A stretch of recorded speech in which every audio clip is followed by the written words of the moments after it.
okay. No, thanks. Official, please wait for us outside.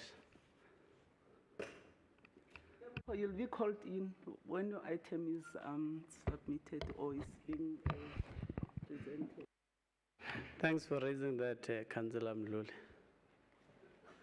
You are very woke. I think I must also get classes. Item number 3.1. On page 5, it's item 09-2020-2022. It's a matter of ERVAT, and I believe that they are outside, Chair. Yeah, please invite them in.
Yes, Councillor Rand.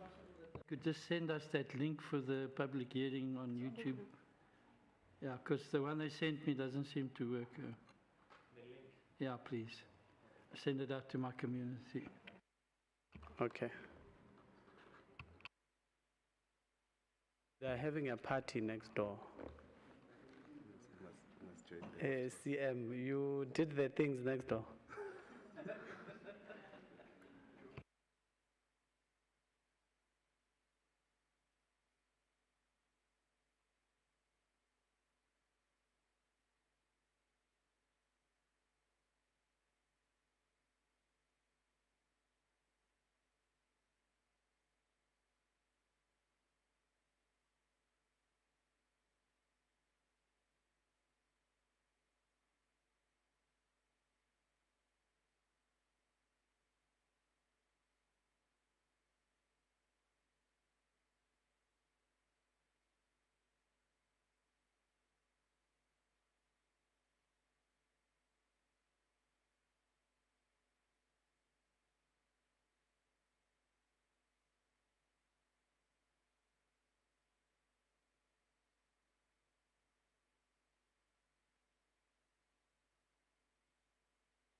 The delegation from ERVAT, it's here. All right, thank you very much. Can the delegation before us please introduce itself? Thank you very much, Chairperson. Just trying to get myself a bit organized here. Chairperson, before I introduce, I just need to also get some clarity because we have we invited, this is ERVAT, of course, but we also have HOD for water, and we're just uncertain as to, there's another item which speaks to Nigel. Are we going to cover that with, because of the HOD is here, or should he be excused? You may speak, Sam. Thank you, Chair. I think the HOD will probably sit because he was the acting MD for ERVAT at some point, and the ERVAT obviously reports to the Department of Water and Sanitation. So I would plead with the Chair that the HOD should remain in the meeting. Thank you.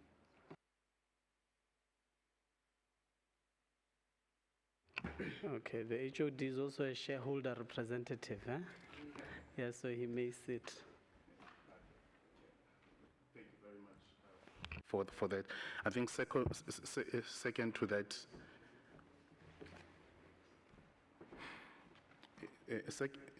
second to that, Chairperson, there was a question in terms of the items that there's 2 items. I'm not sure if they will be covered in this sitting or it will be a different one.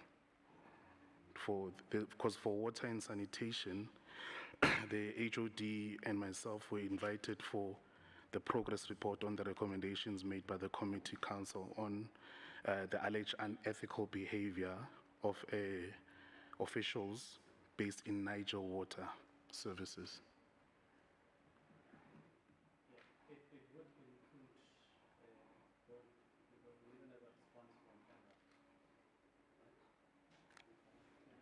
Okay. Thank you, Chair. All right. Good morning to you, Chairperson, and thank you very much, and good morning to committee members. I will introduce the team that I have on my left, who will be taking us through the responses of the items.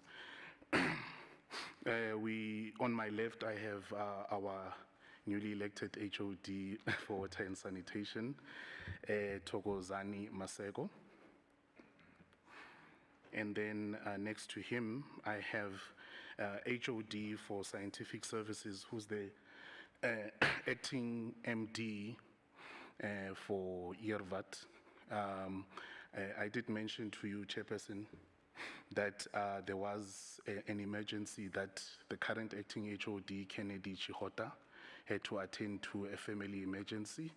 But we do have someone who's acting on his behalf today, who's also an HOD, because we did take note of the fact that you asked that we don't have any junior officials representing the entity in this meeting. So I just wanted to also introduce her full title so that you are aware that it's not a junior staff member that's sitting here.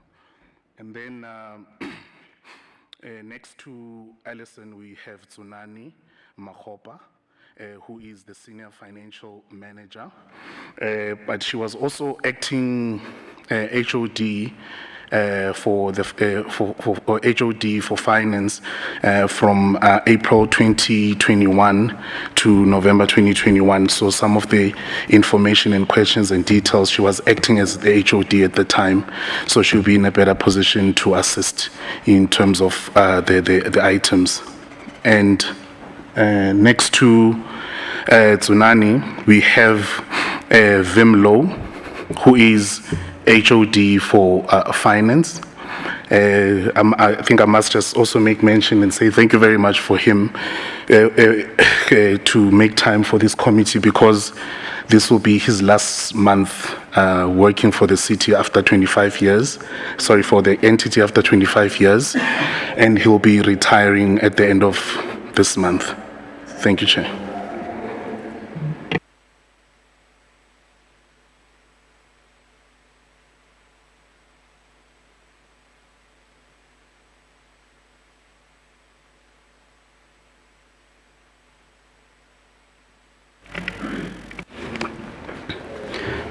No, thank you very much, MMC.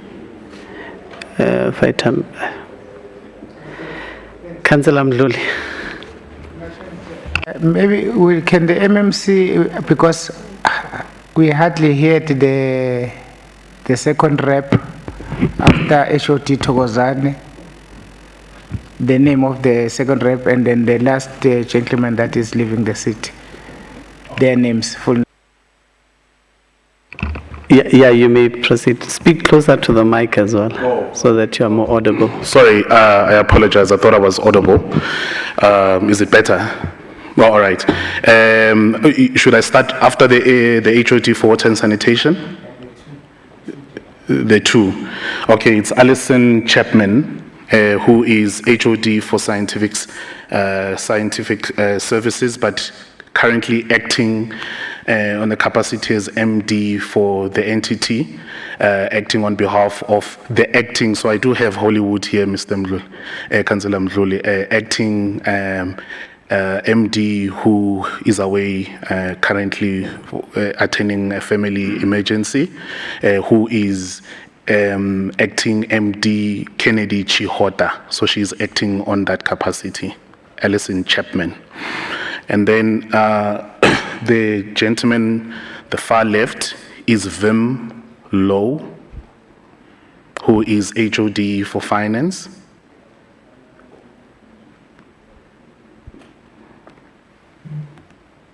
I'm sure I've covered that. Thank you. No, thank you. Acting on top of acting is a Movango there. Councillor Randall? Thank you, Chair. Can we just have confirmation of the name of the real MD and when he started with what, please? I'm sure it's somewhere here in all the documents, but maybe if we can get a shortcut there, it will be appreciated. Yeah, even that acting, even that MD is acting, Councillor Randall. CM? Thank you, Chair. Unfortunately, there's no appointed MD. The MD resigned, I think, last year, September, October. And the board was not in a position to actually appoint an MD. So the city, as the majority shareholder, had to appoint someone from the city to act in that position. The person was, initially it was the current HOD and after his appointment, or his 3 months term in that acting position, he appointed Kennedy Chikota from the city, from the Department of Water and Sanitation. As the NLC has explained that Chikota has some challenges that he has to attend, hence there's a limited who is acting On behalf of the acting. on behalf of the acting. So it's acting of acting and acting. So we hope that we can be able to actually appoint the actual agent. Thank you. Some of the support of the NDC. No, thanks, CM. We're not hoping they must do it. Mdluli? Councillor Mdluli? No, thanks, Chair. Can I ask two names here? There's a clarity that we need to get from the legal and maybe the city manager here. Mr. Vim Low is part of this particular report and is part of the recommendation that the internal audit report has presented to us. Is he part of us at this public hearing to discuss the findings, that there were findings made against him? Maybe just seeking guidance, whether is he permitted to sit here, because there are already findings on this Mr. Vim Low, the chief financial officer. We can be guided. There's no transmesh if he is here, because there are already recommendations and findings from the internal audit on this particular matter, on the name of Vim Low. Thank you.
Right. No, thanks, Councillor Mdluli, for that.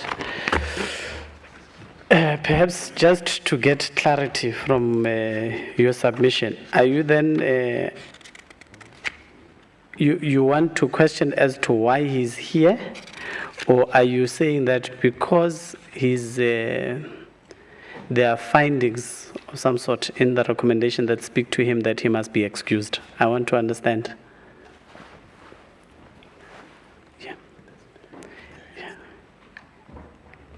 Hence, no, thanks, Chair. Hence, I felt strongly that you should be guided by the accounting officer and your team there in terms of legality. His part of the report is completed as it stands there. And the impact is now just to get the opportunity to defend the findings of the AG. There's a report here. I'm just seeking clarity. It is fine that you must sit, but we can be guided better. Yeah. Yeah, no, perhaps before I respond to say that he should be here, let me just take the hands that were up. CM and Balid.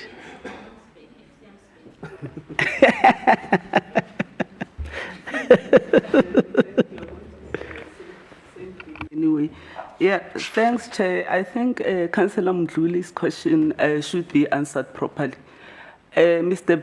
Vim, being the CFO and being mentioned in the report as one of the people that should be disciplined, he should not be part of the meeting. It will be as if we are interrogating him again to give another explanation towards the finding.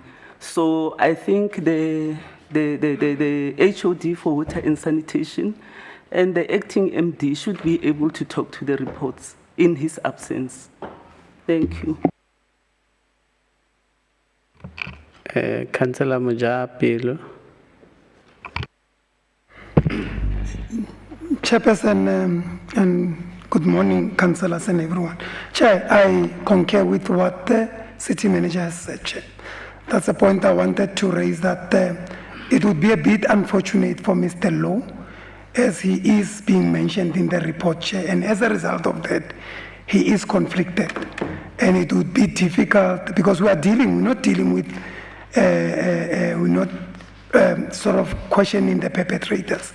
We're looking at the report and we're trying to get to the bottom of the report, and it would be difficult for someone who is implicated to be impartial.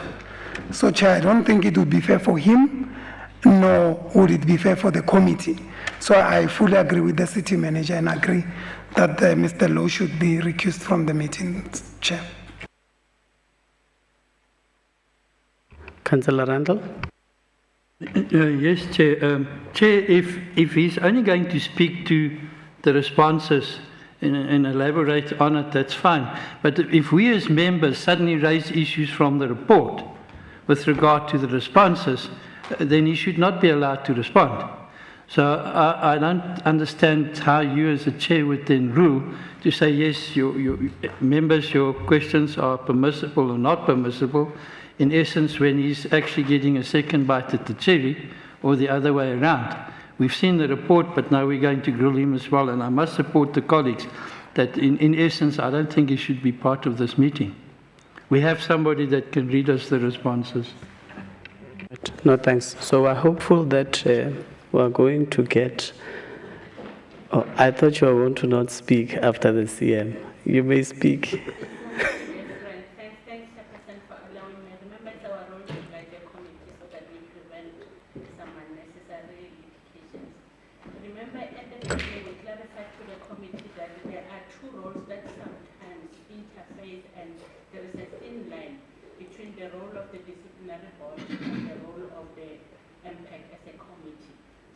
Allowing that he sits here, the question is how will the committee be able to assess the report in such a way that they don't even skip into the other role accidental? So it's a challenge. Hence, it's necessary that it be dealt with as a simple conflict of interest and he be excused. Yeah, So we are hopeful that we are going to ascertain any information from the officials that are here with us. So the official Vimlo, you may be excused.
MMC? Thank you, Chairperson. I think I might be left by myself here because, sorry, my phone is doing its thing. The acting MD, on behalf of acting MD, she's also mentioned Alison Chapman. I'm not too sure on whether it's page 44 for everyone, 41 for everyone on the forensic report, or is it 50 something? What? 56. Or 56. I'm not sure if which numbering you are using. It's 41 of 44. If you are using that numbering, or 56. Is it 56? Oh, that's 41 of 44. Or page 56 of our agenda as members of the committee. Yeah, see, she's also mentioned there, so maybe if you could also guide us on that. Thank you.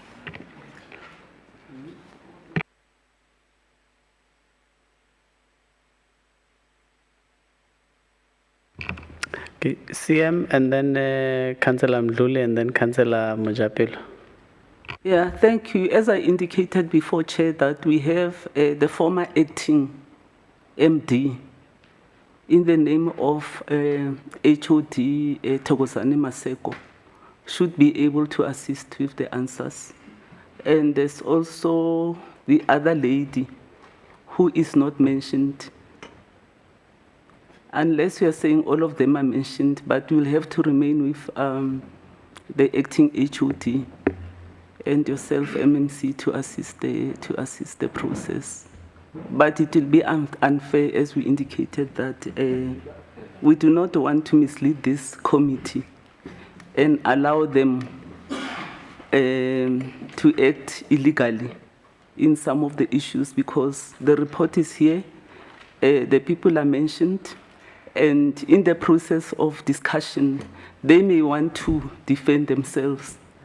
And remember, there's another step for themselves, for them to actually answer for some of the things that that happened during the 2020-21 financial year. So it is important that we do not expose them to some court or some disciplinary process before the actually disciplinary process starts. So that's our stand from the administration, that those that are mentioned in the report and those that are said to be subjected to some DC should not be subjected to a DC in a form of MPAC investigation. because there's public now. The public will be listening to whatever they are saying, and during the DC process, they'll be saying something else. So for me, it will be double.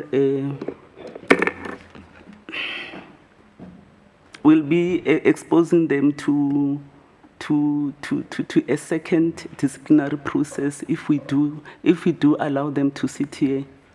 They are human beings. They'll try to defend themselves against the report. And whatever they say here, they will be implicated later on what they've said here during the DC process. So for us, we are not comfortable as administration, and we want to advise MPAC to avoid subjecting officials to a disciplinary process. This is an MPAC public hearing process, and it should stick to its terms of reference as a body that represent council in terms of public finance. Thank you. Yeah, Ervatero Famatata man. Councillor Mdluli. No, thanks, Chair. We take the guidance from the accounting officer and accept what she has just put through. I will not repeat what she has said, but however, I want to caution that I think you must read the right act to the MMC, because maybe he did not read this report.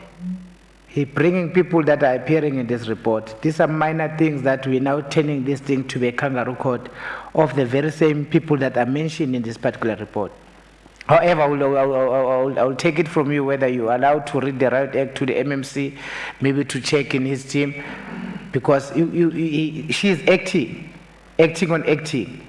There was no one that is clean, that did not clean per se, that does not appear in any other internal audit report that can act on that particular capacity.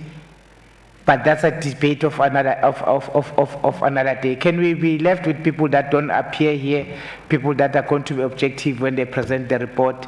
I also accept that it's the same matter as the first of Mr. Lowe. She will then have to go home early today.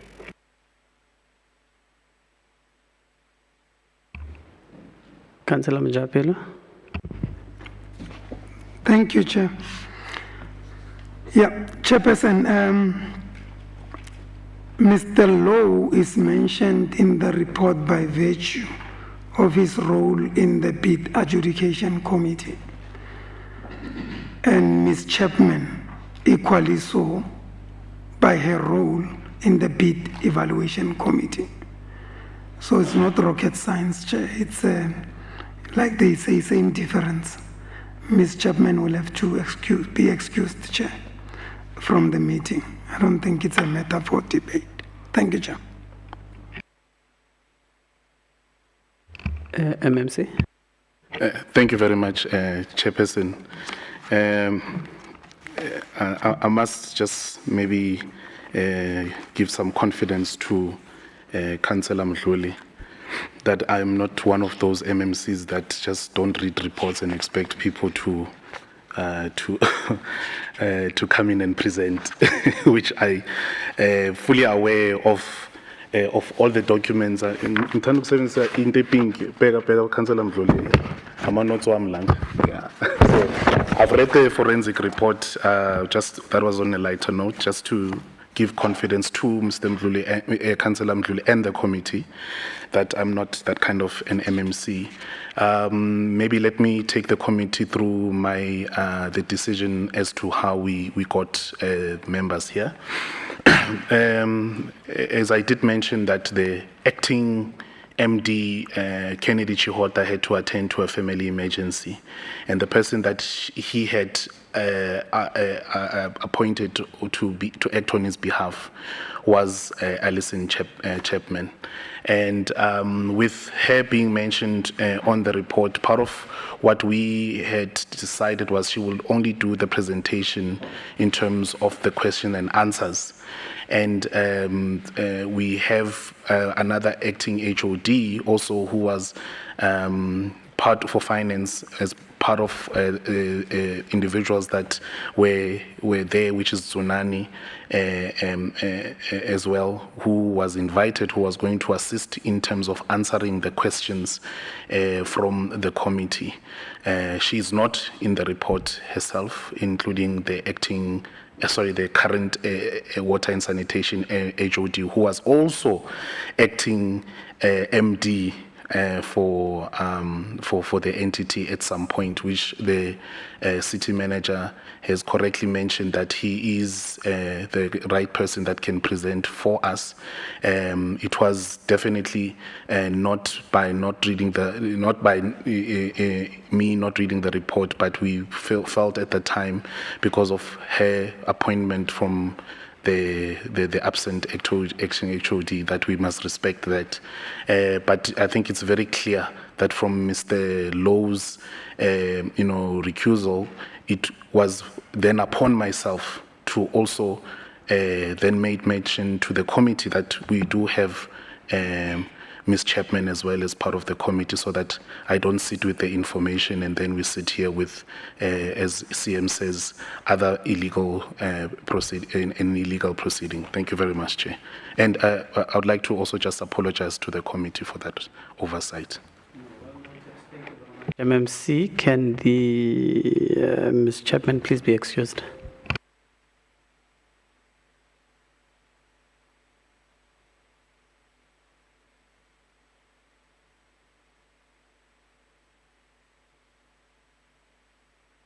Chair, whilst Ms. Chapman is leaving, can we check with the three officials that are seated there, the two officials, then just to get a conflict if they are not here, because Can assure you they are not mentioned.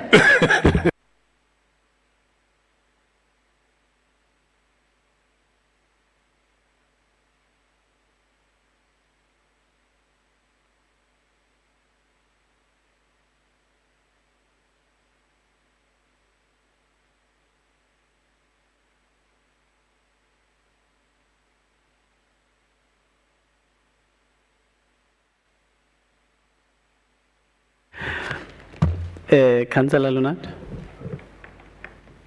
Person, I think, are we doing justice to this item by having mostly people who were supposed to answer to these questions from the committee that are conflicted, and you have now a new HOD? I don't know if we want to continue with this item, if it's going to do justice to what we want to achieve. My suggestion is that we make sure that the important people that have to be here, that are not conflicted, can make the input. For now, I don't see that. Thank you.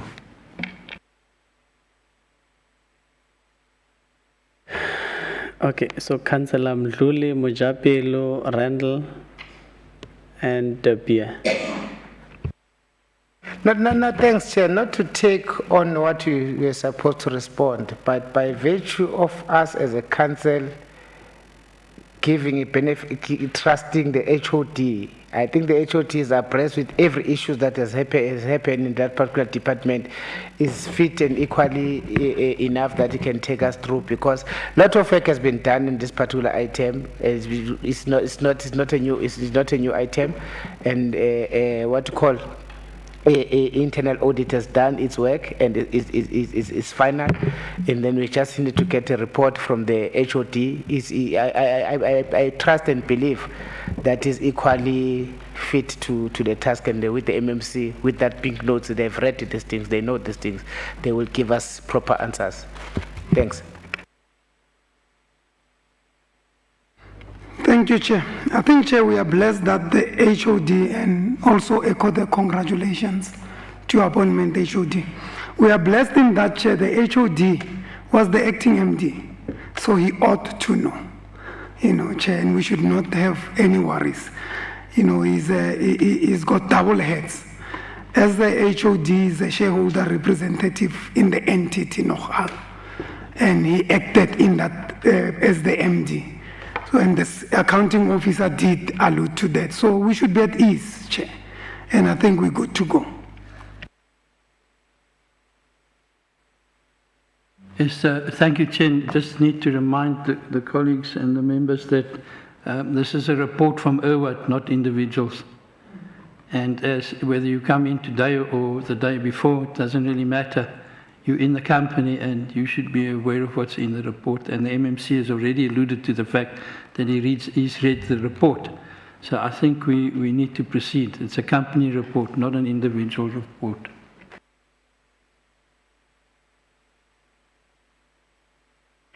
Good morning, Chairperson. Good morning, officials and MMC. Congratulations, HOD, and good morning to the public out there.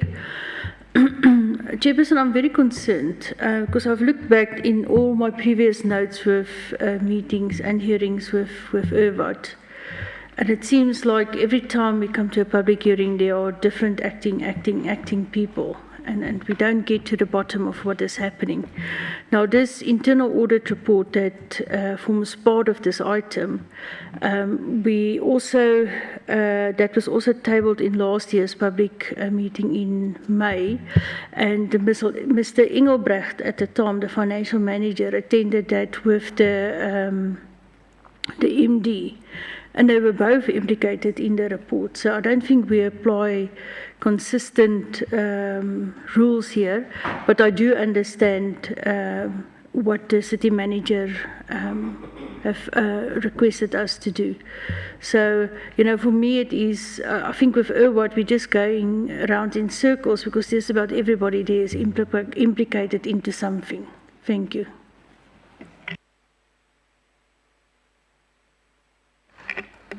Thank you, Chairperson. Good morning, councillors and fellow officials. My take would be, let us as a committee refrain from assuming that the Honourable MMC won't be able to respond because Councillor Dunga sitting there, you took upon a task that you must be there and you must chair this committee. We can't be sitting here assuming you can't chair, whereas you have sworn in to say, I, Councillor Dunga, will be the chairperson of MPAC as given. To the issue of Councillor Tipier saying the then HOD and Engelbrecht were there. They were there to come and respond in the department, and that was the reason we took this item to internal audit for further investigation, because they were, what's the word? They were inflicted. So that is why we took this report to internal audit. Now that there is a forensic report that proves to us that indeed they are inflicted, that is why they can sit. Then they were here to present. Before we got all the facts, they gave us their side of a story. We then took it to a further investigation, because like we are trying to avoid now that a person can never respond on anything that is implicated. So that was the reason we took it to, if you remember well, Councillor Tipier. That time they came to present. We never had a forensic report. Now we have a forensic report, we can't sit with them here. And anybody taking a task in the office is expected to do what is expected of him or her in the office. I'm talking about the issue of being new in the office and the likes.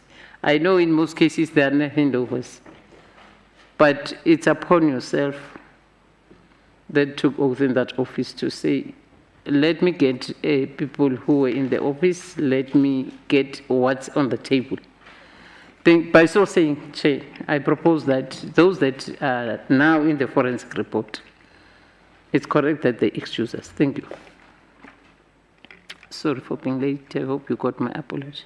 Very much. Yeah, we've taken the decision to ask that those who at least implicated in the report be excused, and we hold to that.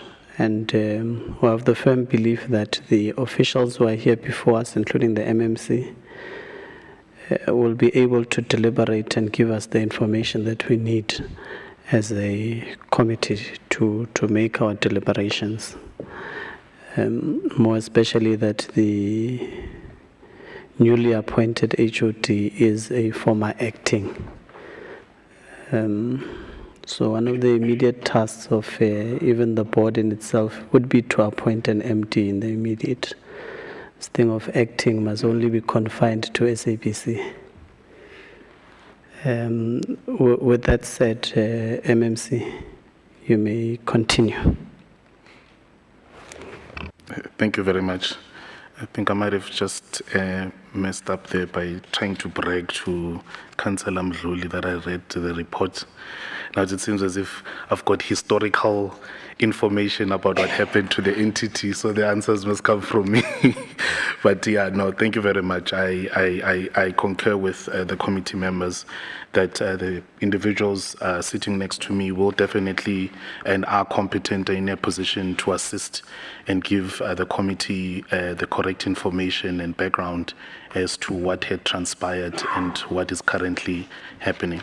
So I'm going to hand over to HOD for Water and Sanitation, who is also a former acting MD, to take us through the responses to the questions raised on the audited annual report of the City of Ekurhuleni municipality, take us through the both the irregular expenditure and also the fruitless expenditure as mentioned on the report.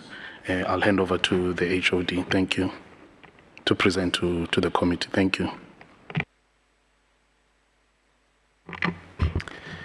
Thank you, MMC. Chairperson and members, good morning, and colleagues. The first item, Chairperson, is the deviation on Beachwood Hotel that costed 135,100 rand.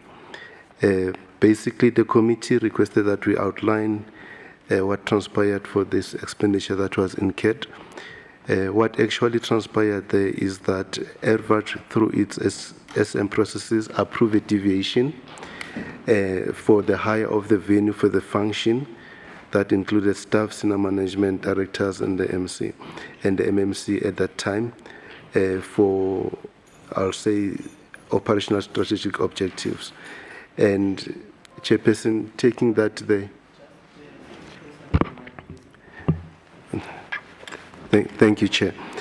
So, Chairperson, then this matter was investigated by Auditor General in 2019-2020 financial year. Then it was found to be a irregular expenditure, and at that time, and therefore it found that a blanket deviation was found to be irregular for 2019-2020 by AG. And at that time, that invoice was already incurred. And then the next issue, Chairperson, was that is there any investigative report submitted by Internal Audit Department to the department, and if yes, recommendations been implemented accordingly?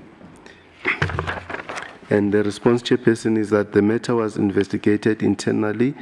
It was noted that the expenditure incurred in prior years under this deviation was audited in prior years and was not found to be irregular. So that is the technical matter. And 1.3, outline what corrective measures has the department taken since the identification of the expenditure. Chairperson, management has tightened controls surrounding the use of deviations based on impracticality, meaning that the procedures were put in place.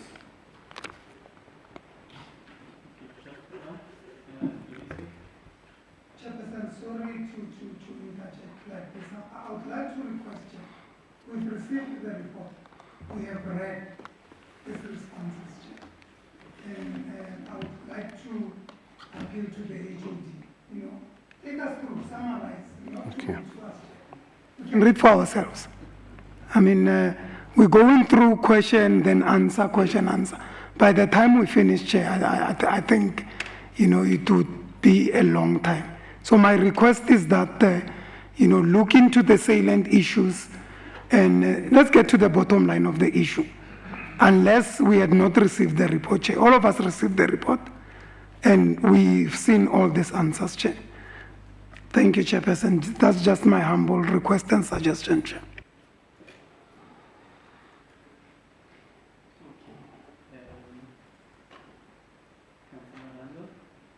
Yes, thank you, Chair. I just again need to remind the colleagues that we're privy to the information.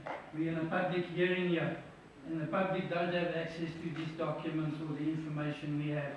And I think it's no more than fair that they get the full details in order to ascertain whether we're actually doing the right job here. Thank you, Chair. Yeah, I will agree with Councillor what he said.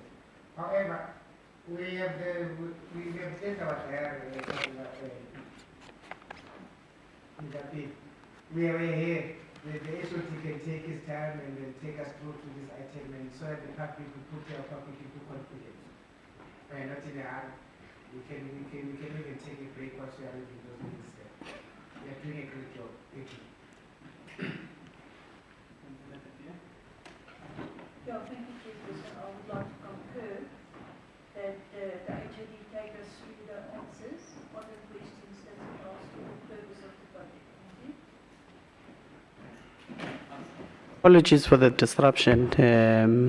You may continue with your presentation, HOD.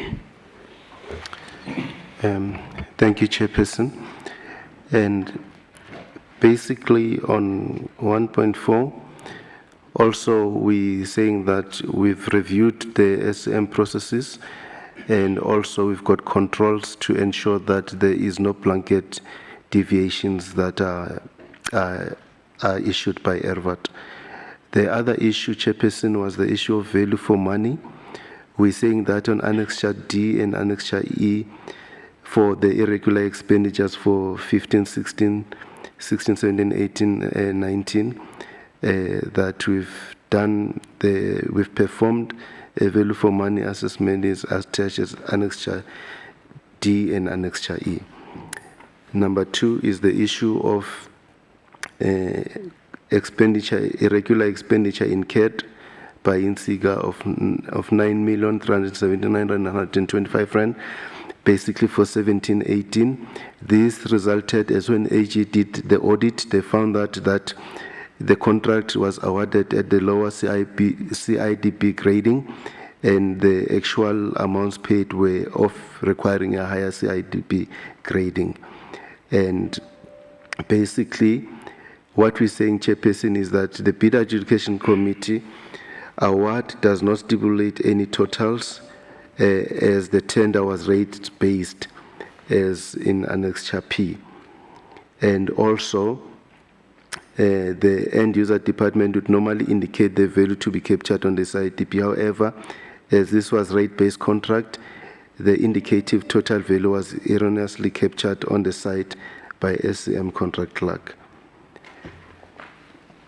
The next one, it relates to the issues whether the investigation by internal audit, department to the department. And here, Chairperson, we're saying that the MPAC requested a forensic investigation to be conducted on 17-18 regular expenditure, and the report, Chairperson, is attached as Annexure A. And also, ERVAT further submitted a remedial action to the city internal audit in order for them to submit to MPAC and is attached as Annexure F. And clarities that were sought by internal auditor, Annexure B and Annexure C as well. And Chairperson ERVAT further requested that both City of Ekurhuleni Internal Audit and Audit Committee to perform value assessment, and as I've mentioned, Annexure D and Annexure E. And the MPAC committee requested forensic investigation be conducted on 18-19 for new irregular expenditure. The report has not yet been released as Annexure G. And ERVAT has requested the City of Ekurhuleni Internal Audit Department to conduct a forensic investigation on 2019-20 new irregular expenditure as attached in Annexure H. In terms of 2.3, we need to outline the corrective measures that the department has taken since the identification of the expenditure. Management has ended all irregular contracts. GIB insurance ended in February 2022 and obtained a contract for services. And Chairperson, just to mention that the GIB reason for delay in terms of ending it is because the contract was advertised by ERVAT and it was a non-award. That's why there was a delay there. And 2.3 is to outline the mechanism has the department put in place to ensure such incidents do not reoccur in future.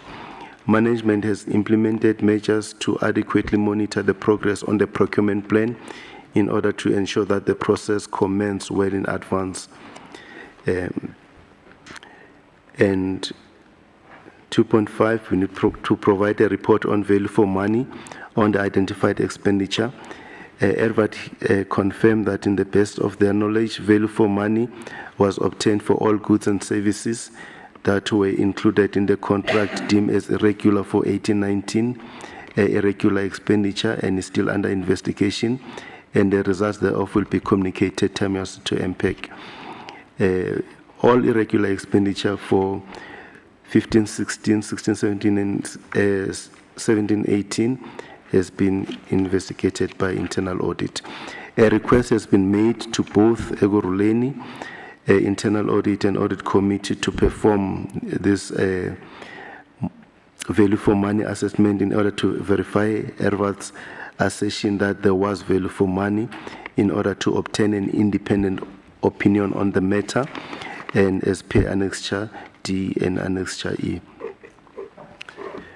Going to number 3, Chairperson, pro-year note irregular expenditure relates to expenditure incurred over the allowable 15-20 variation amount of 27,691,484 rand for titanium for rental of plant and equipment, and also for some maintenance and repair of mechanical equipment and OMDS, VJ, Malbet, repair and maintenance of biofilters, and Lanazu for supply of mechanical space.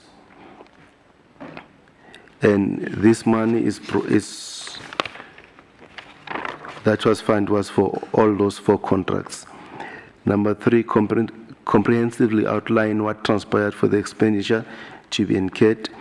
Chairperson, irregular expenditure arising from 17-18 financial year incurred in the current and comparatively financial period. This irregular expenditure relates to expenditure incurred over the allowance of 15% and 20% variation in terms of the contract. And these bids provided subtotals and totals that were utilized as indicative rates to get to the highest scoring bidder. The tender was intended to be used as a rate-based contract for the period of 36 months prior to an ad hoc basis to reduce downtime on the plants.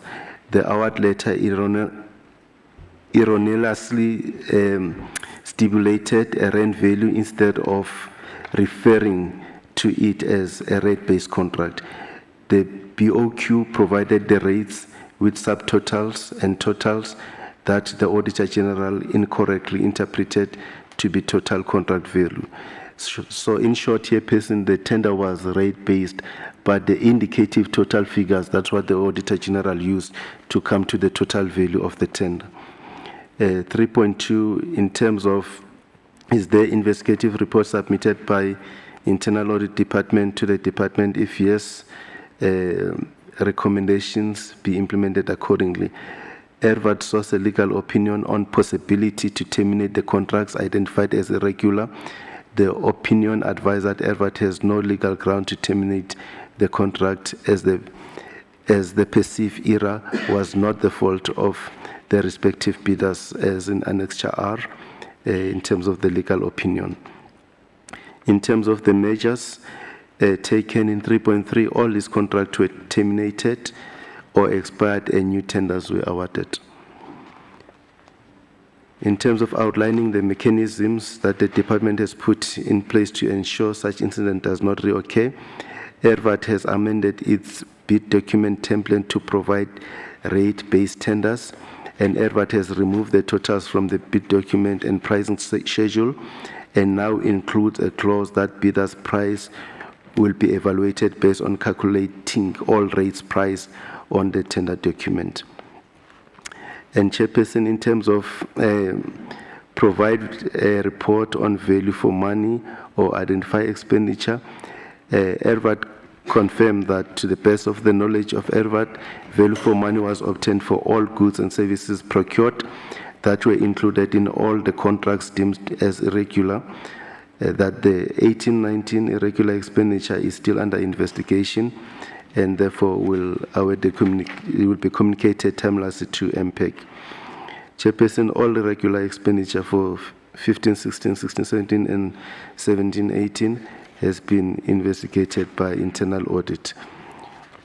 A request has been made to both the city and the audit committee to perform value for money in order to verify ERVAT assertion that there was value for money. And the next one, Chairperson, is number 4, mandatory requirement not enforced at the bid evaluation stage. That costed 14 million of irregular expenditure. That include 2 companies, Metsichem International, and that supply ferric, and also to Tukani NFS, that's supply DPF, that is the calcium chlorine. And for Metsichem was 10.2 million, and for DDF was 3.8 million. So basically, on 4.1, on outlining what transpired for the expenditure to be incurred, irregular expenditure arise from 18-19 financial period incurred in the current and comparative financial period.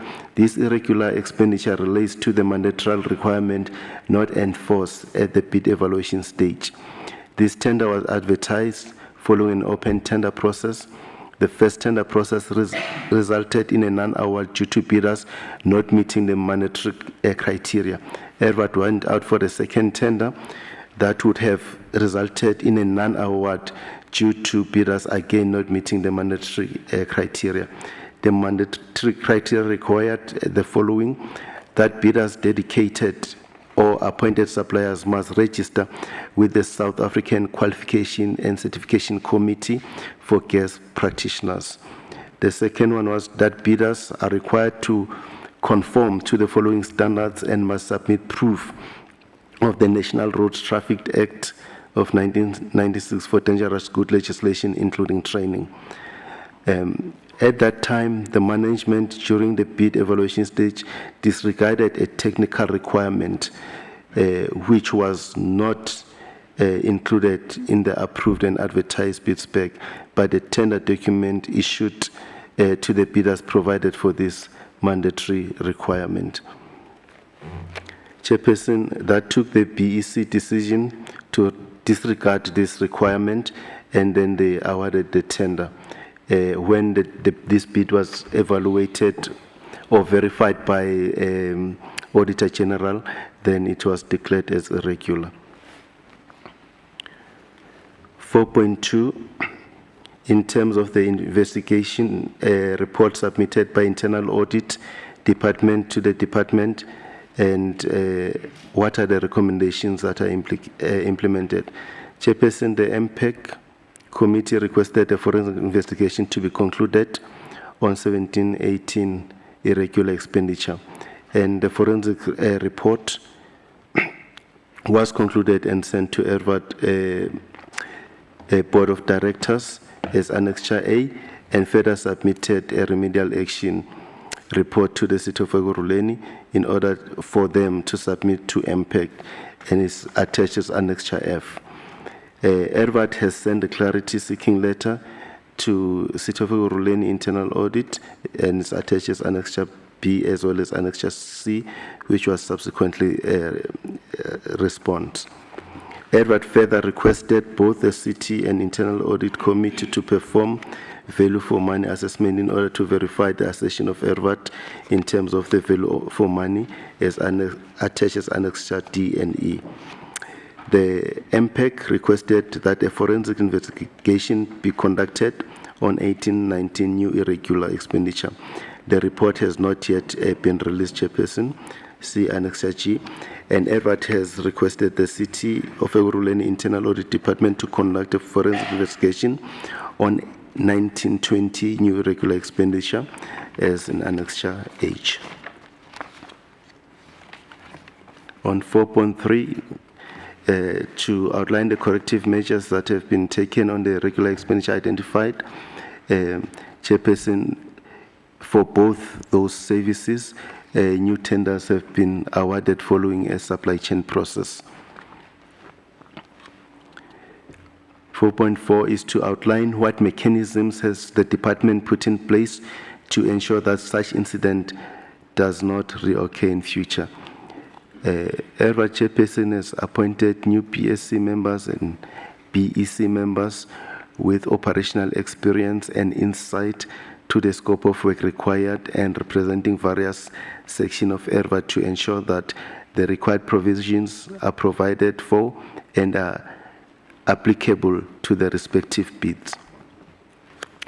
SM has also issued a standard operating procedure for the evaluation of tenders as provided for in the MFMA SCM regulations and triple PFA. And then the value for money, Chairperson, you will see that the value for money paragraph is the same on all the issues where this has been mentioned. So I've read it 3 times. This is the 4th time. So Chairperson, as per mentioned in the previous ones. The GIB rendering of short-term insurance for 7.5 million and 97,743 cents. The comprehensive outline what transpired in terms of this expenditure. Chairperson, this irregular expenditure arises from 17-18 financial period, incurred in 2019-2020 financial period. The regular expenditure relates to incorrect use of SCM Regulation 36.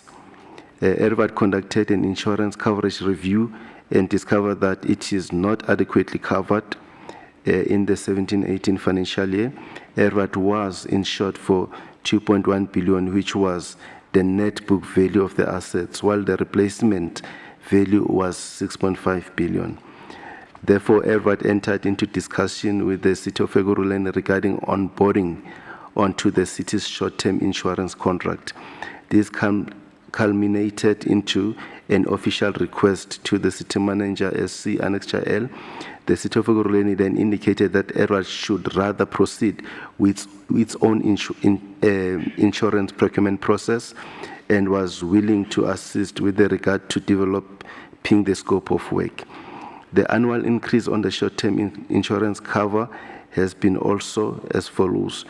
For 17-18 to 18-19, 50K slight decrease attribute to the decrease in director's liability, and 18-19 and 19-20, 192K increase in premium for motor due to additional vehicles added during the 18-19 financial year, meaning that ERVAT purchased new vehicles that had to be included in the insurance cover.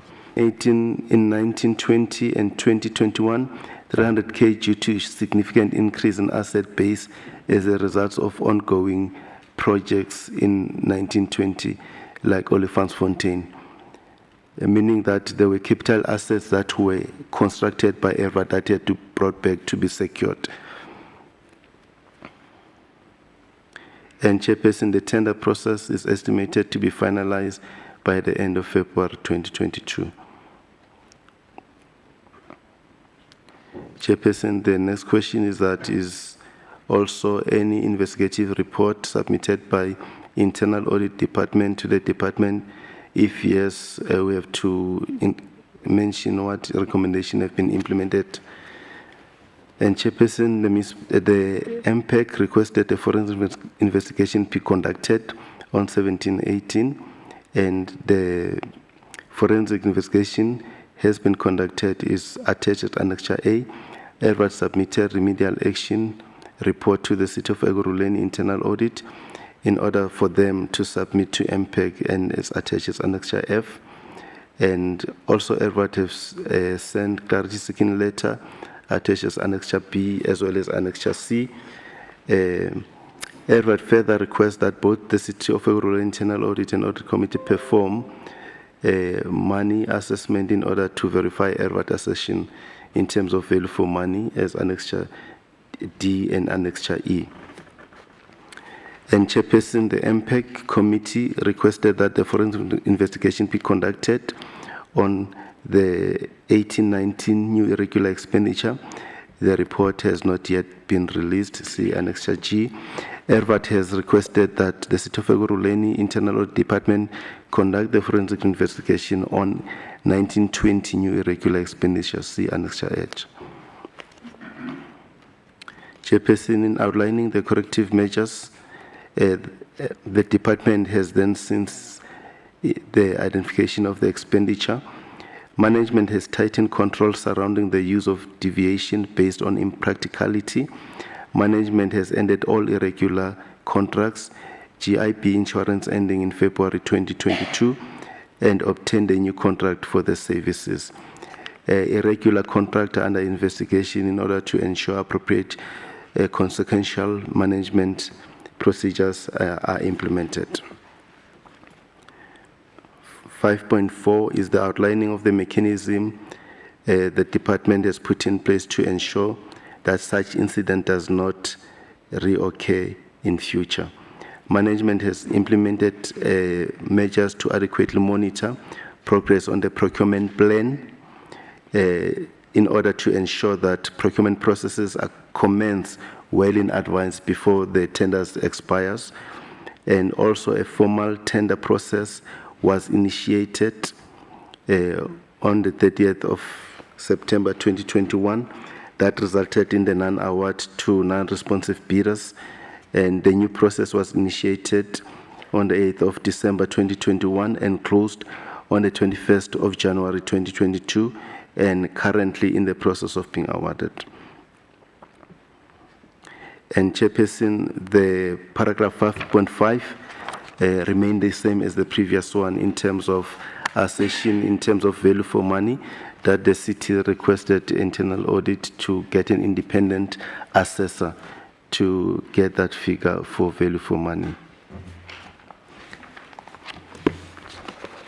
Chairperson, can I continue on section B in terms of fruitless and wasteful expenditure?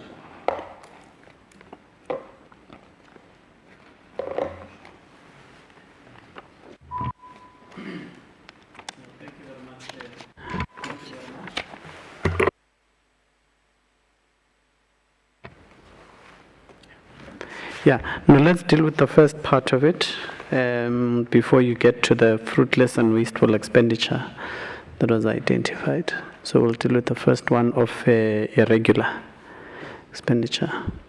Members of the committee? Councillor Randall? Councillor Debia Mojapelo? and then Councillor Mluli.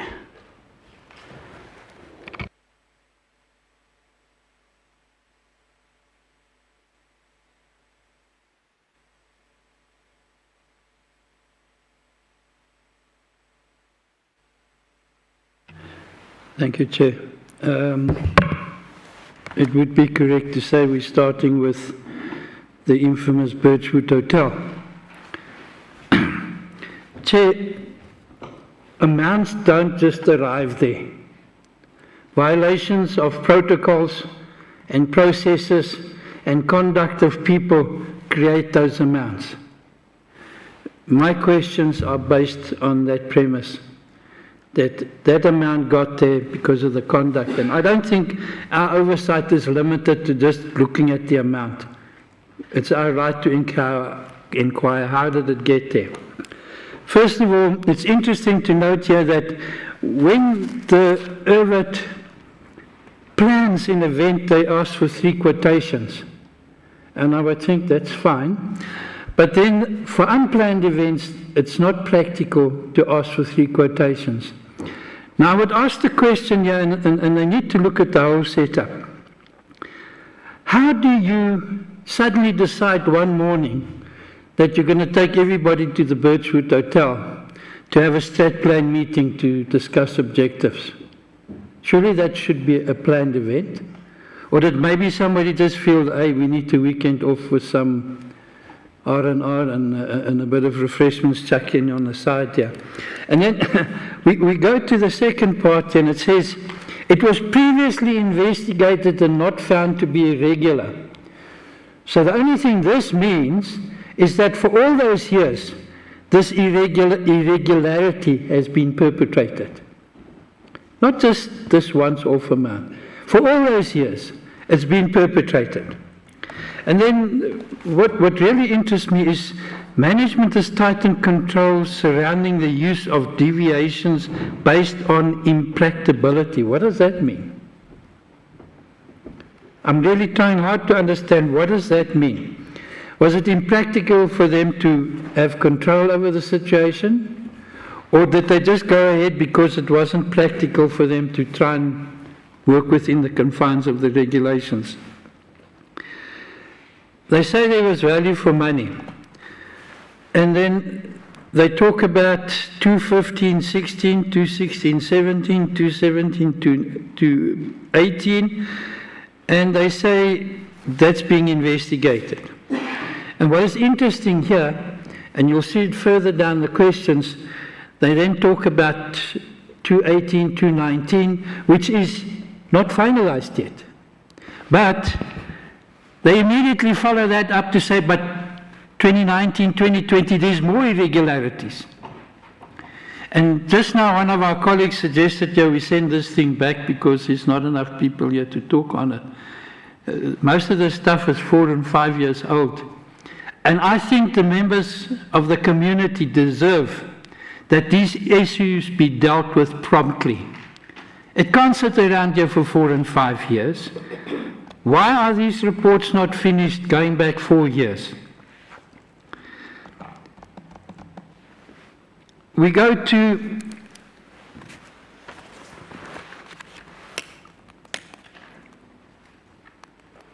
item 2.3. It says here, management has ended all irregular contracts.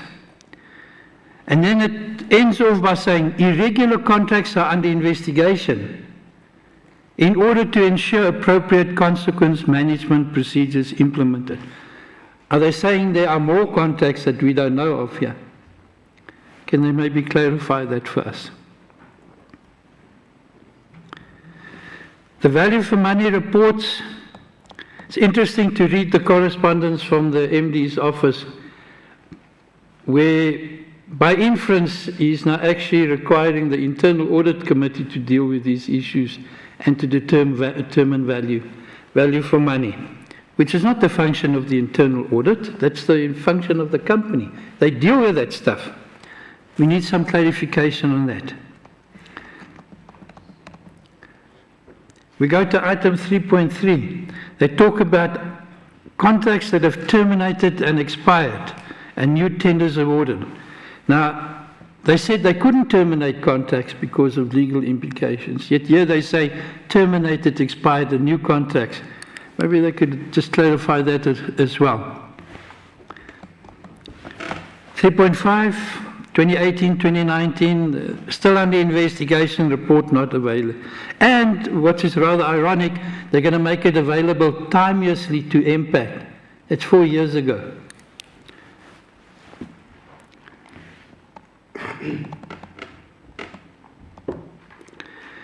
Then we go to item which for me is probably the most horrible thing that I've read for years. Item 4.1, where a tender was issued, the specifications said X. However, the document said Y. And in between all of that, 2 mandatory requirements: that you needed to be registered with the Gas Compliance Practitioners Council, and secondly, that you comply with the movement of dangerous goods legislation. Now, by referring that to those acts, it becomes a legal requirement. This committee in IRWAT just decided that because it was critical chemicals, we're going to waive those requirements. What we're going to do is we're just going to go ahead, take it out of the documents, and a guy can arrive there with a bakkie and with 3 wheels and transport dangerous chemicals. The consequences? It was reckless, it was negligent, and none of the reports speak to that. We're not looking at conduct here, we're talking about amounts. Conduct is part of our oversight.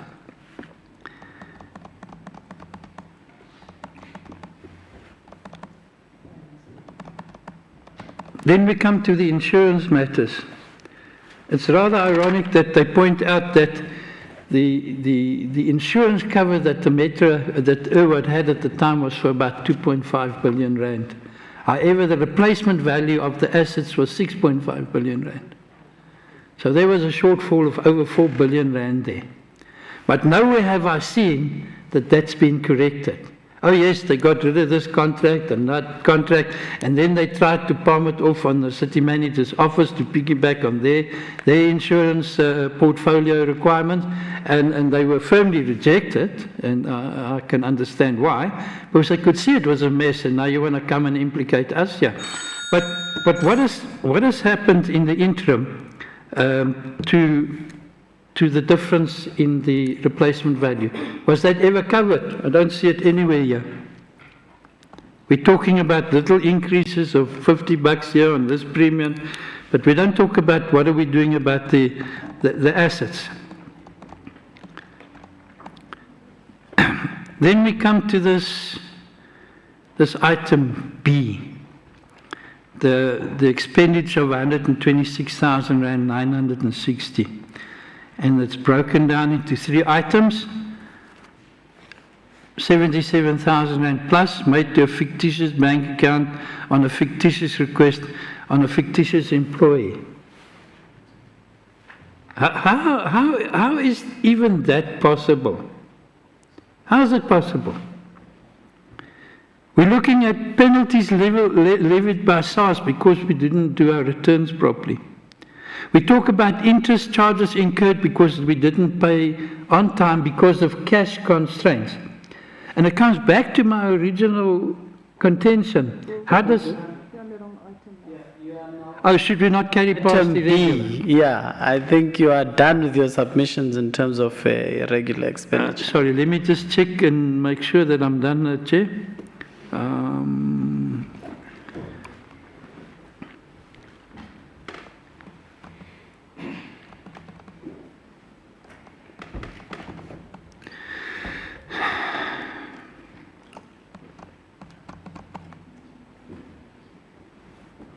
Okay, thank you, Chair. That covers my irregular expenditure input. Thank you. Number 2, Councillor De Beer. Yeah, thank you, Chairperson. I specifically want to ask some questions on point 5.4 after feedback. Now, as I've mentioned before in our previous hearing, we did talk on expenditure that was covered in the 17, 18 and prior reports, and that was investigated, and we've received that report prior to the previous hearing on the 17th of December 2019. Now, various recommendations were made in that specific internal audit report. And the last time we had a hearing and various other meetings with ERVAT regarding these items, and most of the items are covered here today again. I would like to know what have ERVAT done to implement the recommendations, because I don't see the evidence of what they've implemented in terms of the recommendations. I understand in terms of keep the insurance, what has been done. But what really concerns me is that some of these contracts that are on an hourly basis are there for a specific reason for when there is an emergency with water in the city.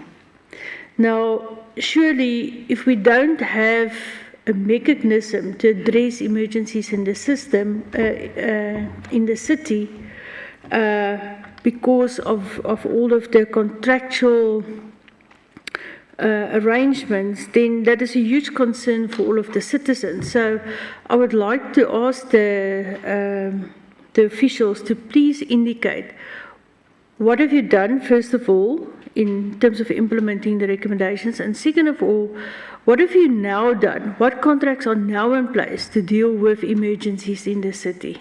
Thank you.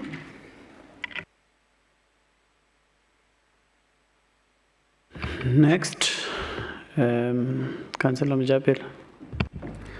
Thank you, Chairperson. Chair, I'm going to confine myself to point number 2, which deals with NZICA. Chair, and just by way of giving some background to give impetus to the points that I want to make, Chair, I will raise questions first to both ERVAT and internal audit, and then I would give my views, when we get the second round of inputs, Chair. Chairperson, if you look at this particular matter, the AG raises finding on a contract which is awarded to NZICA for 214 million rands.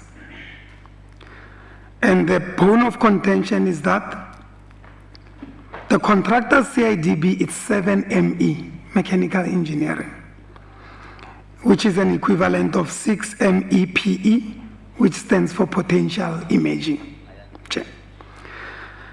And as a result of that, according to CIDB, if you've got that grading, the maximum value of the contract that should be awarded to you is 40 million, right?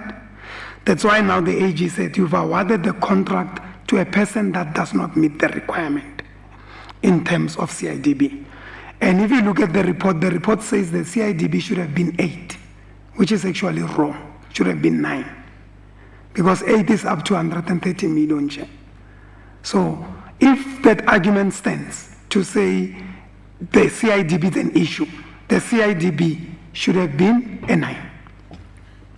Now, Chair, the response to that, to what the AG has flagged, is twofold. The response says, 1, this is a service contract, if you read through the reports. In actual fact, CIDB should not even be applicable. Okay? Now, the first question is there a dispute to that? Are we disputing that? Because nowhere in the report do I find any dispute or anything that deals with that. Because if we are not disputing it, then the case is closed. It's a service contract, CIDB is not applicable, no need even for forensic investigation. So that's the first point of defense. It says CIDB is not applicable. And this is the question I want to ask. both to ERVAT, both to internal audit who did an investigation. Are you disputing that CIDB is not applicable? And what is the basis for that? I will come later with my view, Chair, on that. Number two, they are saying, Chair, this is a rates-only contract. And as a rates-only contract, it's an as and when. So in essence, no one knows what's going to be the value of the contract. That's why in terms of as and when, you don't necessarily, the quantities are indicative. You don't put the totals. They said we put the totals there for the purposes of evaluation and evaluation only. And to amplify that, they said that's why in the letter of appointment, we did not include the total. So the issue of the total is an error. And as a result of that error, a clerk of works, supply chain clerk, took that error and put it into the CIDB register, which rightfully CIDB picked up and said, you've awarded 214 million to a contractor that do not qualify. Right. But there's two answers that have been given to us. And naturally, Chair, if we were to go on an investigation or to determine, the fact or respond to the AG, is to answer those two questions. But no, Chair, we went on a tangent. We went on, looked at things that do not answer those two questions, which for me, Chair, it's a bit of a problem. To a point, Chair, where if you read through now the report, on 4.4 of the response that the HOD gave, the issues that I'm raising is the response from ERVAT. Chair, it's ERVAT that says the things that I told you now. It's just that they don't find expression in the report. Now, let's say I believe ERVAT in what they're saying, and I'm inclined to believe them, and I strongly believe they're right. But then they come back and say, now ERVAT as a corrective measure, they are appointing new BSc and new BEC members, insinuating or suggesting that there could have been a problem with the BEC and BSc members who were there. But if I look at the BEC and BSc members that are there, that is to a large extent the senior management of ERVAT. So I want to know who are these new BSc and BEC members. I would like to know their name, HOD, so that I see if these are people outside the names that you have in these committees. Because I think we are just being compliant by that statement, and without me knowing even the names, I doubt if you will find any other knowledgeable names outside the names that you had already in those committees. Chair. Now, Chairperson, coming back to the issue of OD alteram partem, there's two sides to every story. And that's what investigations should look into. The people that are implicated, if you read the report, in terms of the three committee, the composition, BSc, BEC, and BAC.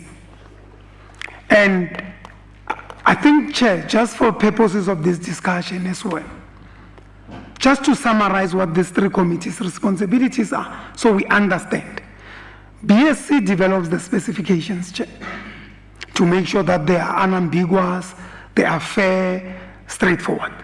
So BAC would have come up with a specification that included the CIDB requirement, whether rightfully or wrongfully so. They would have done that, and rightfully so. That's their responsibility. Then it goes to BEC. BEC is supposed to evaluate tenders in line with the specification. And it comes back to what Councillor Randall raised earlier on. You design the specifications, you put out a tender based on the specification, but the document inside has got a requirement that is not in the specification. That's an internal control issue there that should be corrected. Because the people that submitted the bid, they should submit according to the specification. So, Chair, the evaluation, because these are the three committees under question, The evaluation committee, I'm summarizing it, evaluates in line with the specification and make recommendations to the BAC. The BAC considers the recommendations of the BAC and awards. Chairperson. So that's the summary. Now, these are the three committees that we are saying are implicated here because of the issue of the CIDB. But you read through the report, Chair. The report says, I have not heard the views, even from the report, of any of these people. Instead, the report says their response was not available at the point where the report was finalized. But this is the crux of the matter. Without these people's response, without a response from them, what are we looking at? The report did not answer the two critical questions. We haven't heard from the people that are implicated or purported to be implicated.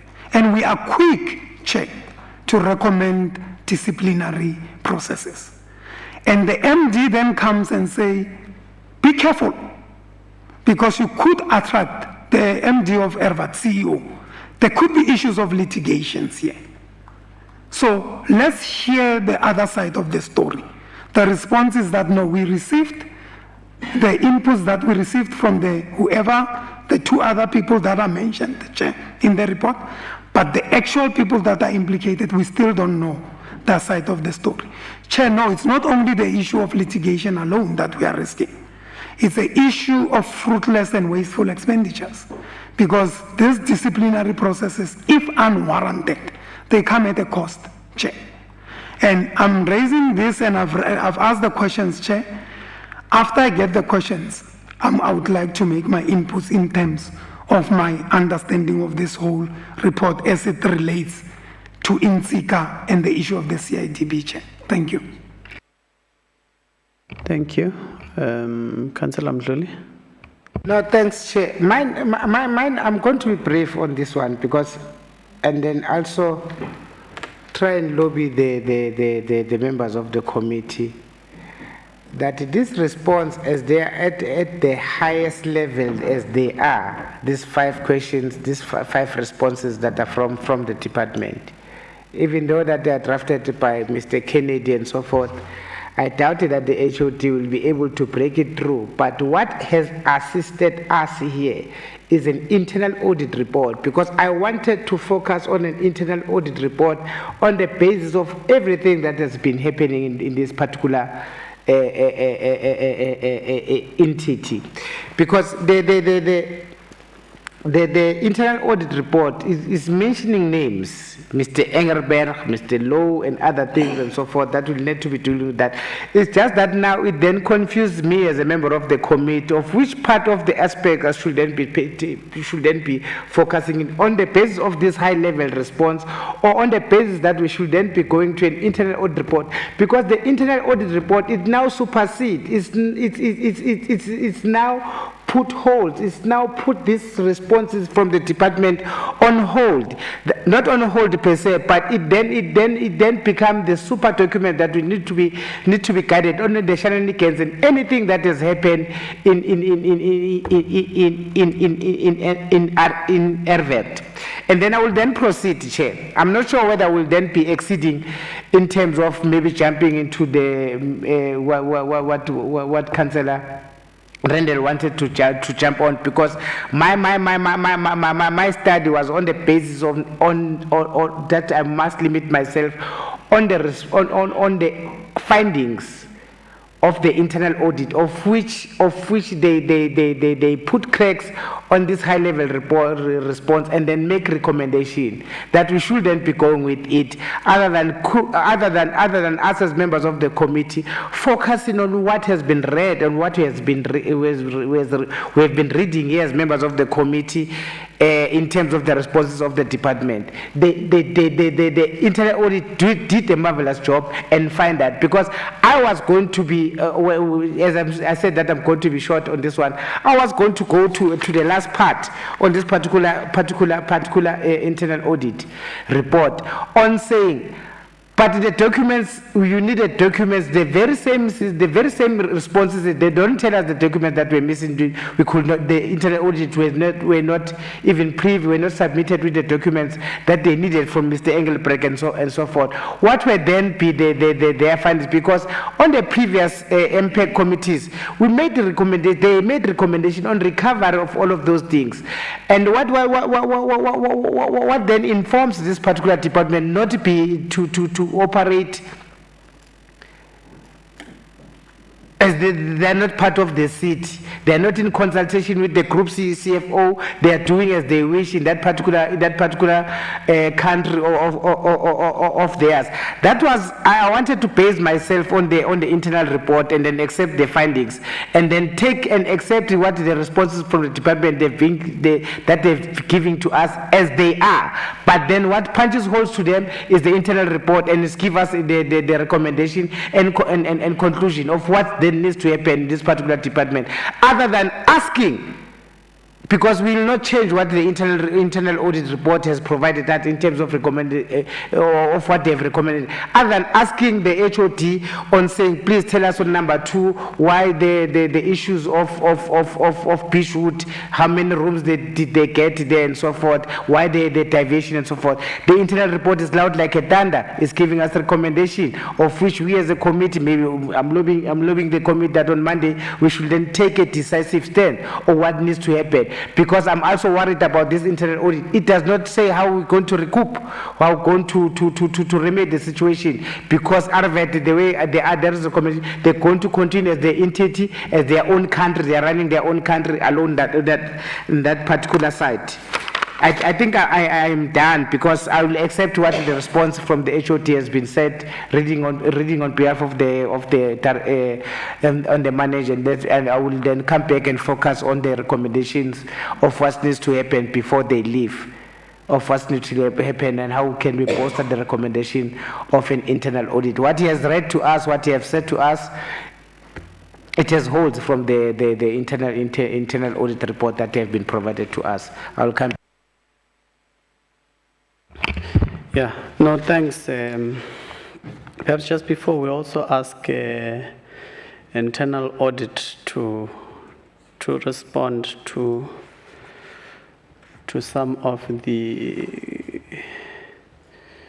questions and comments, and then thereafter we're going to allow the officials to respond. Mine is to ask, man, consistently we're getting where it says management has tightened controls. Can we just be put to confidence in terms of what does that really entail in terms of the tightening of those controls? What are the measures that have practically been taken instead of just being vague in that element of saying that you have tightened controls? Number 2 is can we get a confirmation of the financial year of the deviation pertaining to Beachwood as well? And the third one that I'm going to ask myself so that I note down properly. In 2 cases where one was the one of Inziga in relation to the CIDB grading, and the second one in relation to the chemicals, number 4.1. Give me the chemical Tsutukane. You speak of this one that says that at least that's what the report says, and the response is that the company that was given the contract truly should not have been given the contract in reference to CIDB, at least in terms of the value of the contract. And under 4.1, it's even more elaborate to say that the mandatory criteria required the following, and then you outline the following that was required. which was a certificate, the supplier must have been registered with the SAQCC, and that the bidders are required to conform to the following standards and must submit proof thereof to the National Road Traffic Act of 1996 pertaining to dangerous good legislation, including training, and that has been overlooked. So, one, I got the response in terms of saying that with CIDB, subliminally, you are saying that it was not applicable. At least that's what I get.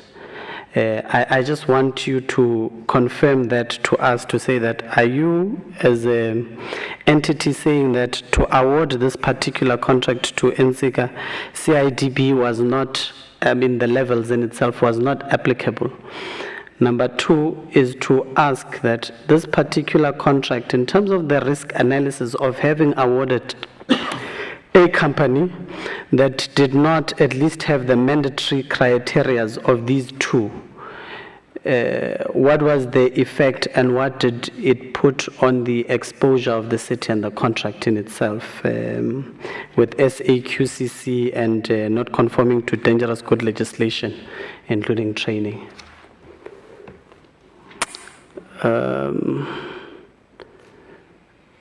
Internal audit?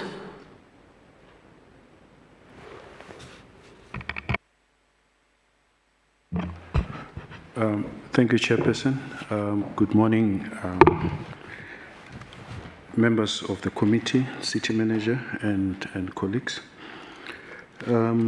Chairperson, the reference has been made to the actual report that has been finalized, which relates to the irregular expenditure which was incurred in 2017-18. So, but just to zoom specific to the comments or questions that have been raised from the committee, in terms of the CIBD grading, Chairperson, this finding is as a result of the review by the AG, and they found inconsistencies in the application of the CIBD grading, in that a company was awarded a 240 odd million rand of contract for a period of 3 years.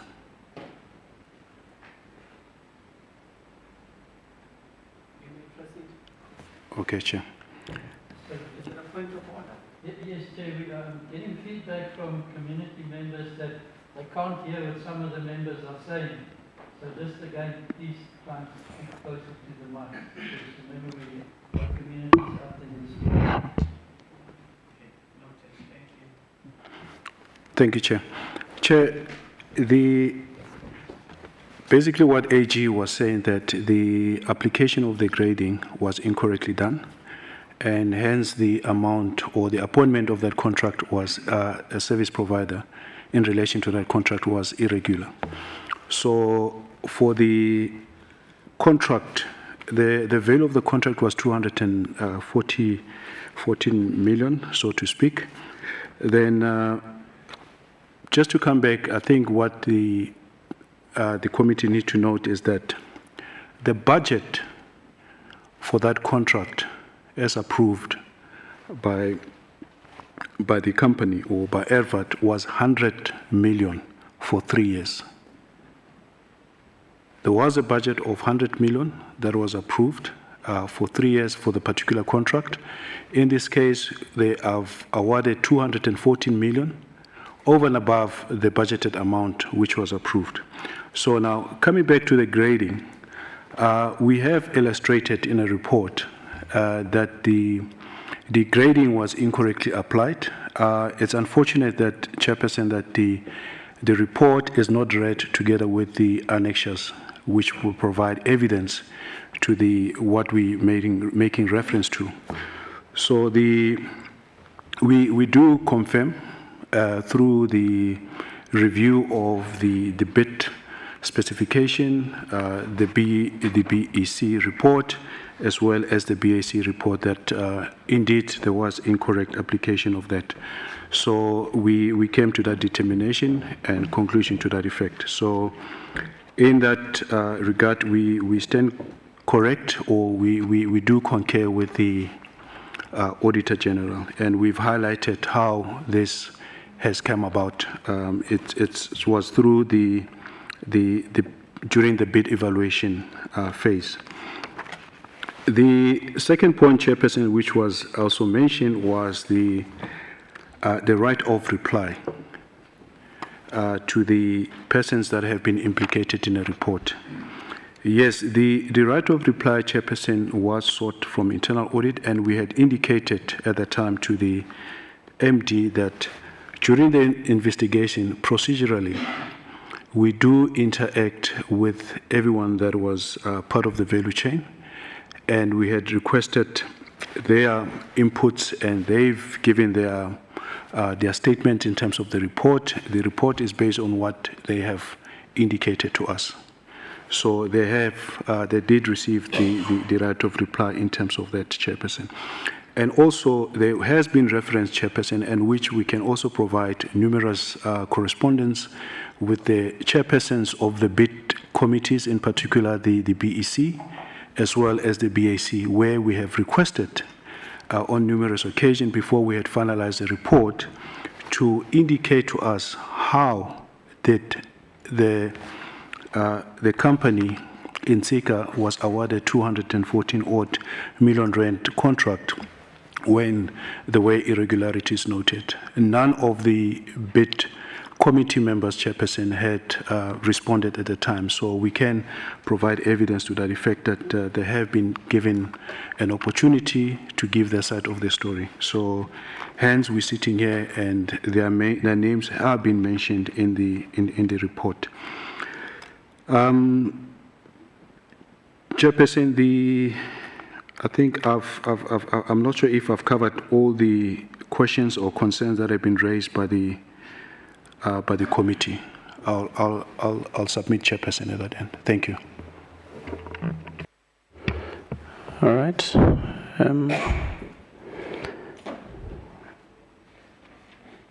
you, Chairperson. Thank you, Chair. Thank you. Through you, Chairperson, I just need to give a background to some of the instances so that the MPAC understand basically some of the organizational culture that created some challenges for the entity. Firstly, Chairperson, when I took over ERVAT as the interim MD, there was a litigation initiated by ERVAT, attorneys appointed to take over AG on some of these issues that have been raised in this report. Chairperson, AG do overview from time to time to look at the risks that exist in different municipalities. Then depending on that risk, when they audit in the following year, then they will choose a certain focus area. As you know, after the PPE issues in the media, when we audited for 2020-2021, AG, most of their focus was on PPE. But in the previous years, it wasn't on PPE because PPE wasn't at the high risk of the agenda of the audit, basically charter of that financial year. So, based on the issue of budget, to say that ERVAT did have deviation for a number of years, but when ERVAT audited, I think when AG audited ERVAT for that year, they realized that the number of deviation, I'm just now thinking out of the box, understanding how AG function, is higher. Then once they realized that, then they focus in that key area, they found that this budget was irregular. So basically, that's why then AG, and once the irregular expenditure is identified in that financial year, then they go backwards in terms of looking into that. So that is the first issue, Chairperson, to say that the deviation, AG, when they audited, they found that basically it should have followed an SCM process. That's why it became irregular. And we do take note that some of these issues, now they are historical issues. But when we say that we've put together corrective measures, basically, ERVAT has now terminated the issue of deviation only on circumstances where it exposes ERVAT to very high risk. We'll come to the issues of insurance. So Chairperson is to give the background there to say that there was a lack of understanding in the entity in terms of the Auditor's General function and basically. So the other issue was that the issue of impracticality. The MFMA do provide a clause to say that if it's impractical to go and tender, you can go on a deviation, But I think looking at the number of deviations, it made AG to be suspicious to say that why there are so many impracticalities, hence they raise these irregular expenditures. So we stopped that part of raising very easy irregular expenditure time and time again. So that part, I remember, Chairperson, when I was acting MD, I issued a memo to stop all this irregular expenditure, those deviations, because they were coming very easy. So it was an organizational culture that AG found that processes were bypassed in a way. So it does not actually include all the contracts. And the issue of value for money is where the entity say that as an entity, we do believe that we receive value for money, but don't take us for our word.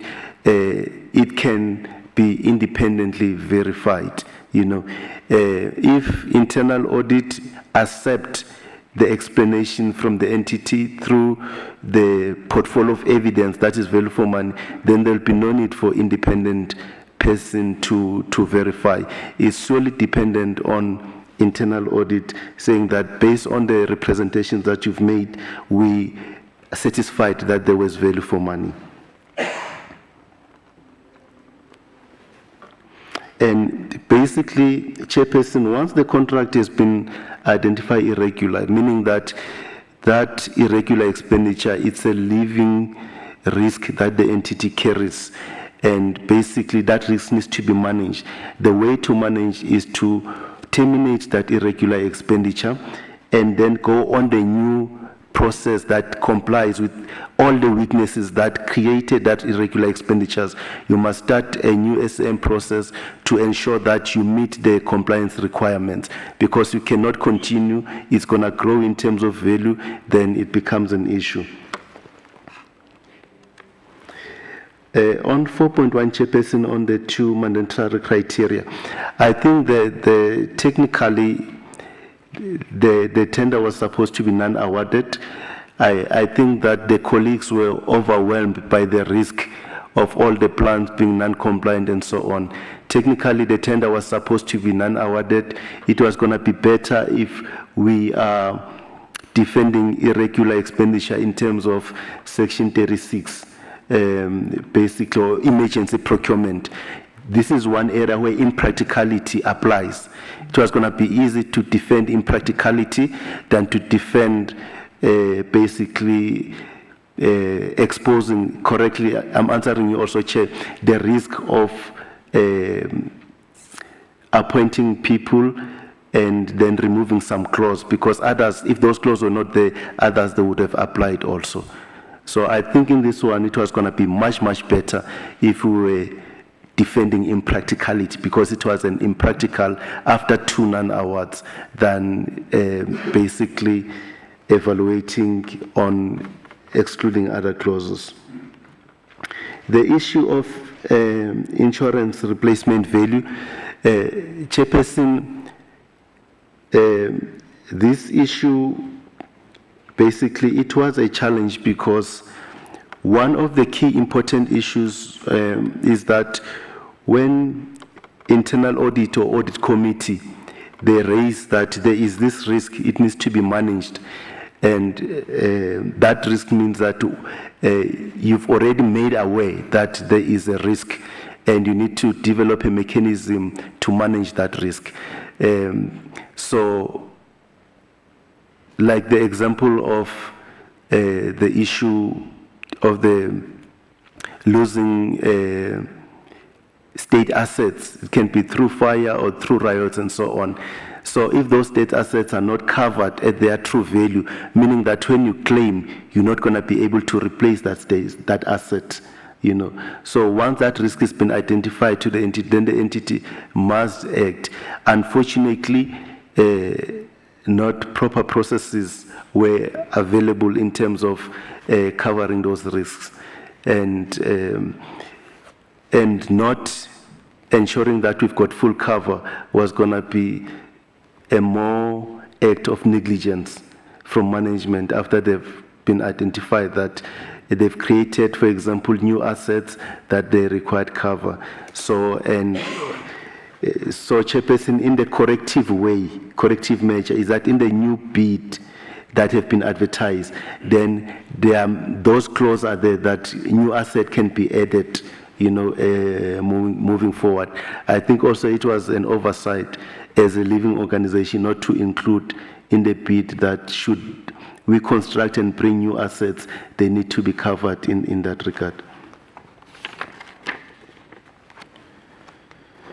And Chairperson, Member DPA raised a very important issue. There, Chairperson, you need to understand the challenges that ERVAT was going through at the process in terms of the delay in implementation of these internal audit remedial actions. At that time, the board had issued a forensic investigation against the MD. So meaning that the person who was supposed to implement this recommendation of internal audit was under investigation by the board himself, you know. So that complicated the matter with the accounting officer now had to charge the very, at that time, because the investigation was ongoing. So it delayed the entire process of instituting these disciplinary measures. And the report it was then finalized later with the, in terms of the outcome of the report. It was a very not so good report, to put it lightly, and so that was going to have major challenges. But the institution at that time was very unstable to be able to move with those recommendations due to those accusations and counter accusations that were taking place at ERVAT.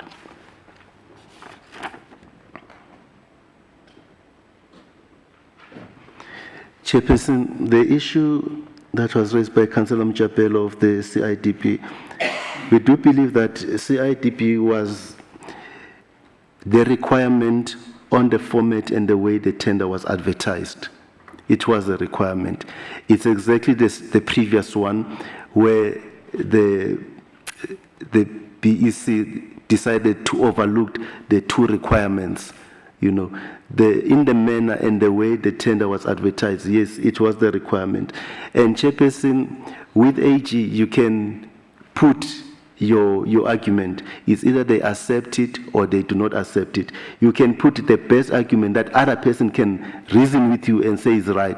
But once AG has made a final determination, you need to comply and implement those corrective measures, because it's not only they are managing, they're ensuring accountability and clean governance. So you might, in your small area or in your area of responsibility, you might see it as you've complied, but when they do assessment, they look also at the lessons learned from the entire municipal body of South Africa.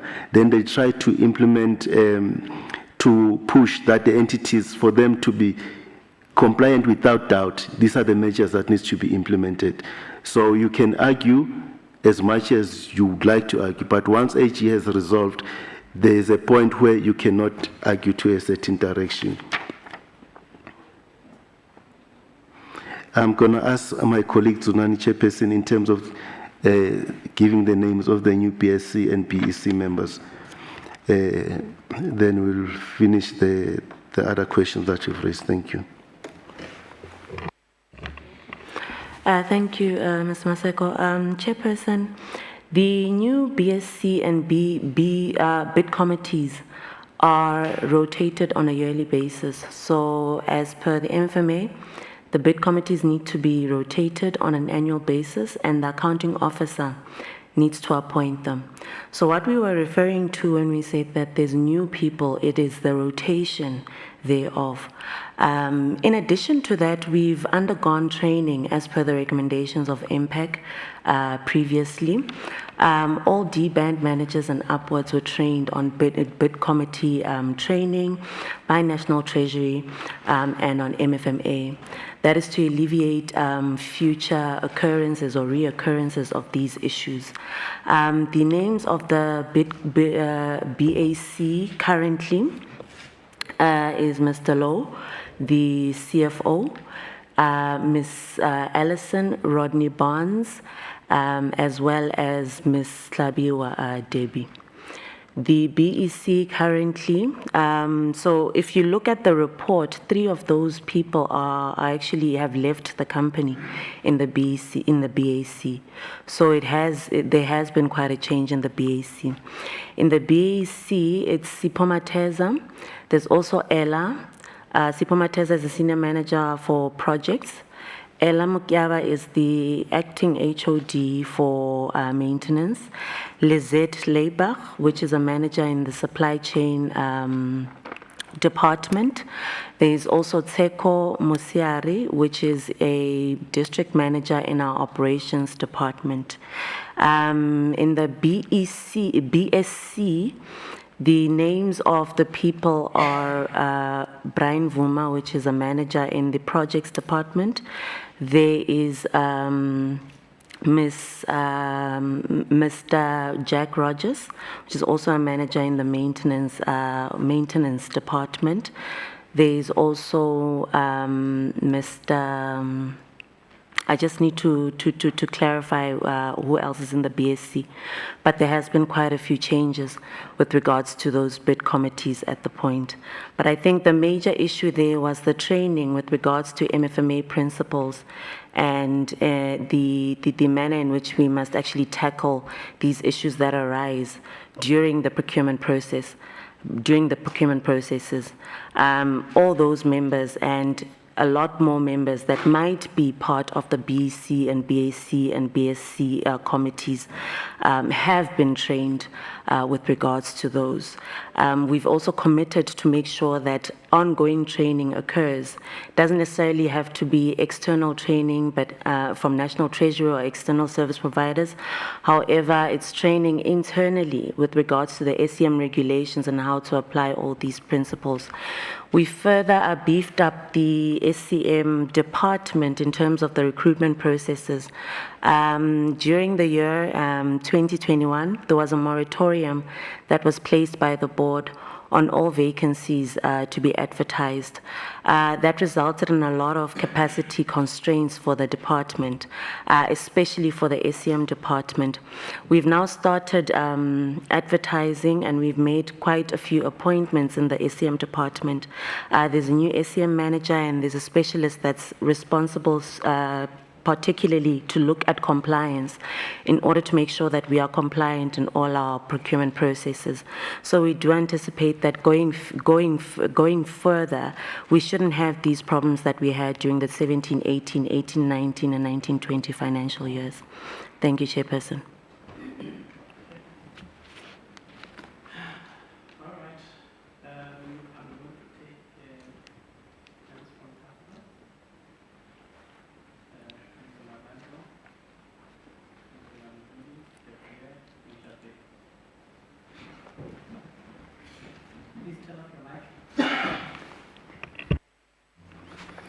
Yes, thank you, Chair. It's just a concern, item 4.4, where the department responded to say that they're going to receive training. Is that an admission that the people that were there were unqualified? And the other thing is it refers there to technical competency. And I'm not quite sure how the MFMA is going to provide technical training on these committees. And then I thought, well, good news, there's new committees, but now it's just been shuffled around.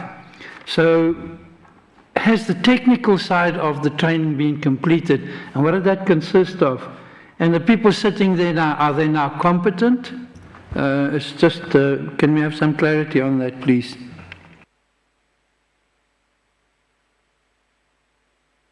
Yeah, mine, HOT and MMC. When is Mr. Low leaving the institution?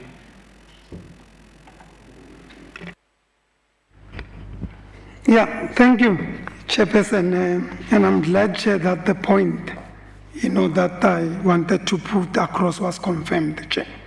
If you listen to the names, you will hear Mr. Rogers, Ms. Chapman, Mr. Barnes, Mr. Lowe. These are all the people that are in the old committees that are implicated, Chair. And that was really not the issue. The issue was to say, let's deal with the problems. And when we say we are putting corrective measures, Chairperson, let it not be malicious compliance. Let it be that indeed. But sometimes we are unable to do this because we are looking for villains in the wrong places, Chair. Chairperson, I said I would come back. Chair, that we like talking about the Auditor General as though Auditor General is a ho-ho. And we put the issue of Auditor General out of context all the time. The Auditor General is here to help us, Chair. And they audit us on the basis of the information that we provide to them. So the audit outcome is on the basis of what is before them. And I would speak as though I speak in their defense, but no, because sometimes they do get it wrong. And purely because of what is before them. That's why they will make a finding. But we talk as though their findings will always be correct. No, Chair. That's why we need to set out on an exercise to deal with the finding. But doesn't mean at the end of the day, we cannot say, we understand why you arrived at the finding wrongly so. Because what was before you was X, Y, and Z. But the facts are the following. We are not defensive, Chair. But you will not deal with the problem unless you understand the problem. And if we are saying because Auditor General said it, then it is, then we are wrong. Then we will never get to deal with the real problems. We will end up doing exactly what we see here, Chair. Reshuffling the committees, saying we are training because we're going to put up a reason that we feel is acceptable. And that's not what we are here for, unfortunately. We have to make corrective measures, Chair. I, Chair, ask a particular question as to whether the answer that was given by the officials with regards to the CIDB is in dispute or not. And I ask the question because I would have expected the audit report to answer it, because it's a bone of contention, but it didn't, Chair. I'm going to read something to you, Chairperson.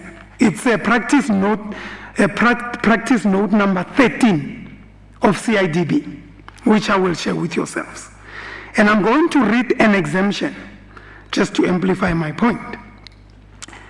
It explains what CIDB is and what is applicable. Then it says under exemptions. I'm going to read it as it is, Chair. It says the construction industry regulations does not require the register of contractors to be applied to construction works that, one, are substantially labor-only contracts. So these are exemptions. If it's a labor-only, it's exempted. Number two, that are substantially supply-only contracts. I will share, Chair, for the record with the Secretariat. This is the practice note from the CIDB. Now you go to contract ERW 201709/TNDR 006. It says maintenance, servicing, and repairs. That suggests to me that's a labor-only contract, Chairperson. And it's easy because the proof of the pudding is in the eating and the devil is in the detail. We paid this NCICA 71 million. Can we get the records of the payments? Check. And let's see what they were paid for. And see if this was not labor only, if they did provide, because that's really what we should have set out to do. That's what we should have found out. And we could go to Auditor General and say, this is what had happened. This should have been a labor. We included this erroneously. If indeed we did. I'm not saying that's what happened, Chair, and I'm not saying that's what we'd find out, but that's what an investigation should have established, Chairperson. And you see, unless you know this, you are unable to put the correct measures in place.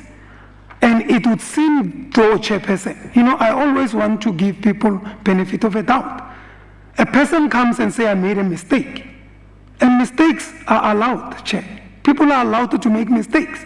And if indeed it's a mistake, we must accept a mistake. We should not act in a manner that suggests that we discourage people from making mistakes. Otherwise, people will be afraid of making decisions.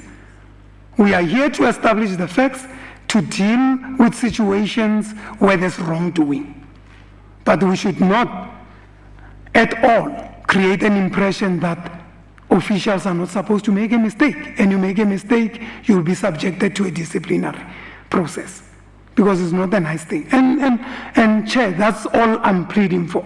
To say, let's do proper processes when we are given an opportunity to do it. And establish the facts. And act on the basis of the facts. As opposed to brush over things, and the next thing we venture into processes that are costly by their own nature, that are demoralizing to the workforce. Chair. So I'm going to request, Chair, I will share this, I will send it, practice note, but I'm going to request the payments, Chair. And let's see what these people, the 71 million, what they were paid for, and if it's not in line with that CIDB practice note. Thank you, Chairperson. Yeah, thank you, Chairperson. My two questions were not answered. So, with regards to recommendations in the 17-18 internal audit report, whether that was implemented, I'm very happy to hear about the training that took place as per our recommendation from a previous report that we've done to ARVAT. Then I would like to ask internal order, what is the progress on the 2018-2019 report? When can we expect that report? Yeah, and then if I can just get the answer on what happens if there's an emergency? Because these hourly contracts, I believe the auditor, the AG have marked them as problematic. What are we doing now if there is an emergency at the waterworks or at one of our sewage plants? If we can just get that answer, because it's important for the public to know that although we are discussing these findings, that if there is an emergency, there is now a process in place to deal with that. And then I just want to say, the Auditor General has given us this report. This is why we've got this public hearing, is to hear your side of the story from ARVAT, and then for the necessary investigations and recommendations to be done. So we mustn't see this as negative. I think we should see this as adding value to the city and protecting the citizens or our ratepayers' money. Thank you. Yeah, no, thanks. I think as well, just before we give internal audit and the department to respond, so that we close this one up. In simple terms, I just want to understand this in simple terms as well, simplify it as much as possible. Is that one, we're saying that there was no need for a deviation process on the first matter of Birchwood Hotel. And therefore it should have been subjected to the supply chain management processes. Number two is on INSIGA and mandatory requirements not enforced as bid evaluation stage. And then there's an attachment of what is this, 14 million, no? Are we saying that the entity paid companies that were duly not qualified as per at least the requirements for the job specs that were there? So the companies in SIGA and these other ones to supply chemicals, were they paid these monies, but they did not qualify, at least have mandatory criteria as per the requirements to carry out the work, whether it's CIDB and then the other ones, the two requirements that were stipulated there, CC and dangerous good legislation. I just want to understand that point. That did we then give work to companies that did not qualify and actually paid them? Number two, is that there was no need for a deviation process. And also, I mean, I'm qualifying it with at least with the submission that was raised to say that the entity in itself was abusing Regulation 36 as a form of procurement. At least that's what I got from the former acting MD. And were not answered as well in terms of the confirmation of the financial year of the deviation of Birchwood. Internal audit. Thank you, Chair. Good morning. Chair, on the investigations that ERVAT has indicated that they are under, they are in progress, we have finalized those investigations. We have requested for a meeting with the acting HOD so that we can take them through the reports before. Okay. Apologies. Chair, I wanted to indicate that on the investigations that have been indicated as being in progress, we have finalized those investigations. We have sent an email to the acting HOD so that we can take the management through the report before they can then present to MPAC. Thank you, Chair. Okay. Department. Thank you, Chair. The Birchwood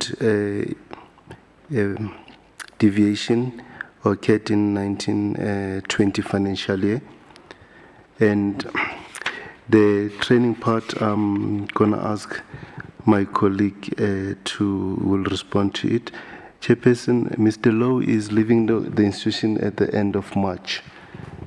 So at the end of this month, he'll be leaving the institution for retirement. And the other issue, Chairperson, that it looked like is the same stuff that we need to brought forward to MPAC.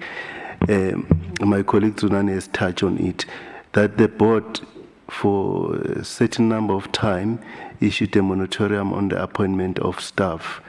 And when the board left, they were in the process of finalizing the filling of senior executive or HOD's positions. So that created basically a small pool of people that qualifies to be part of the SCM bid committees.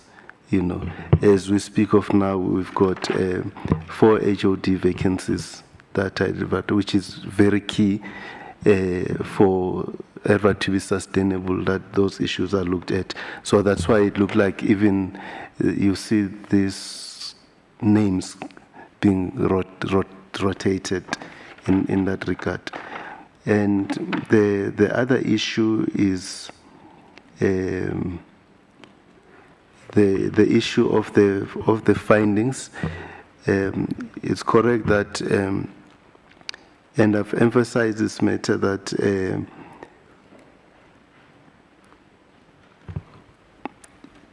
you can argue to a certain extent with the Auditor General when they raise the findings.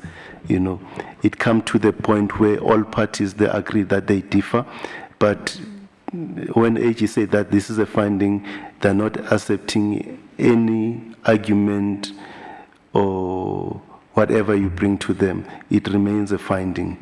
Then that is the unfortunate part. And then in terms of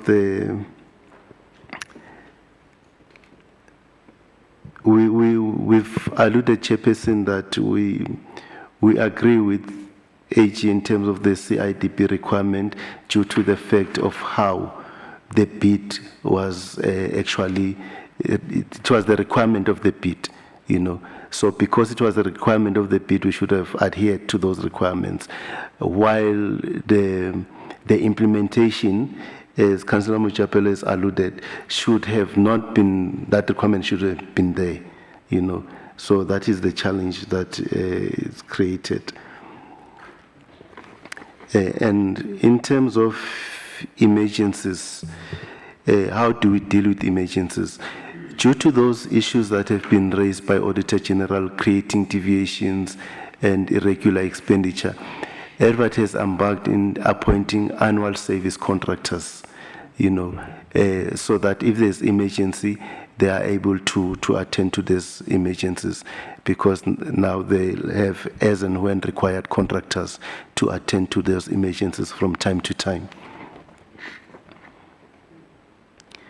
The issue of deviation process, Chairperson, the law allows for deviations to take place, but now Auditor General come and test whether that deviation should have been a deviation. And basically, when they test it, then there's a number of issues that this one should not have been a deviation. You should have followed a proper SCM process. Chairperson, the INSIGA, the contract was advertised as rate-based. The total sum was only to allow for the evaluation as a measure of evaluating.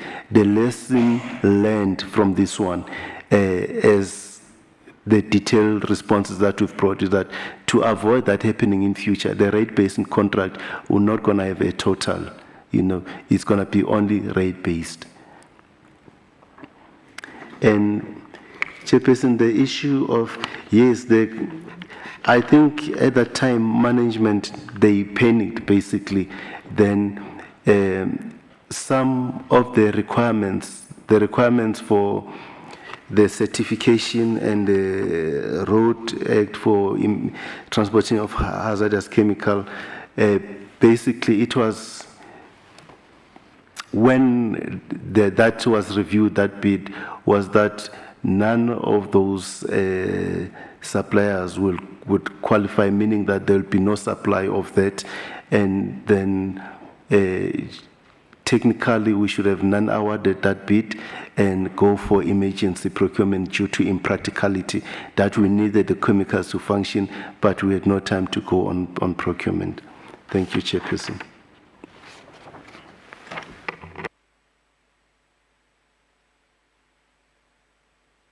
A follow-up, Chair. No, I ask, when is Mr. Lowe leaving the establishment? I'm not sure. He's leaving in March. What will then be? You did not have anyone to put in those committees there, or whether this report was not published, that will be part of the report as it is, or is there just a superhero there? He knows everything. I'm just checking because now I understand why he could not find the documents in Mr. Engelbrecht. And then you are putting him in the leadership position where he's going to decide where we're going to need documents should anything happen. He will not be, by that time he will not be in an institution. But I'm asking whether you have consulted with your senior managers, maybe the accounting office or the group CFO, that we have a gentleman here that is very good but is leaving in a month's time. Should we put him? as in that committee of BSc, BEC or BSc, of that thing that deals with documents.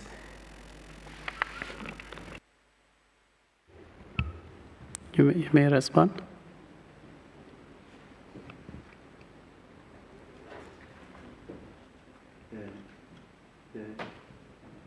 Thank you, Chairperson. Through you. Chairperson, on that one, it will be very subjective because, as indicated, that the new interim MD appointed new committees, and as I've motivated that the main challenge at ERVAT is that we've got very high vacancies of senior HODs that should have been filled. So if you need to function, you must use all the hands that are there, not because they are superheroes or any other reason. It's just the limited tools that you can utilize to function. Thank you. Thanks, Chairperson. On that one specifically, it's a requirement by the MFMA that the CFO must chair the BAC. So as long as there's a CFO, he must be the chairperson of the BAC. And that brings me to Mr. Councillor Mjapelo's concern with regards to the rotation of members and how most of the members have stayed the same. With the BAC, we are quite limited with regards to regulations because it needs to be only senior managers that report to the accounting officer. So there's only 8 EXCO members in EXCO, and you will see that even though we try to rotate, it will most probably be the same people that you see. On a previous question that Mr. Maseko asked me to answer, with regards to the qualification of the previous BEC members, it wasn't necessarily because because they were unqualified. However, there are a lot of subjective issues and a lot of tricks that come up in the procurement processes that are unforeseen, and without proper training with regards to how to handle those, we may, as Mr. Maseko alluded to, panic and make the wrong decisions. With regards to this issue on the mandatory criteria removed, the mandatory criteria, when you look at it carefully, it was actually applicable to chlorine gas. However, the chemicals that we were going out on tender for were ferric chloride and polychlorinated DBF. So those mandatory requirements did not apply at all. So the right decision at that point, would have to issue a non-award, go out on a deviation for 3 months or 2 months, and redo the tender in an appropriate manner, where those qualifying criteria are actually excluded. That did not happen. However, it was decided that let's just award it because we need the chemicals. So that's where issues of training with regards to SEM regulations and how to act when you are faced with these situations where you're caught between a rock and a hard place. That's where the training comes in, and that's where it was deemed necessary for management to undergo that training. Thanks.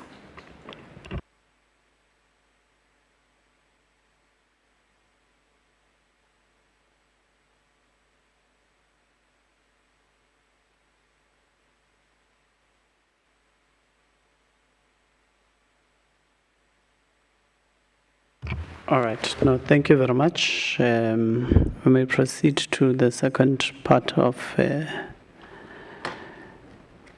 response.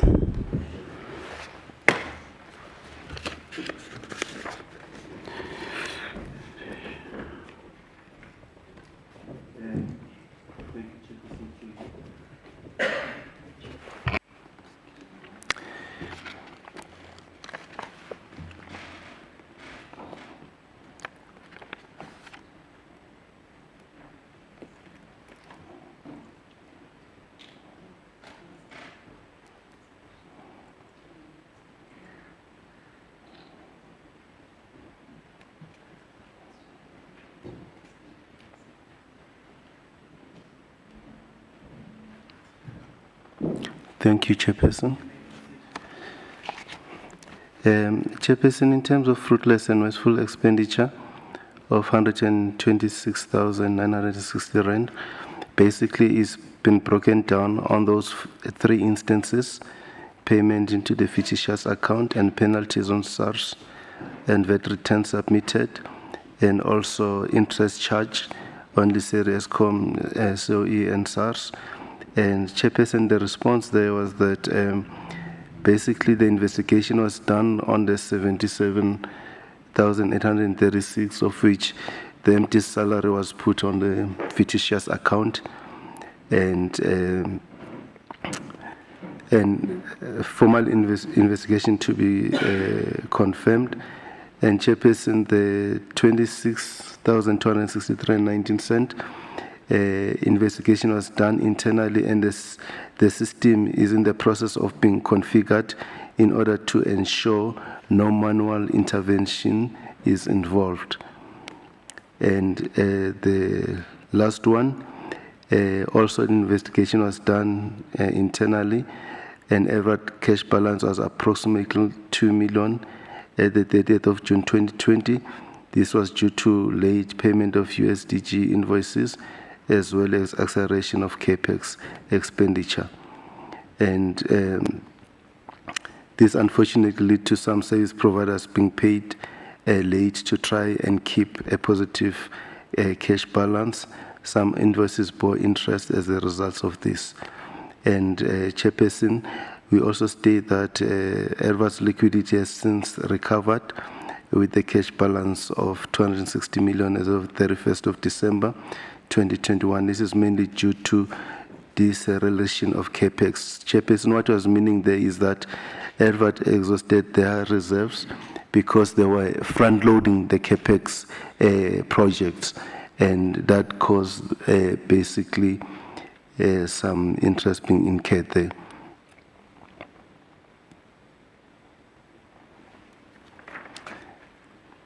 And we're saying, Chairperson, that the last paragraph, that as of the last 2 quarters, ERVAT requires that COE make timers payment and all USDG invoices in order to avoid ERVAT having to fund CAPEX out of its service charges, therefore resulting in the adverse liquidity position as well as fruitless and wasteful expenditure. The other issue, Chairperson, is to say that corrective measures that management has implemented to avoid future fruitless, wasteful expenditure. Chairperson, the process to change banking details has been improved with additional or a form signature by employee with their ID number and bank confirmation letter confirming the employee's bank details. And the other one, Chairperson, robust review process implemented around the submission of VAT returns and manual process involved in submission thereof. The system is in the process of being reconfigured to ensure that no manual intervention is involved. The other one, as we mentioned, Chairperson, that the liquidity of ERVAT has since improved to 260 million as of December 31st.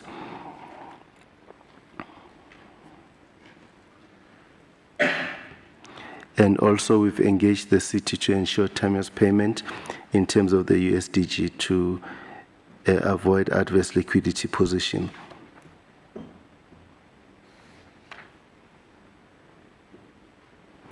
And Chairperson, the controls that management has implemented, as we mentioned, that the process to change banking details has improved by ensuring that an employee must sign a form, and also with the ID number and bank confirmation letter before anything can be changed on the pay system.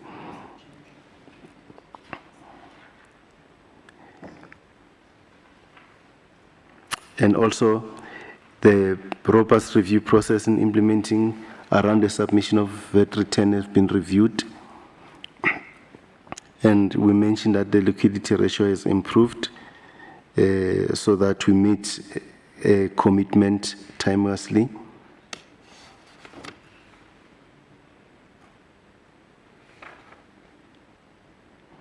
And in terms, Chairperson, of the value for money, The initial service was rendered and the value for money was received.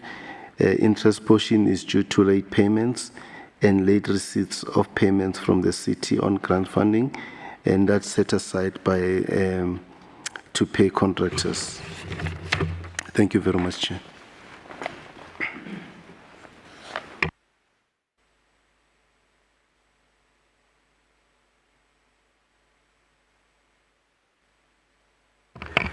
Okay. Councillor Randall is the only one. Councillor Masuku. Yes, thank you, Chair. Chair, my view that Irwat is an out-of-control rogue unit will not change. We have no idea what's going on there. We're only getting these things that crawl out and then it takes years to deal with it. If you just take the 70,000 rand that was paid to a fictitious employee with fictitious bank account, who authorized it? Who created the profile? Who loaded the payment? That's not been investigated. Somebody just helped him to 70,000. We don't know if it's even still going on now. Maybe we'll see another one in 2 years' time. But there's something that has not been dealt with in all of the items we've discussed here. And I refer to what I consider the source document of this whole exercise, which is the internal audit report. And if you go to between pages 12 and 24, or 29 of the internal audit report, items 7.1.5 to 7.1.3. And you have a look there. This company, Mayubai, I don't know if I pronounce it correctly, had staff. We don't know if they clean or not, but payments were made. And then all of a sudden, when this whole mess occurred, someone then said, but hang on, what does their contract say? And then Mr. Engelbrecht came and said, the financial manager said, oh, it's an indefinite contract and you can terminate it. But then the next question from internal audit was, where's the copy of the contract? And the reply was, I can't find it. All right, there already, big question mark. Then internal audit took the trouble to go and investigate the company on deeds office searches and CIPC, and they came back and said they can't trace the directors.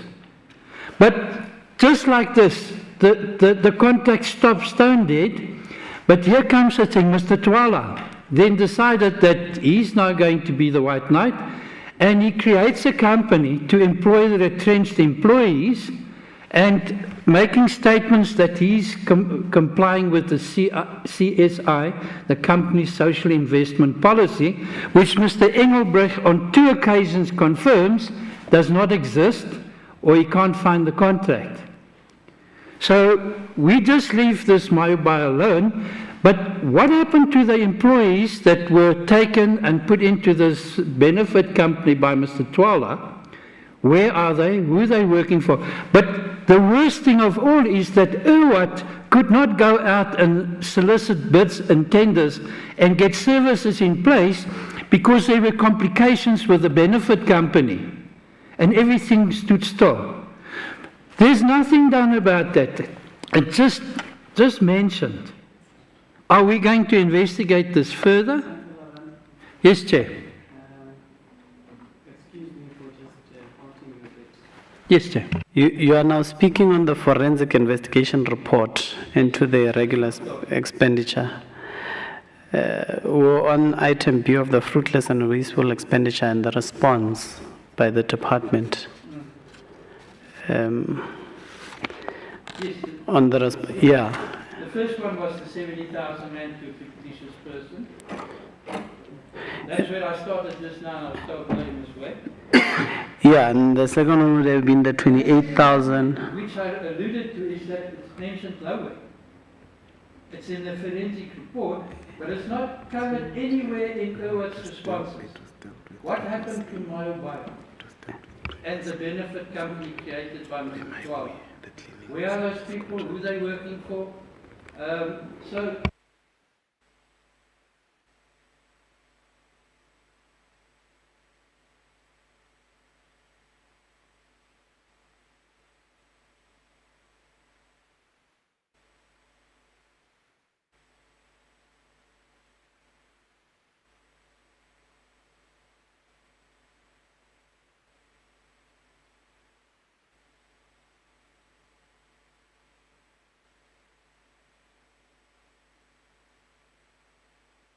Councillor Masuko. Thank you very much, Chairperson. I hope I'm audible enough. Chair, I will plead with the committee and yourself that maybe we allow the entity to present their responses. We follow up with questions if there are clarity-seeking questions. And then we allow them, when we're satisfied with those questions, to leave us so that the committee would have its space to can sponsor recommendations on the report, because I hate to repeatedly say, Chair, we dealt as if we're not supposed to do anything now. That is my plea to you. To ERVAT, Chair. In 2019, when I came in as a chairperson of MPAC, there are matters that are still here that we dealt them with in that time. I see a trend of acting not a bit longer late than the recommendations that are done. One, by the committee itself, two, by the internal audit. The actions there are delayed. I don't know whether it's deliberate or maybe there could be other reasons. The issue of ERVAT, I think these items would have been closed by now if they action them timeously. Thank you very much. No, thanks. Before I allow the officials to respond, I just wanted to check this 77,836, where the employee is not known. The request is deemed to be unreal and untrue, and the account in itself. One, I don't think that a payment would have been effected if the account was untrue or unreal. So it's an account that does exist. As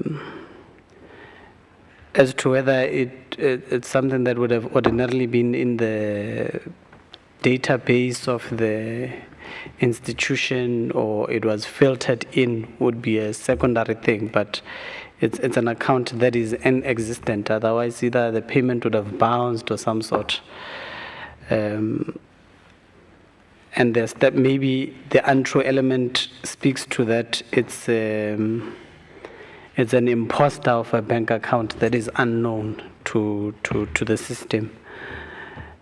But what I wanted to get is that this amount of 77,000, what was it affected to, or is that also unknown? Was it for an employee to be paid a salary, or was it for a supplier?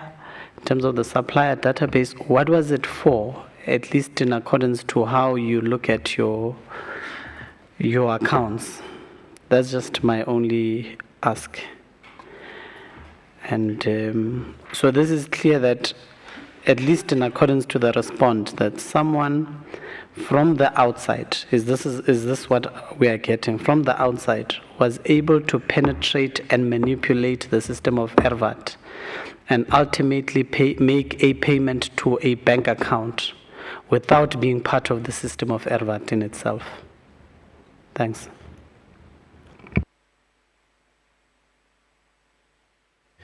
Thank you, Chairperson. Chairperson, I've tried to paint a picture.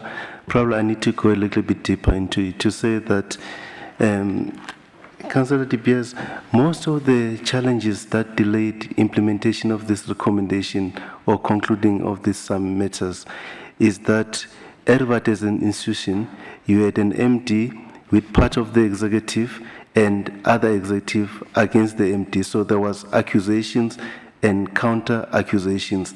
that affected the normal functioning of the institution. And that was painted a very clear picture on the investigation that was done by the board at ERVAT. So meaning that for some time, the institution was not functioning at its full capacity. And one of the issues that I picked up also, exactly some of the questions that Councillor Engelbrecht has been propping in, is that,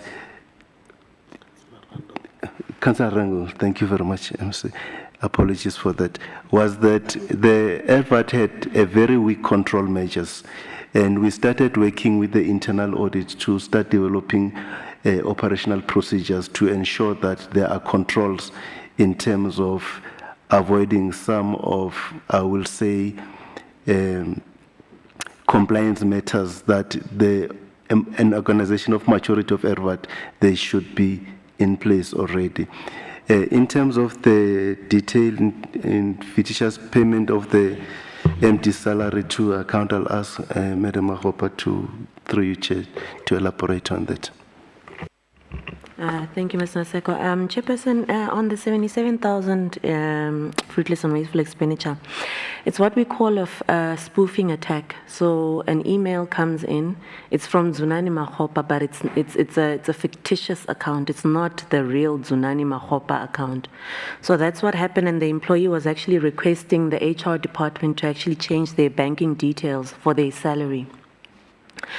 The gap there, as Mr. Maseko has alluded, there was quite weak controls at the time. The gap there was that it's just an email request that was received from the employee, and the banking details were changed as per the letter from the bank attached.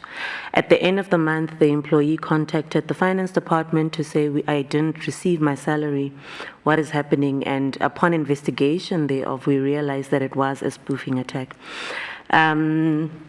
As noted on the report, we've actually tightened those controls where the employee needs to sign a form and attach a bank confirmation letter with their ID number with an original stamp from the bank, so that we can process any payments or any changes to the employee master files going forward. In addition to that, in terms of our cybersecurity, we've implemented a system called Mimecast, and on that system we could implement prevention on impersonation attacks. So these emails come in the thousands on a daily basis, and the system actually blocks them. Unfortunately, one or two every now and then make it through, and the system is unable to block it, which is an inherent risk in terms of cyber attack. So this one is one of those that actually went through. And because the controls were so weak at that time, we couldn't actually pick it up.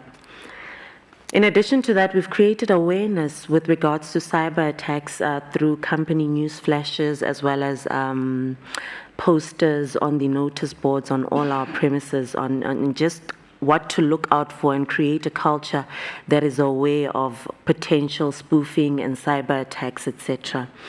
So the account exists. We've opened a case with the police. There are delays with regards to that. However, our last follow-up, which was a few weeks back, was that we followed a Section 205 process where we actually want to subpoena the information from the bank in terms of who that account belongs to. And that's because the bank was actually not willing to release that information from us. So we are currently awaiting the prosecutor to sign off on that Section 205 so that we can get a subpoena for the bank to release the information and close the investigation that is going on. Thanks.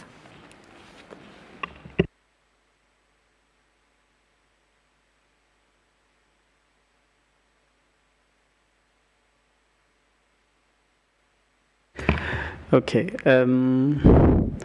Yeah, so the submission that you have just made, can we also just get it in writing and sent to us as well, please?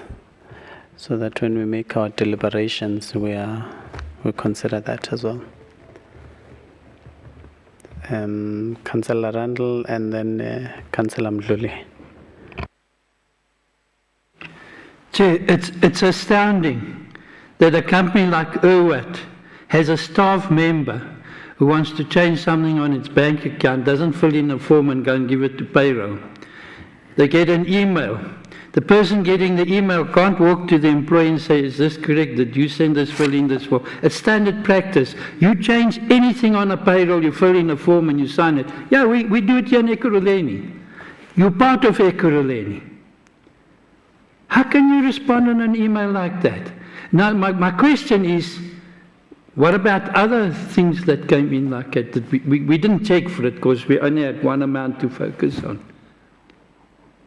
That's my concern. Councillor Mdluli? No, Chair, for us to be guided on when we make our deliberation, just a quick one, maybe to the HOD or the internal audit on the point 9.1.3, whether has Mr. Twala left the institution or is Mr. Twala only left Arvat? And if he's still within the institution, where he is? Because I think you must know your employees, where are they now, if they're within the system. Which point are you referring to of the report? 9.1.3, I think is the recommendation of the report, because I thought that we were going to release the officials. Or it's page 53. Page 38 of 44, page 53, my comrade.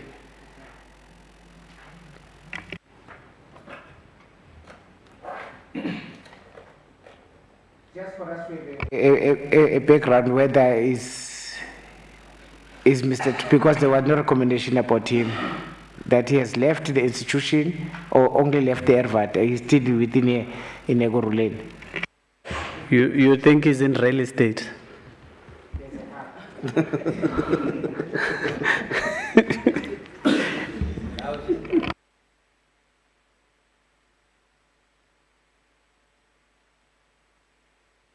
Thank you, Chairperson.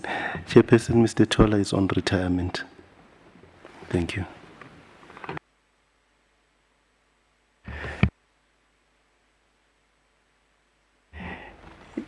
Yeah, just like the other one who's about to.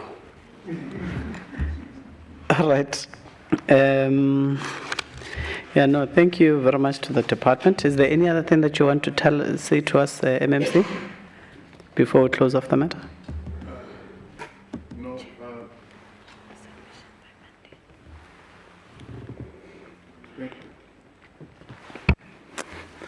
Thank you very much, Chairperson. There isn't much except for obviously what you have asked, that there should be some reports that need to be submitted. We have noted that, and from the committee as well, and we'll just ensure that those reports have been submitted. Not too sure if maybe you do have a deadline as to when you would like to have that report.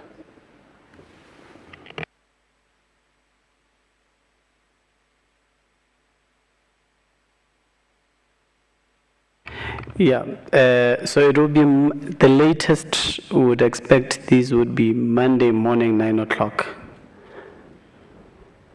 Just in writing, eh?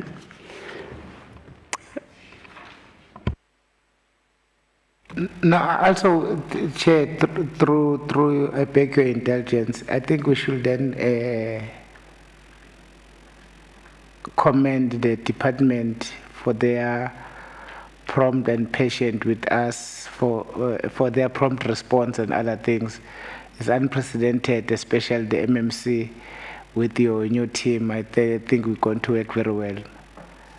Unfortunately, I did not say congratulations to the new HOD, but it's obvious. If Mr. Randall have said that, it's me that have already said it. Thanks.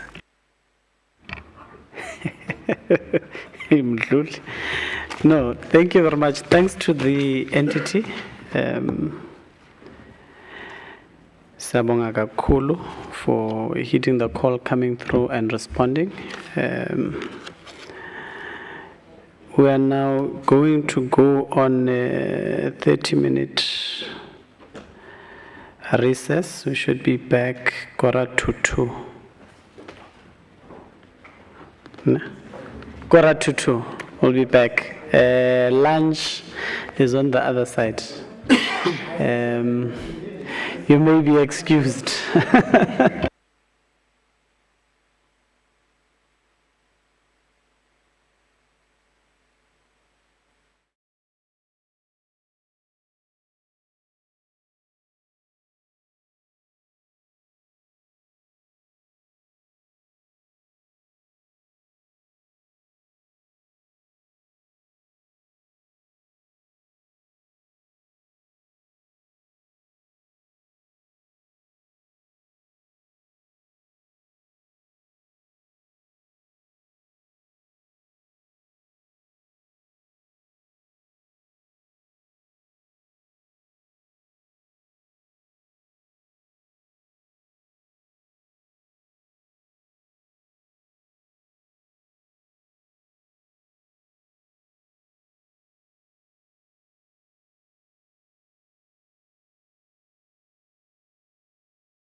Chair, the PBC is here. Thank you, Chair.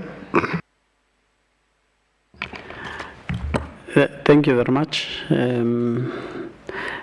Greetings to the entity and to the MMC. May the MMC please introduce the delegation that is before us. Thank you so much, Honorable Chairperson. Good afternoon to honorable members, officials.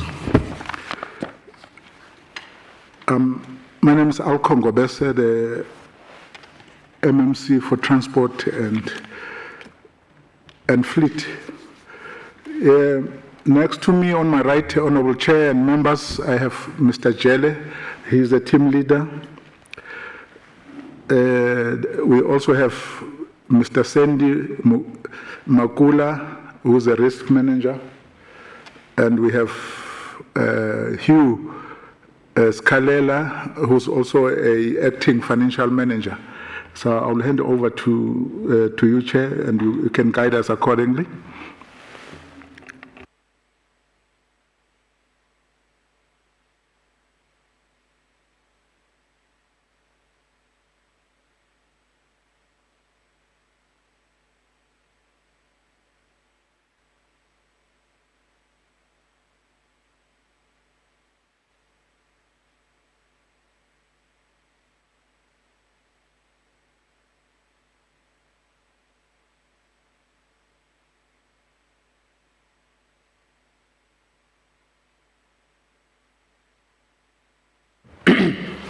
No, thank you very much, MMC.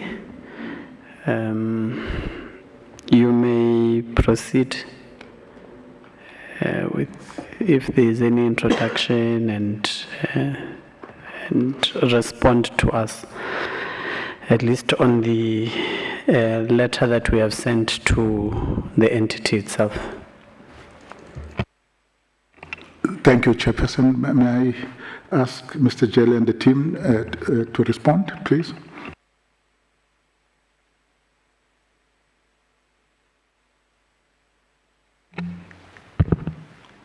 Yeah, good afternoon, Chair and committee members. Yeah, from my side, I'll be leading as the team leader. My colleagues will assist in terms of giving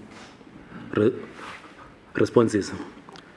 I'll start with question asked, question number 1.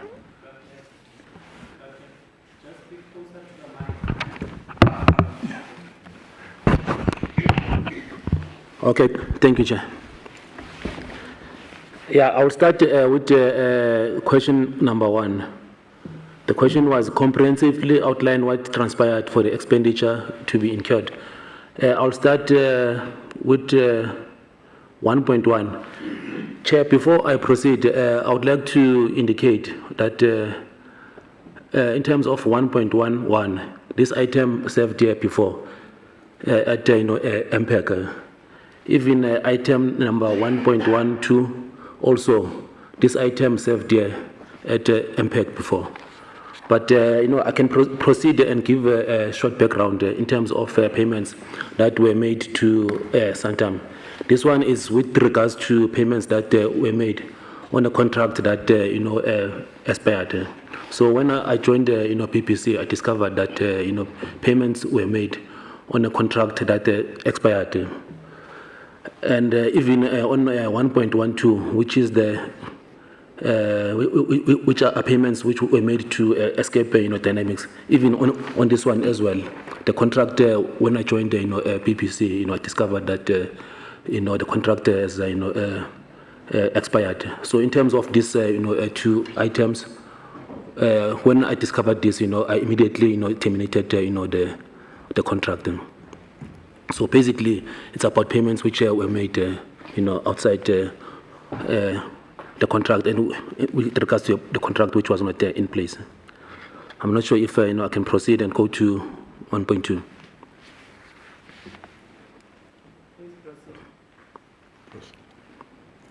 Then in terms of 1.2, procurement processes not followed. With regards to this one as well, This item served at the MPAC, before, Chairperson. In terms of this one, there was a policy which was in place, the asset, a policy. So when the contractor was in place, it was, in line, with the policy which was, in place. And the payments were made in line with the policy which was in place then. Then when in 2019, the policy, was reviewed, that's when, the process led to irregular, expenditure. Because it was because of the a policy which was put in place. Then in terms of 1.22, this one, the payment was made because there was an emergency procurement which was done. There were buses which were deployed. So on that day, it discovered that most of those buses are not, roadworthy. It was raining. Some of the buses didn't have, working wipers. So the team then decided that, they should do immediate, procurement. Then in terms of 1.3, this 1,000 is in interest that was accumulated due to late, payments. As we all know, we know that PPC was experiencing financial constraints. So as a result, there were late payments which were made. Then in terms of question number 2, the question is there any investigative report submitted by the Internal Audit Department to the department? If yes, the internal audit recommendations have been implemented accordingly. So in terms of this one, there was no investigation conducted by Internal Audit Department on the above. However, generally, the entity does implement the recommendations of internal audit. Then in terms of question number 3, outline what corrective measures has the department taken since identification of the expenditure. As I've indicated, the entity terminated the services of some of these companies like Escape, Dynamics, eBus, and in 2020. Yes, that's right. Yeah. Then in terms of 3.2, the entity together with the COE risk department started the process of sourcing new service providers for insurance. However, before the service provider could be appointed, a decision was taken on Section 78 process to amalgamate the entity to the COE. Subsequently, the assets have been transferred to the COE. Then, in terms of 3.3, the entity terminated the services of eBus as I've indicated. Then 3.4, the contract with the service providers for leasing of building that was utilized at a selling point in Springs have been terminated. The entity currently utilizes Brakpan Station, Tsakane Depot, and mobile vehicle, for past tickets, selling points. Then, in terms of number 4, outline what mechanisms has the department put in place to ensure that such incidents does not reoccur in the future. So we have developed the contract management tool, which will be monitored and reviewed monthly to avoid instances where contracts expire and takes longer to be advertised. Then 4.2, there's regular training for supply chain officials. Then in terms of 4.3, improve relations between operations and marketing department to ensure that there is communication in terms of number of available passes to fulfill the contractual obligations. Then 4.4, improve cash flow management to ensure that the income generated is able to meet the financial obligations, which include the payment of service providers timely. Then number 5, provide a report on value for money on the identified expenditure. Then in terms of Santam, the insurance cover assisted with the transferring of the risk exposure to the third party, and that included the road accidents and passenger liability.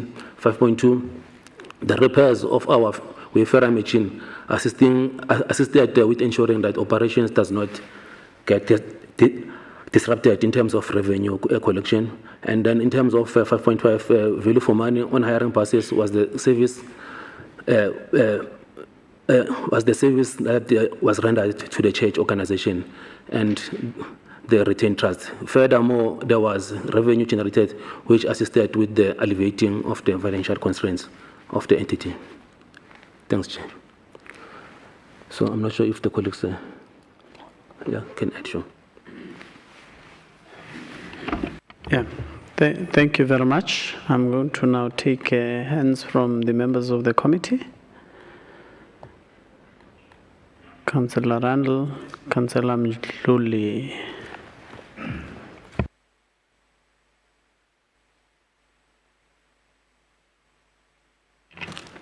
Yes, thank you, Chair. Just a point of clarity. I see the letter is from the HOD Transport and Fleet. And then I'd like to know the members there, are they from the BBC or from City of Ekurhuleni? If you remember, there's the merging operation with Ekurhuleni Bus Services. And the last report I read that many of the staff members had already been moved over to Ekurhuleni Bus Services. If that can just be clarified. Then the only item that I need to question here is this item 1.2.2. Can they clarify how much did they charge the church for the hire of 7 buses, and did the church pay? That's the first thing. Secondly, they paid 21,000 Rand to hire 7 buses for the now 7 buses that they were supposed to provide that were not available due to the poor condition of the fleet.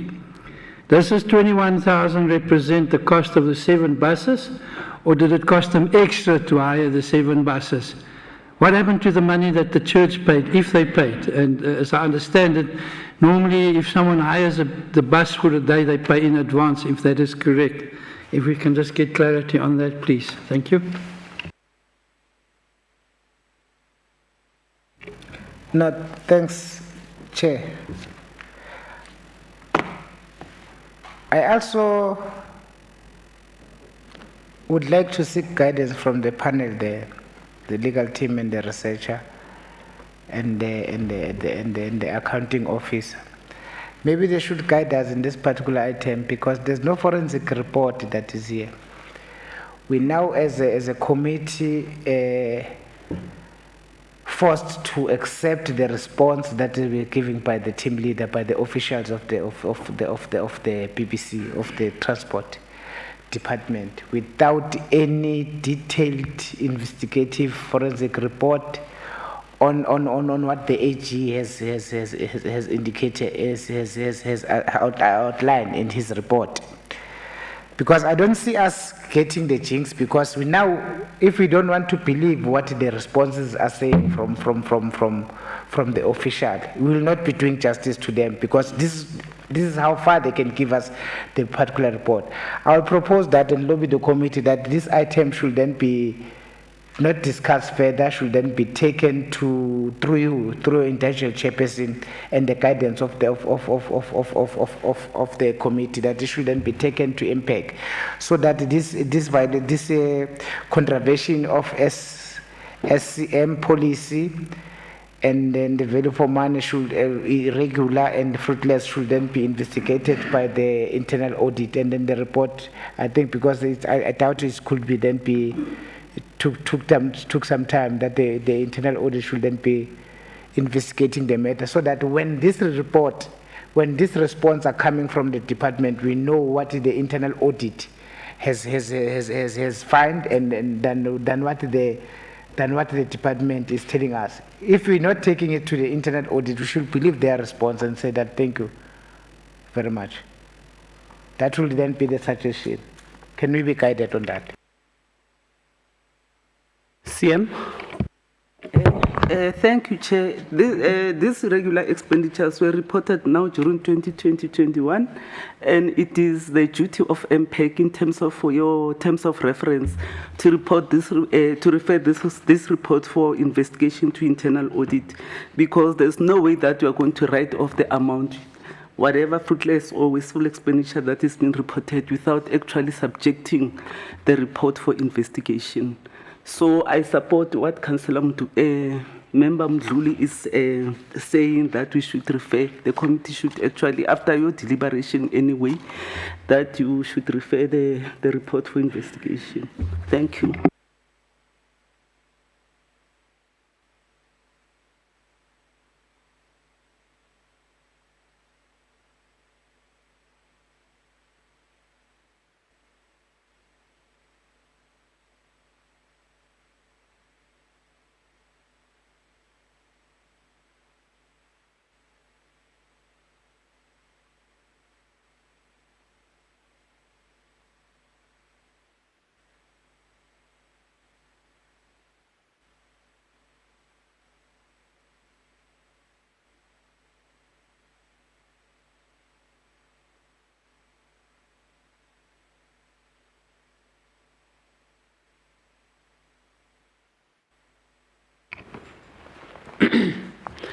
No, thanks. We'll obviously now have to allow for the responses of the entity in itself, but in highly agreement in our own sitting, Councillor Mdluli, would be to obviously take that particular position to refer the item. So we'll allow them at this point to even respond, because they have responded, and we must sit at a point where we have to even indulge and discuss on this matter. So you may respond to the questions raised. Yeah, thank you, Chair. I wanted to confirm that the officials here are from PPC. My side, from my side, I'm from the department, but I'm also here as a team leader. Then, in terms of the payments that were made, for the services for low-pass services, I can confirm that a payment, was made as per the report that was presented here. Yeah. I'm not sure if there's other thing. Sure.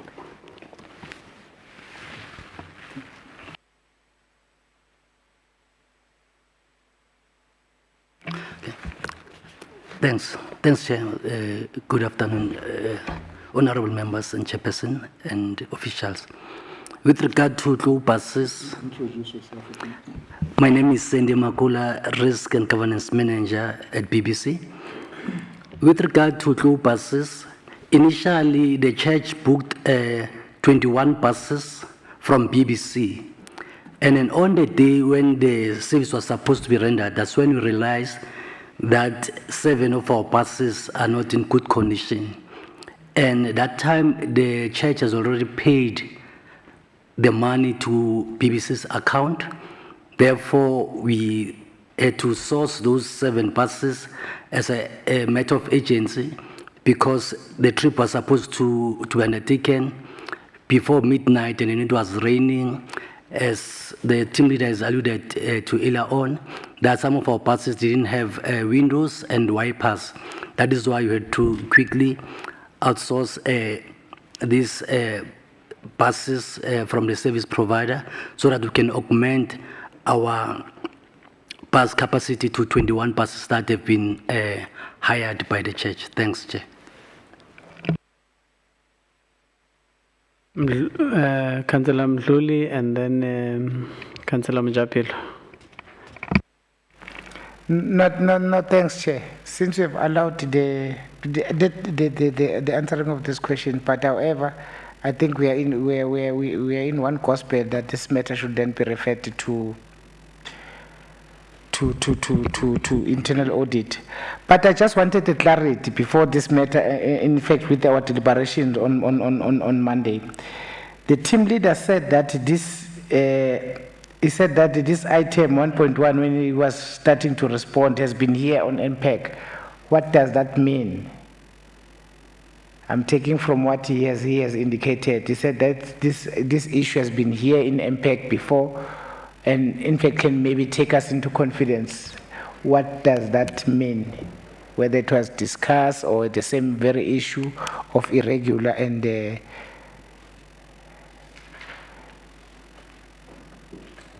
and fruitless. Thanks. Thank you, Chair.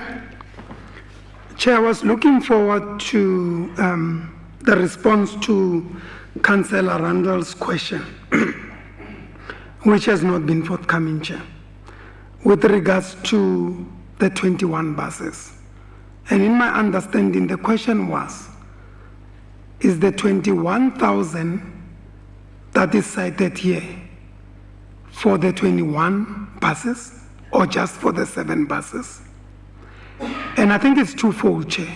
And if not, I would just then raise this. Because what is interesting is that under value for money, you say, yes, indeed, value for money was obtained because the church paid.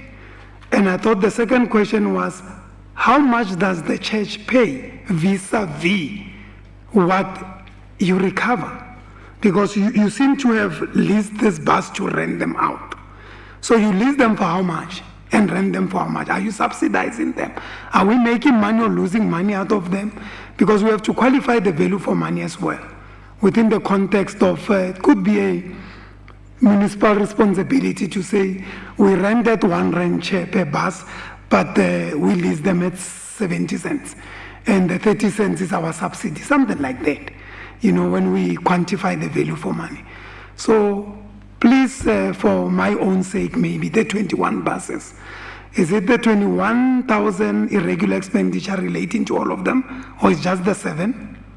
And then that question with regards to how much does the church pay and how much do we lease this for? I hope it's much clearer. Chair, thanks. Yeah, no, thanks. Babchel. Okay, thank you, Chair.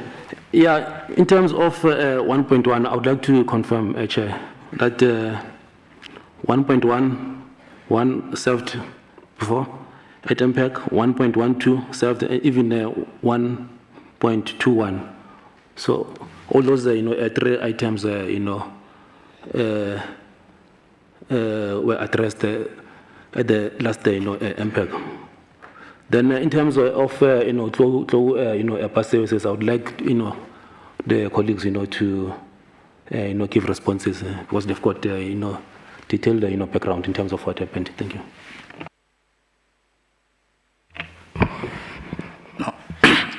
No, thanks, afternoon Chair and honorable members. My name is Hughes Kalela. I'm the acting financial manager. Chair, the 21,000 is for the 7 buses. So the irregular expenditure relates to the 7 buses.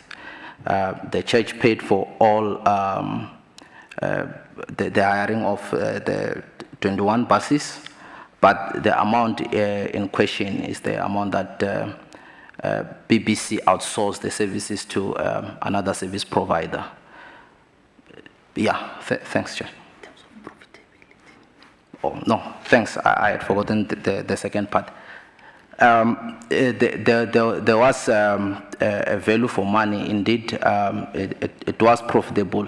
The entity didn't charge less than, didn't pay less than it charged to the church. I just don't have the costing with me here, but that's the case, Chair.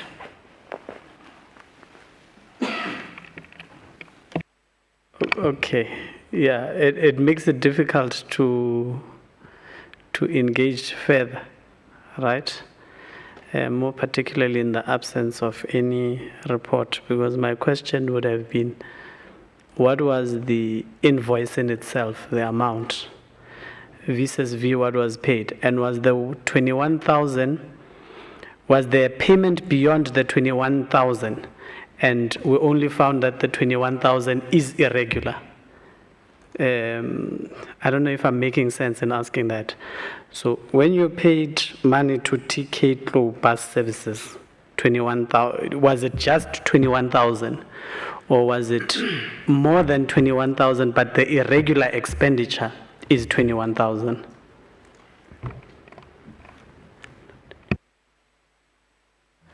Yeah, no, thanks, Chair. The regular expenditure, we paid only 21,000, and that 21,000 happens to be irregular expenditure. So you paid 13,000 rand per bus? Correct. Thanks, yeah. Yeah, thanks, Chairperson. Good afternoon, officials. Chairperson, if we could please ask the department to give us the report on when the booking was made and how much the church paid for the 21 buses.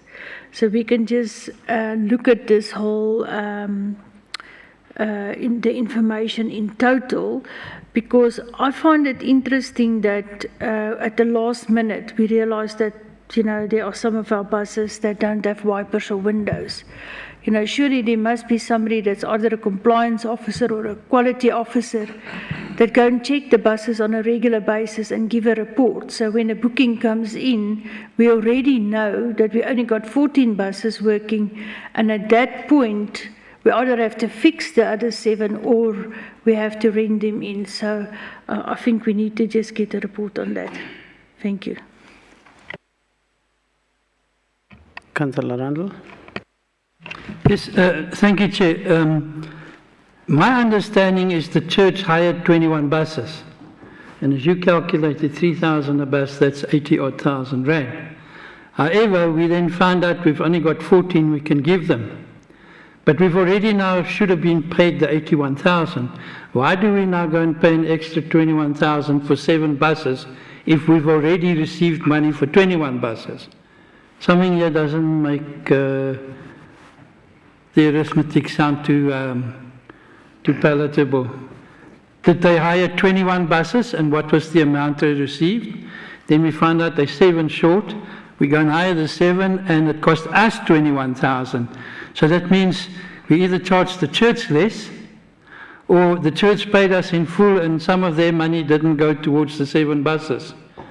This is, I think, maybe only an internal audit report here or a clarification will resolve this issue. Doesn't make sense.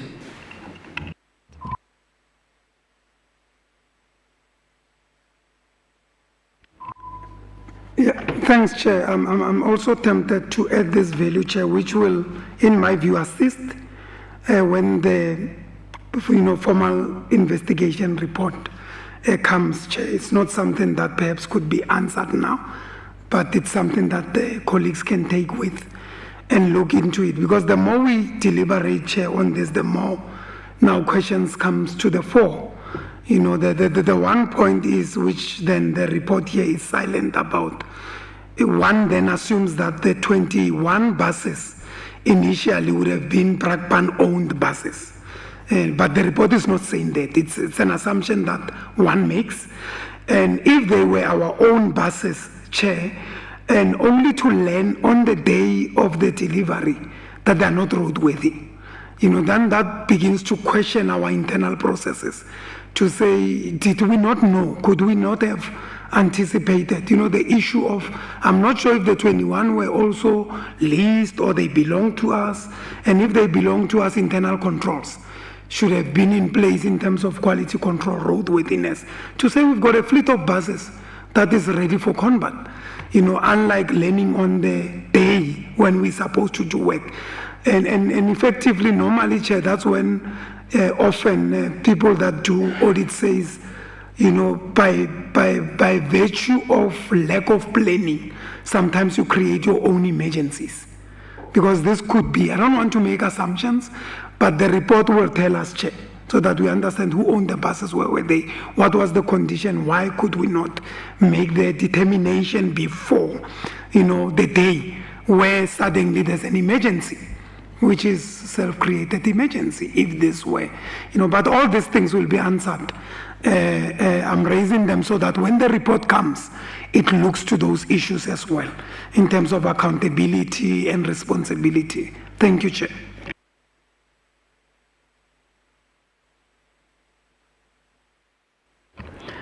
Councillor Mdluli, last. No, thanks, Chair. I hope that after me, there will be no one that's going to speak after me.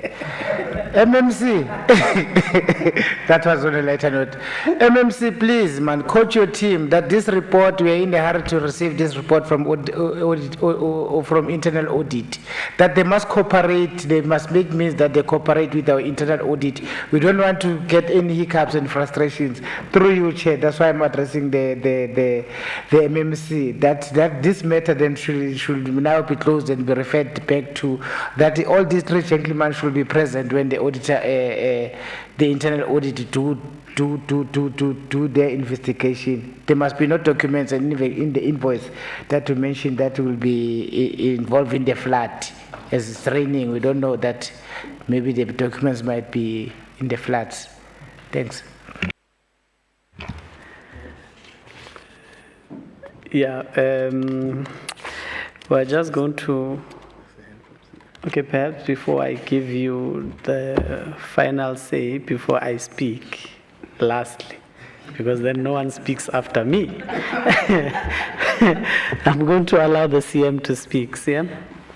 Thank you, Chair. Just to assist the committee, this entity is no longer a going concern because, one, there has been a lot of irregular practices, financial practices in the entity, counting 10 years back, poor performance management, poor managerial leadership from the administration as well as the boards that have been appointed throughout the years. So we are sitting in a situation whereby the entity has been a bottomless pit in terms of financial support from the municipality. Hence, this municipality has taken a decision to actually shut down the entity. And from 2021 and 2022 audits, we are not going to actually pay any audit fee for this entity to be audited.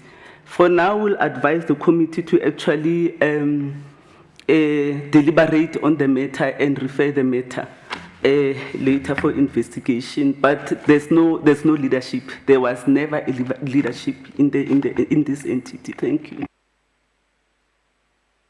Thank you, CM. Babu Ngobes. No, thank you very much, Chairperson, and thank you to the members who have posed questions. And I can assure you, Councillor Mdluli, that this team will definitely be prepared to participate in whatever processes by the internal audit, and I can assure you that our cooperation is always available. This committee will cooperate with whatever processes of council. I just wanted to put that on record, Honourable Chair.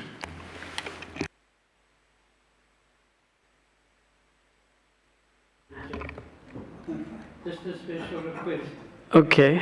If they're going to, the audit is going to look at this particular thing, can they just check how the money was paid in, where it was paid in? Because this is an entity where the weekend manager can walk around with 60,000 Rand in his pocket without putting it in at the office because there's nobody there, and then Monday come back to work. It was a regular occurrence. So if we can just have confirmation of how the money was handled and dealt with.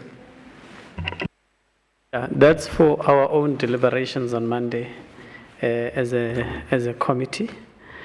I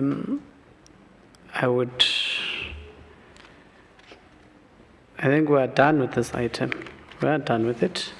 We shall further deliberate on it as a committee on Monday. The entity may be excused. Thanks. Thank you, Chairperson, and thank you, committee.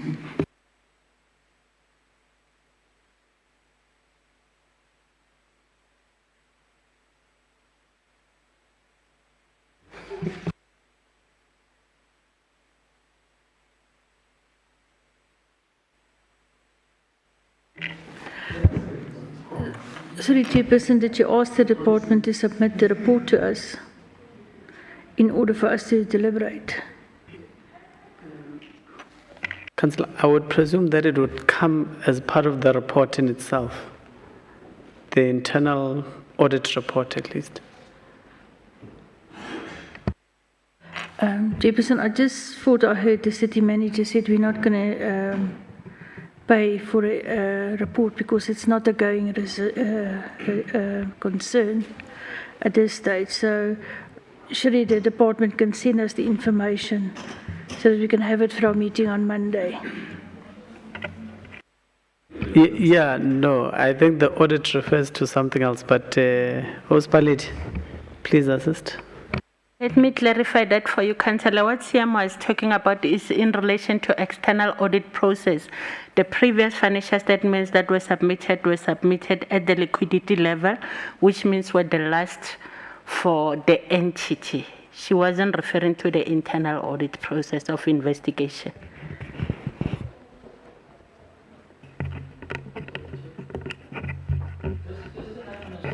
Issue on page 99. The item is MPAC 11 BPC, but if you read down, the amounts there relates to the Ekurhuleni Housing Corporation, and then there's a letter from the department. So I think that the heading's just wrong here. It shouldn't be the BPC if it's referring to Ekurhuleni housing items. If they can just correct that, because something rather weird is the signature on page. Yeah, the signature on page 98. Mr. Sandy, somebody dated the 3rd. Why it appears there, I'm not quite sure. And then your next heading is the BBC, and you go down, the amounts there relates to the Ekurhuleni Housing Corporation. That's the next item. Yeah, if I think there's just a bit of a mix-up here. Yeah, Oh, human settlement, sorry. Not sure. I think it's a typo error. Maybe Mr. Vos was going to address that as we start.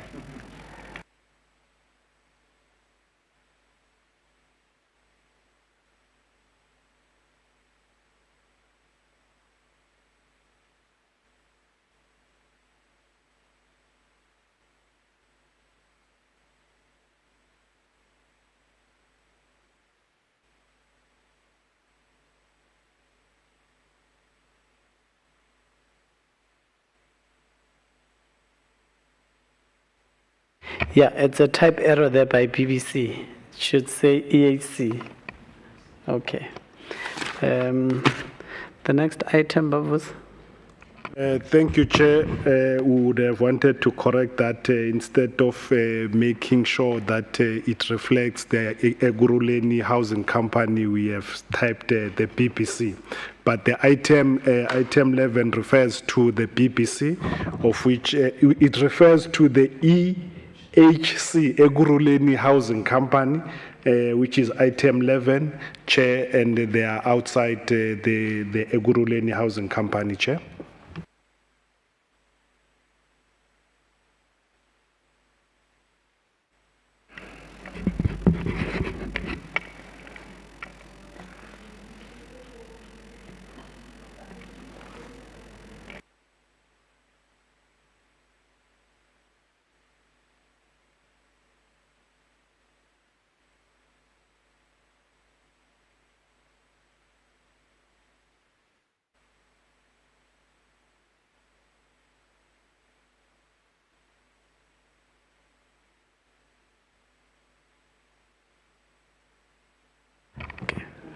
Councillor Mdluli?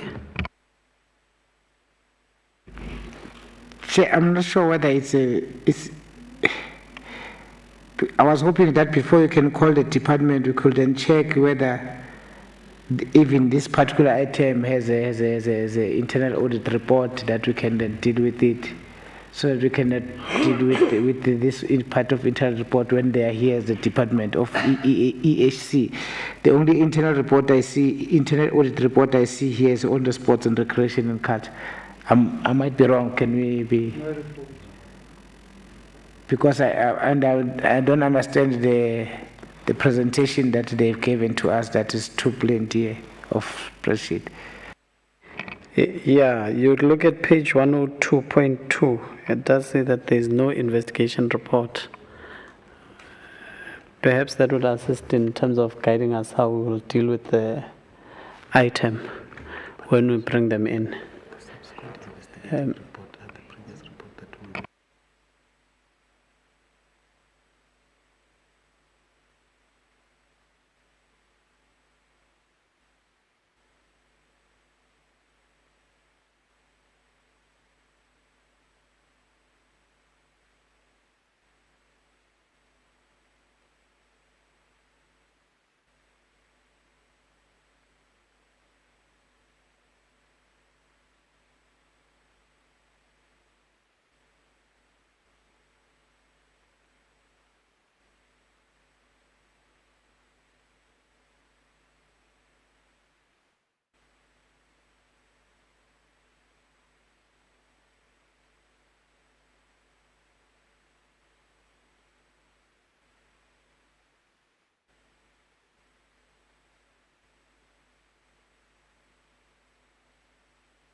You can call them in, bravos.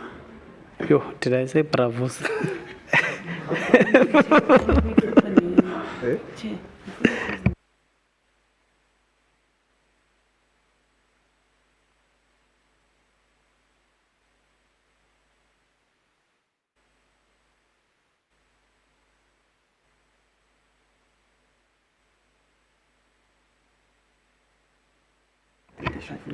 Yeah, so we are going to allow the department to make their submission because they've responded to the letter that we had brought to them or that we've sent to them.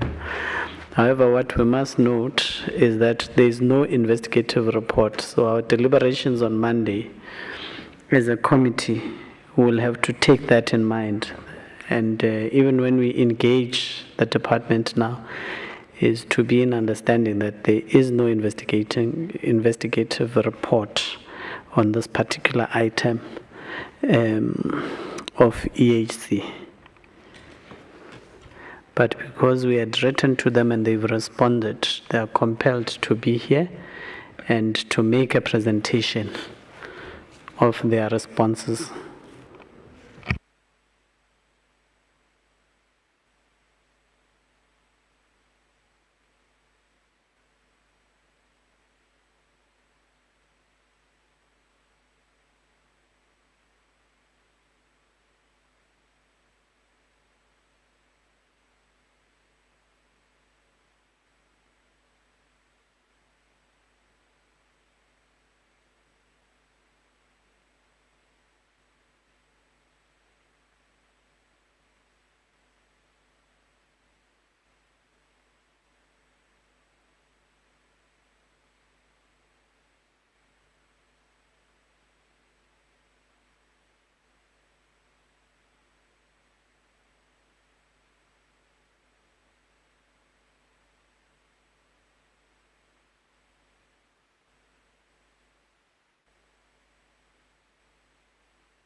Greetings to you, MMC, and to the entity. May you please introduce yourself and the delegation.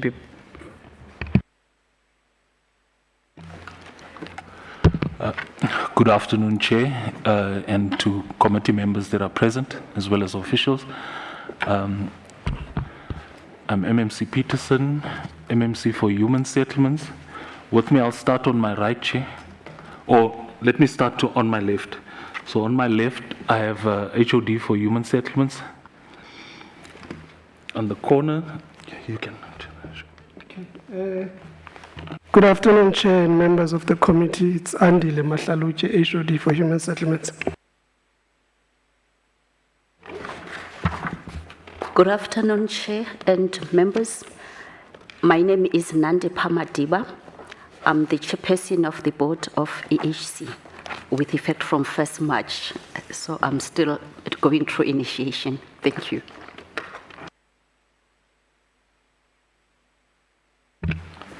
Good afternoon. My name is Bongane Molefe. I'm the Chief Executive Officer of the EHC. Thank you. Afternoon, Chairperson and members. My name is Devi Pratap. I'm the CFO of EHC. Thank you.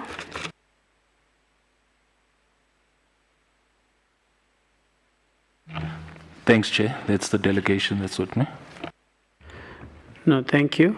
You may continue with your presentation of the response to the letter that was sent to the entity by MPAC.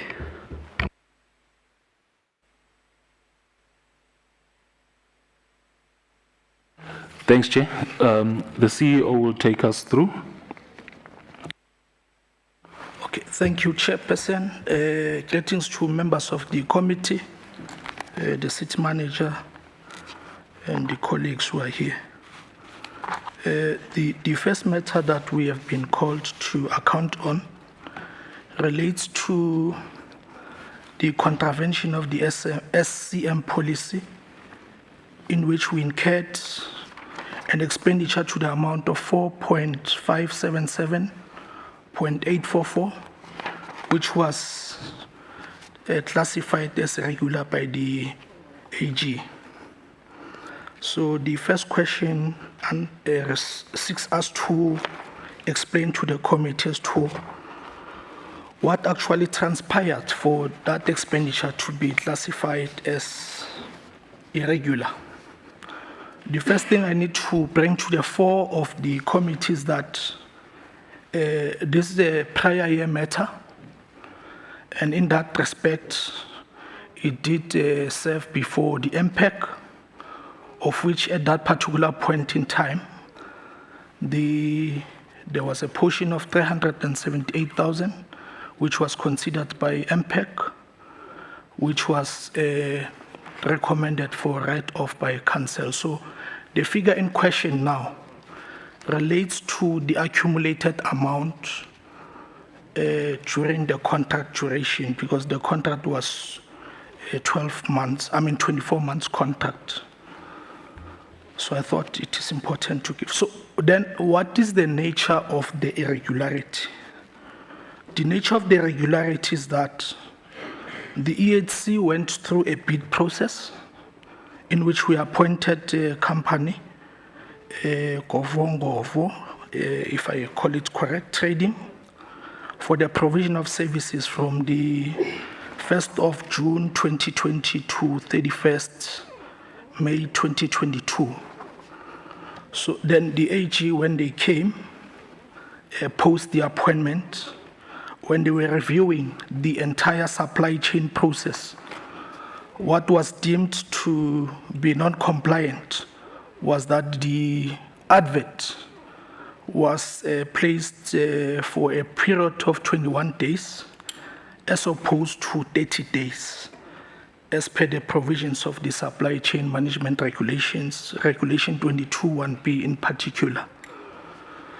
So we then had to account to say why we deviated from such. And we then advanced reasons, of course, to the AG. But the reasons that were advanced was that we relied on a provision that allows for deviating from the 21 days on the basis of other justifiable reasons. But during the engagement with the AG, such was not considered because we didn't discuss the merits or demerits of deviation, because what was found was that the application of the said clause was not fully compliant with, in the sense that there was no evidence that as we deviated, the accounting officer granted an approval for such. So therefore, the merits or demerits of the matter will then fall off, because the AG then had to look to say, as you deviated, did you deviate in a compliant manner? So as such, the finding was upheld, despite looking into the merits or demerits of the matter. So hence, we didn't want to bring those matters to the committee again, because they are of no consequence, in a sense that our deviation was not as per the regulations. Then the question, subsequent question number 2 is that, was there an investigation report submitted by internal audit? In this respect, as I've said, it's a prior year matter. There was no recommendation for the investigation report by MPAC, and as such was not undertaken. However, as we do, all the findings from the AG found expression in our OPCA report, and where we had to identify measures that we are going to put to correct the situation.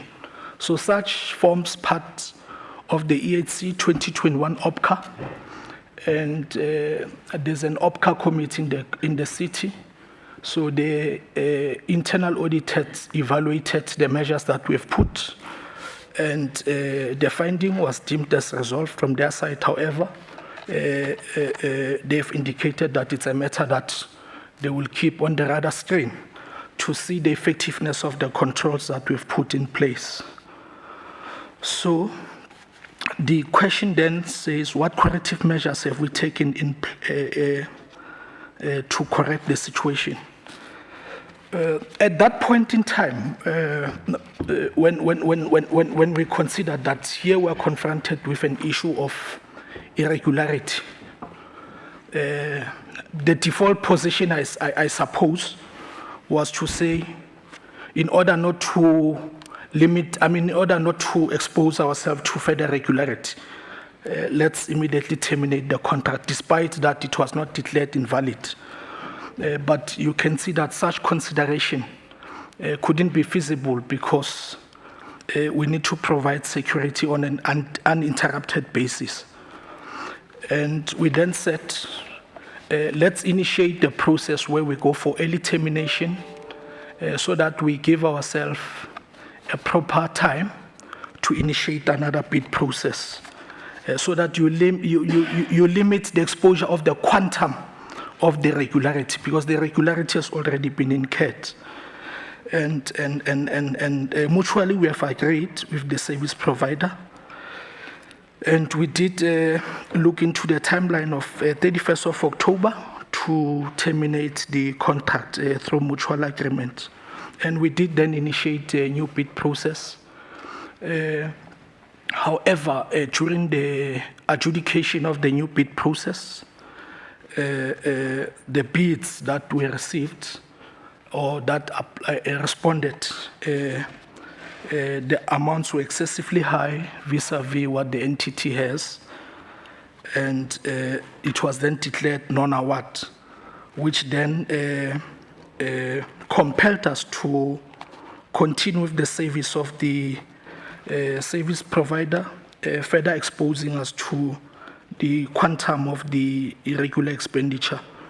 But however, as we speak, such has been corrected, in a sense that we then initiated another bid process, which resulted in the appointment of a new contract which commenced on the 1st of March 2022, and such then complied with all the necessary provisions. Then there's a question to say, what mechanisms have we put in place to ensure that such incident does not reoccur in the future? So when we put mechanisms of this nature, you'll obviously look into the nature of the problem. And in this instance, we said, okay, at face value, it's about having advertised less than 21 days. But I think any accounting officer will say, if you've got such, you'll then worry to say, but then is it this problem, or maybe there are other underlying problems?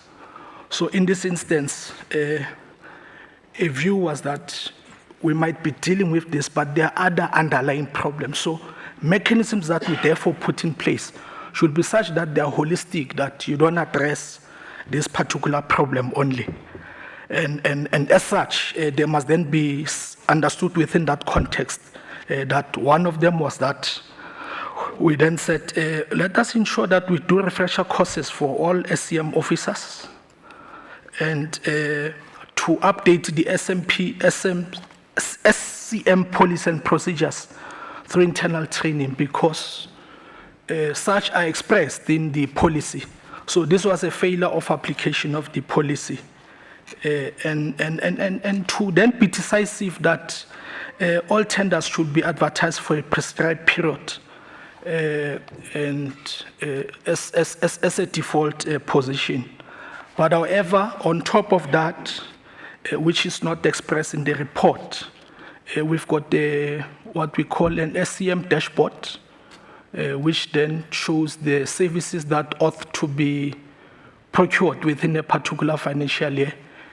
And you then delineate all the life cycle of the procurement phase, so that you don't have such thing. So, and then it becomes a matter that resides within the scope of management always to look into it. Then in respect of whether there was value for money, yes, we are of the view that there was value for money because the services were duly received by the entity in this respect. Yeah, so I'll pause there. That is with respect to the first matter, and I'm not sure, Chair, you want us to deal with, there are 3 matters in all, that I continue with all or I pause there.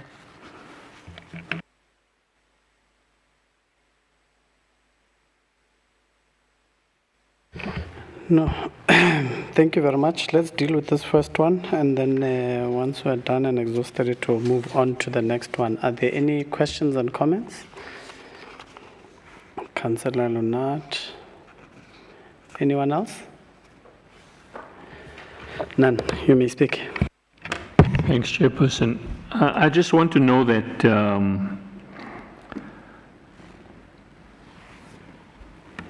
the non-compliance of the 30 days, you know, you're not explaining that the 21 days, it was not more than 21 days, and you're supposed to have advertised for 30 days.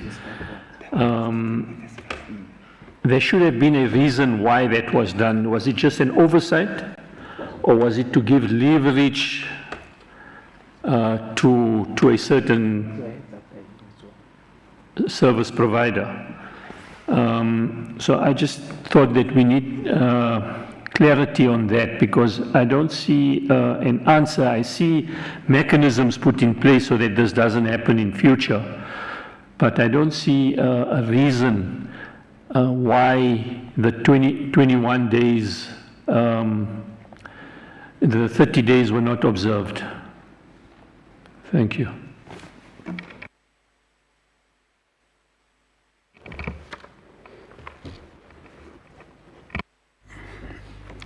Apologies, Chair. I was outside there. Do apologize for that, Chair.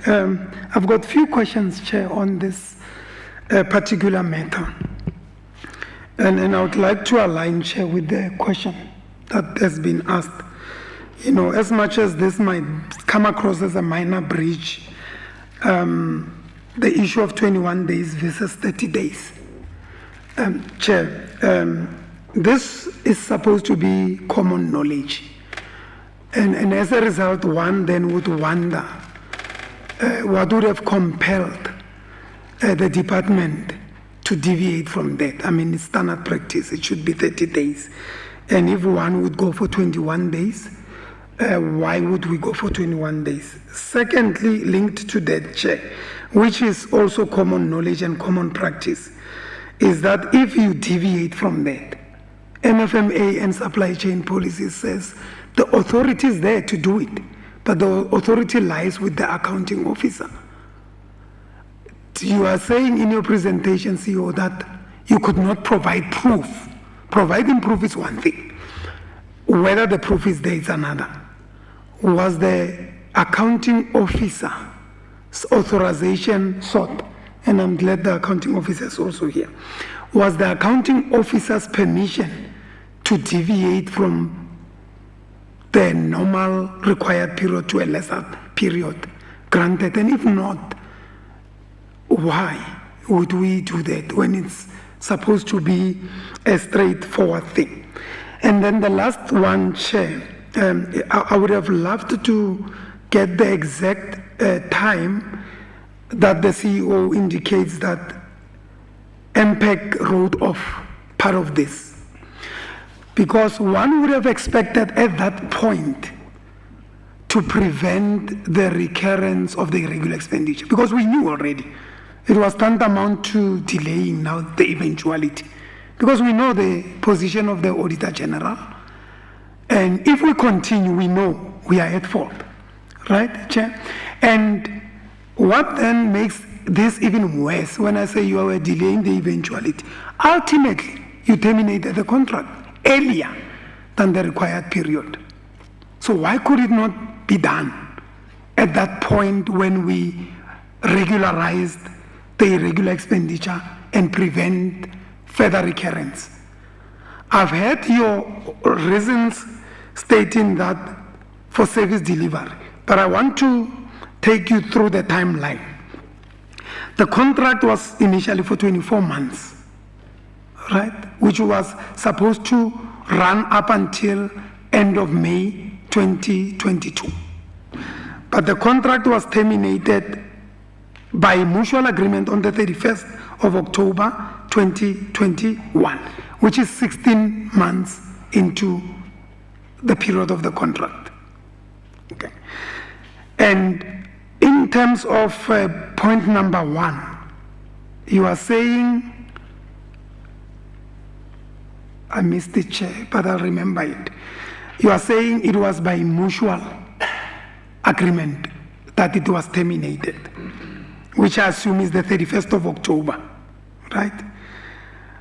Then the tender supply chain processes does not yield the desired outcome, and then we ask the existing service provider, which in my view, there is no such, because if there was a mutual termination, then there's no existing service provider.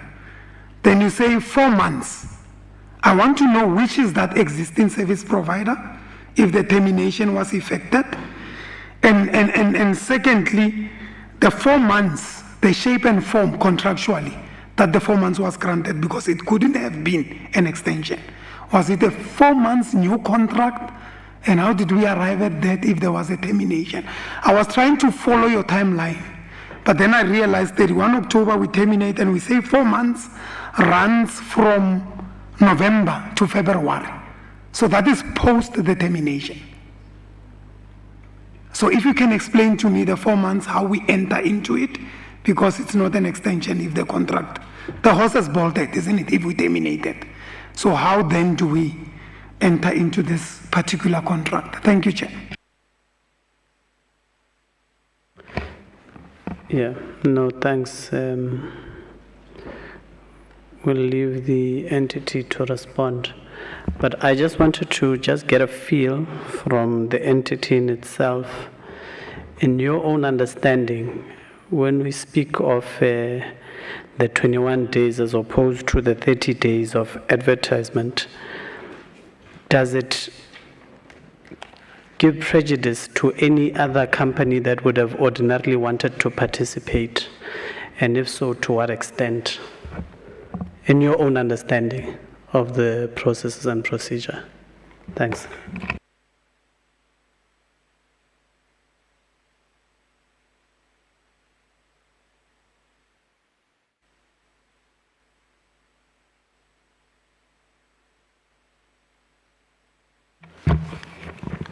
Chairperson, if I can respond first, and then if I can ask if there's any words that I misinterpret or say the wrong word, if I can please be excused. And then my CEO and the MMC can come in thereafter. Thank you. So with regards to the first item that was raised, with regards to the advertisement period of 30 days versus 21 days, legislation is very specific that when you're dealing with the long-term nature of a contract, your advertisement period has to be for 30 days. This bid was advertised for 21 days. There is regulation within SEM, which is section 22, subclause 2, which allows for a shorter period between 14 days to 21 days. However, this needs to be brought to the accounting officer's attention, and then it needs to be authorized, subject to valid reasons. So during the audit general processes and the process of verification, it was identified that this tender was advertised for a shorter period, and furthermore, the regulation 22 subsection 2 was not approved. As a result, the merits of the nature of why this occurred was not delved in further into detail. However, the item was then irregular, and the entity responded on that. With regards to the next question, just to clarify, because the accounting officer was never notified of it, it could not then be rectified subsequently.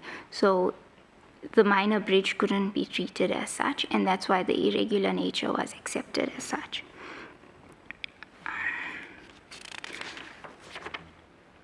The next question was with regards to proof of authorization. I believe that's been addressed as well. There was a question with regards to the timeline of this process. So I'd just like to emphasize that the service provider that was deemed irregular commenced on the 1st of June.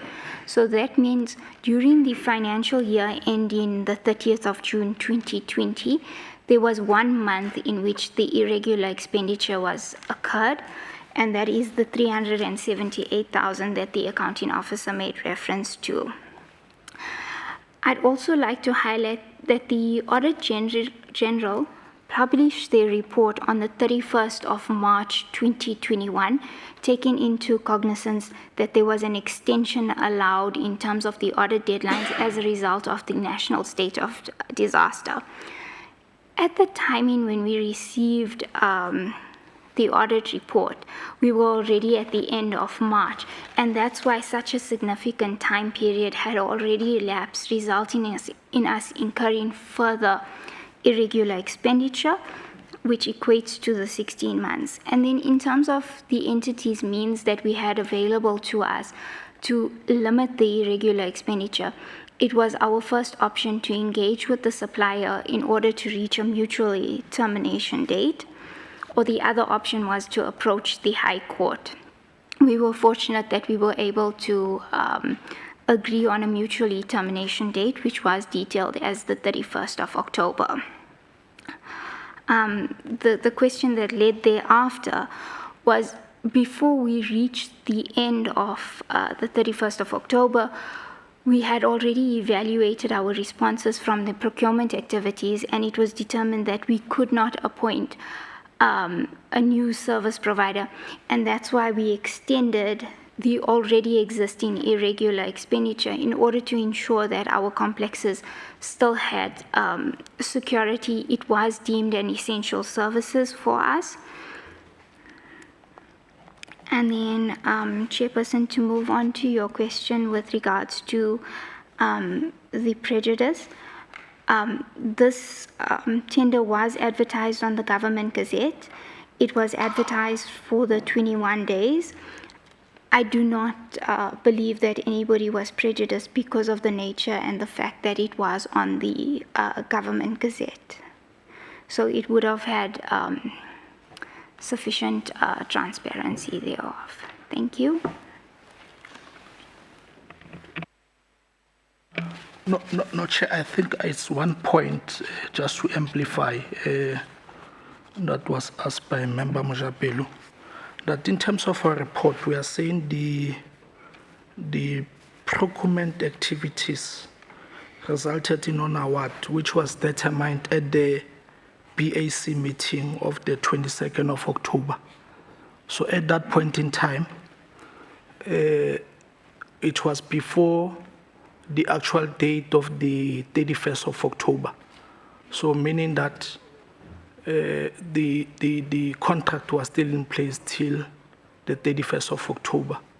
So that grace period of 4 months was applied before the lapse of the contract, which will be the 31st of October. So we did it before, so it was existing at that particular point in time. So we'll submit that the contract was valid up until 31st of October due to early termination, but that extension was done prior to its lapse. Thank you. Okay, Councillor Tapia, and then Mojapelo thereafter, and then Matiwan. Thanks, Chairperson. Good afternoon, officials and MMC. Just a follow-up question. Who's responsible to sign off the advertising? Number one. Number two, are we saying then the 21 days occurred because somebody applied the Section 22.2 rule in terms of the advertising? Thank you. Thank you, Chair. It's two quick follow-up questions, Chair. We asked these questions, Chair, so that we can recommend to Council and avoid the recurrence of some of these things. So it is important that the answers that are provided to us assist us in that regard. I mean, the question was, you ought to have known, as at least senior people and supply chain people, that you can deviate. You're quoting even the legislation, we all know that. But the legislation says the deviation from a shorter period, the authority lies with the accounting officer. Now we've established that we didn't get that authority from the accounting officer. And the question was why? So that we understand even in future. There could have been compelling reasons. You said it, you quoted it, so you know about it. Why did you not do it, is the question. Why did we not? It's a simple process.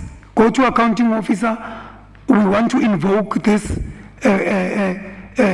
section of the law. We don't want to advertise for 30 days, but for lesser, for the following reason, then you get the authority. Why it has not been done, so that we understand and we are able to put corrective measures. Okay.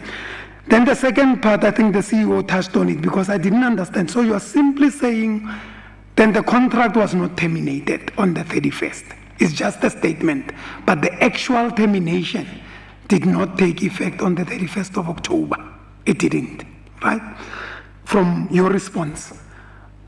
But then it raises the second question to say, termination of a contract, it's a contractual process.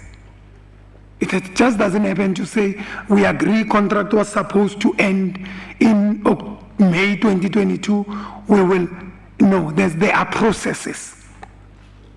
And from your response, you are telling me there must have been processes that preceded the agreement with the service provider to say, on the 31st, we're going to terminate. And then come the 27th, which is what, 4 days before, we realized that the tender process did not yield the desired outcome. We won't be able to appoint. Then you resuscitate something. To me, in terms of the legal processes, I would presume it was already dead. And you want to tell me it was still alive 4 days before. I would want to hear in terms of legal processes, what had happened up to that point when there was 4 days left, that you still had a contract that was still alive. And you just went ahead and said, oh no, we're no longer terminating. This thing is still alive, we're just extending. Just explain, take me through the legal processes. Because termination is a process, you know that very well. Need to be sit down, legals must get involved. And 4 days before the day that we agreed on, you'll have to explain to me how that thing was still alive to a point where you were able to just extend for 4 months. Thank you, Chair.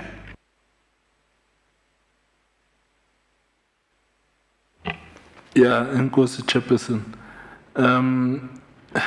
I'm still worried by the explanation of the CFO. You said it was advertised for 30 days, and then you applied Section 22 of the MFMA, and then you said again in the response it says here where the measures that was used, and then you said the people were sent for training. All the CM managers went for training. So in the beginning, you didn't know that you need to get the authorization, or was it only after the training was done that it was found out, hey, we should not have went forth with this tender? Thank you.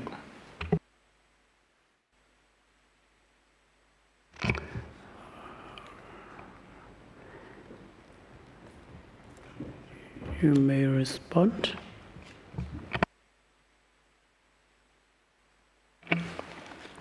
No, thanks, Chair. The question by Member DBA, in terms of the municipal finance management prescripts, the accounting officer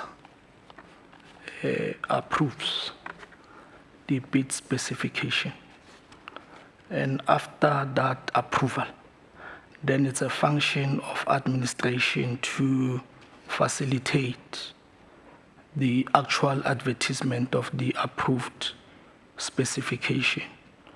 So it's an administration function that lies with supply chain management officials on the basis of the approval of the specification by the accounting officer, because there are many things at play. You need to look into the slot in the government gazette and so forth. So those then becomes administrative functions to look as to when is it timely to place that advert. So such then resides there. Then obviously, Member Mojapelo, we move from the premise that the policies there is very succinct, the regulations are there very succinct. So we ought to have followed them to the latter. So in this case, for the fact that it transpired or it came to the fore during the audit process, it indicates that there was an oversight on the part of the SCM manager when he placed that advert for 21 days, or even if there were cogent reasons to do so, but to simply make a submission to say on the basis of us having difficulties with the government gazette to get a time, because at the end point, what was being averted was to make sure that you appoint timely, so that by the time the contract terminates, you've got a new bid in process. So that was the ballpark that was chased. So as such was chased, then there was an oversight to say, but you still have to manage this particular other process. So I'll submit that it was the oversight on the part. Then you then ask us to maybe delineate in detail as to how did these processes happen administratively. Look, we went to as the CFO explained, we come from we are confronted with the AG report that says this contract is regular. Then we went through a bid process. Okay, administratively we sit and say, when can we terminate? Then we said, if we have to terminate, we need to ensure that at all material terms we've got an uninterrupted service. Then we map the timelines and say this, but we said we also need to offer to the current service provider, because then they came and responded. By the time they responded, then we mapped our supply chain processes, because now we've got their agreement. And the date that came as feasible was the 31st of October. The 31st of October. Then we initiate the bid process to say by the 31st of October we should have, and such was perfectly managed, in a sense that by this 22nd of October, the process then yielded a result. They yielded the result that there were bids that came. But from an awarding perspective, we looked into the rates that are offered vis-a-vis the financial position of the entity. And we looked and said, but we can't proceed with this bid because we'll be committing ourselves on funds that we don't have. So you are awaiting another irregularity. Then we looked to say, but this contract, we have mutually agreed that it will terminate on the 31st of October. So another BAC process went again, where a submission was made to the BAC to say we should have terminated on the 31st of October, but these are the reasons. But you've got a contract that is lapsing on the 31st of October. Can we grant an extension so that we commence with another bid process? So such went to the BAC, and the BAC then agreed, and on the basis of the agreement again, or the resolution, then we approached the service provider again to say, by the 31st of October, perhaps they've got other intentions. You should be offsite. Are you amenable to continue? So those were the considerations. But I'm saying the processes went through the bid committees to arrive at that extension. Thank you.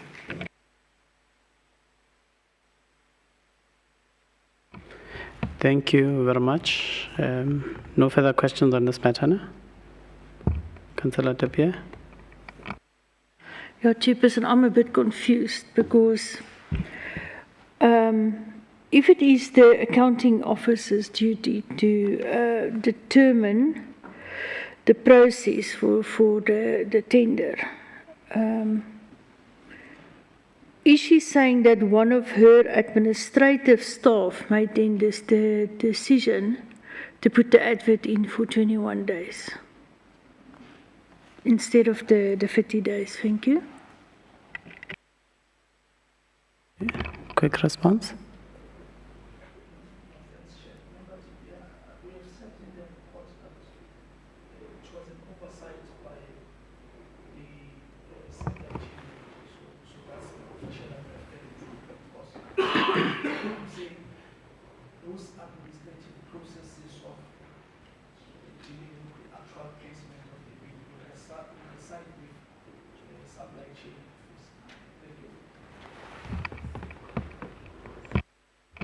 No, thank you. CM? Through you, can the CEO explain whether he signed the advert or what? Initially, he said he has signed the bid spec for his administration to advertise. So we need to differentiate between the two, because initially one member said I was supposed to actually sign the bid spec for them to go out for 21 days instead of 30 days as required by the MFNA. And the explanation, we cannot get the explanation from the CEO, because by nature, he is the accounting officer of that entity. I am not a group accounting officer. I'm the accounting officer for the city. He is appointed by the board, and he is legally accountable and responsible for the finances of that particular entity. The question he needs to answer is, did he sign the specification? Did he sign for the advert to be advertised for 21 days or 30 days or not? Thank you. He must be clear, because it is going to be difficult for the committee to allow to actually engage in this report and take a final decision. Thank you. Thank you. I know he's a philosopher. He's going to go round and round. Just be specific, CEO. Thank you.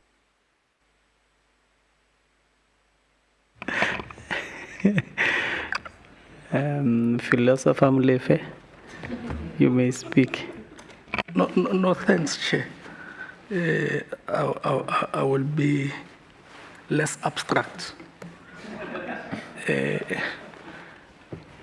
I've referred to the provisions of the Municipal Finance Management Act that says the accounting officer will constitute bid committees. And amongst those bid committees will be the bid specification committee. And before we go to the advert, the accounting officer, in this case, I'm referring to the accounting officer of the EHC, who is the CEO. So after the BAC has deliberated. You are referring to yourself? Yes. Yes. Yes. After the BAC will have deliberated, then they brought the item to say we have deliberated. This is the nature of the goods or the services we want to acquire. And I signed off the specification.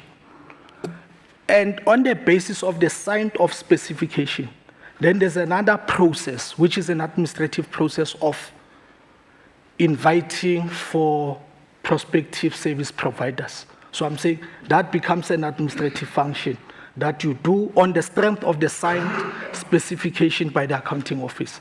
Thank you.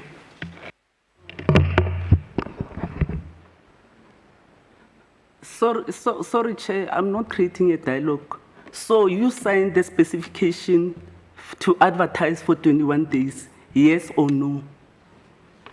That's the gist of the matter, because the finding is about 21 days rather than 30 days as required in terms of the amount of the bid that you advertise. Thank you. Yeah, you may speak. Chair, if I can speak, in essence, no, the bid specification did not include the advertisement period. This is regulated in terms of section 22(1)(b), which the SCM manager advertises.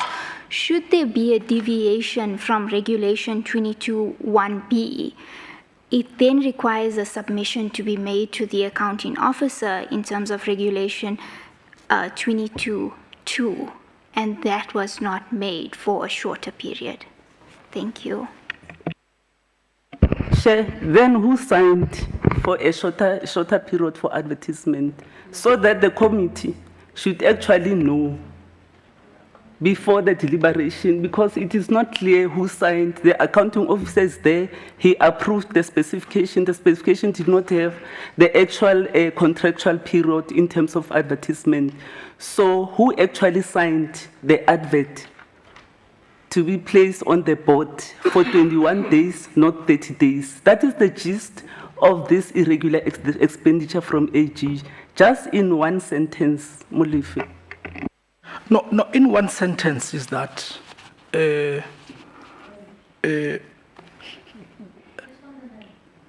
in one sentence, the bid was supposed to be advertised for 30 days. Now, in this instance, it was advertised for 21 days, and there's no approval by the accounting officer to deviate from the 21 days. So it was done by the SCM manager. Thanks. So the supply chains manager. Yes. Thank you. Okay, thank you. All right. Yeah, no, water.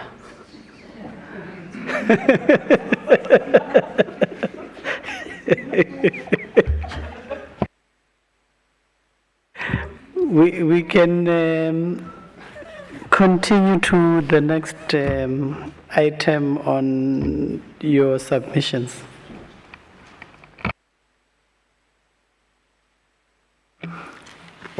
No, thanks, Chair.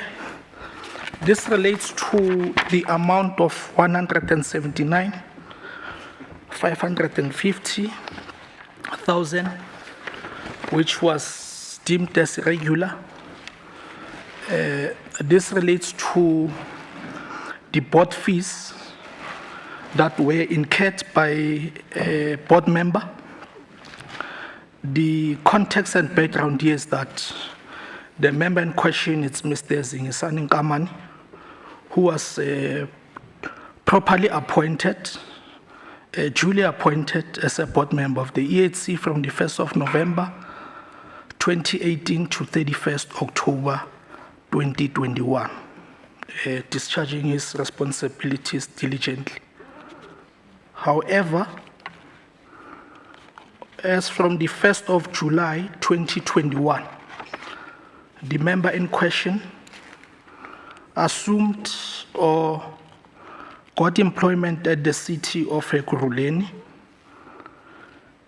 and at that point in time, the member didn't notify the shareholder, or notify the board, nor the accounting officer. So when this matter came to the fore at that point in time, from 1st of July, he was attending meetings, discharging his responsibilities up until the matter came to the fore. And so the period in question from the 1st of July 2020 to 21st of October 2020, it's when the member was an employee of the city and equally a board member, and he derived board fees to the amount of 179,550. So such amount was classified as irregular expenditure on the basis that his point of, by virtue of being an employee of the city from the 1st of July, it disqualifies his membership of the board. And the legislation is quite clear to say, whatever period you determine that, but the point of disqualification arises at that particular date. So in this date, he ceased to be a member of the board by disqualification from the 1st of October. So those fees incurred from that period then constituted irregular expenditure. Then was there an investigation report? No, there was no investigation report that was commissioned. However, the matter formed part of the OPCA report, where we made a particular actions, and what corrective measures has the entity done. The entity confirmed the employment with the CAO of the former director. So in this instance, when this matter arose, the shareholder was communicated with to say there's this irregularity, and we then, part of the resolution was that these funds need to be recovered from Mr. Nkamane, those costs. And however, Mr. Nkamane refused blatantly to acknowledge a debt to the EHC. However, he cited that he was entitled to the fees. And what we didn't include in the report was that there was a determination to say what would be the other measures that we can employ on. And the decisive measure that we did was to employ the city, because the city is our shareholder equally. He's an employee of the city at that time, so that the city can then also look into investigating such matter from their side. But equally, the efforts of recovery were not pursued after his refusal, because we had to weigh the option of going through a protracted legal process, the prospects of recovering these funds, and that. So it's a matter that has not yet been fully closed, in a sense that there were those considerations to say, should you take this, but will it result into the recovery, or you are simply going to incur unnecessary expenditure? What mechanisms has the department put in place to ensure that such incident does not reoccur in the future? Well, the shareholder, as we say here, it's also preserved to appoint the board members. But in this case, there was a compliance checklist that is incorporated by the shareholder in the recruitment process. But as a standard item from the EHC, even on the onboarding exercise, there's a declaration that we provide to members. Even in meetings, there's always a declaration. So in this case, the member in question failed to declare that. So that's the only thing I think we can do, because otherwise it relies in the conscious and the ethical conduct of a member in question, because another matter of disqualification can come, but we then put those instruments to say the onus is on you to declare. And as to the value for money, Chair, our submission is that yes, there was a value for money, in the sense that the member in question at that time, when fees were disbursed to him, they were in relation to his attendance to the meeting at that time, with an understanding that he still meets the eligibility of being a board member. I'll pause there, Chair. Thank you. All right. Thank you. I'm going to take hands. Matiwani.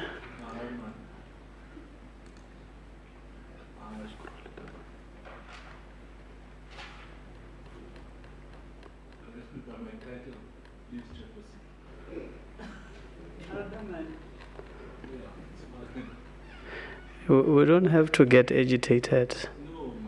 No. No, we don't have to get agitated. We are subject to be corrected, but there's no need to be emotional about it. Absolutely no need. Councillor Matiwane. Councillor Mjapelo. Fight. Mdluli, Councillor Lunat, and Councillor Debier. Yeah, thank you, Chairperson. I feel that CEO is contradicting himself, because he says the reason why they did not pursue this because of prospect of success. How did you come to that? Is there something, did you, like if they say bill of quantity, did you quantify that to say this is how much it's going to cost to pursue this? And also he's a lawyer, so he should have known. It's not a layman like Usnetem, I'm not a lawyer. So I would not know, I would have needed to research that first. So, and also the part of ethical conduct, because I know lawyers, they take an oath. So I feel that this is not where it ends. There's something fishy here. Thank you. Thank you, Chair. Chairperson, this is a clear case of dishonest and unethical conduct. And there's no buts about it, Chair. You know, the question is how do we recover the money? I mean, it's and I find it difficult, Chair, that we're talking about a person that's employed in our entity, so it's within our control. Surely there should be avenues, Chair, to recover this money, and the money should be recovered. It should honestly not be rocket science. It's not a third party. EHC is an entity of the municipality. This person, the matter is between the entity of the municipality and the parent municipality.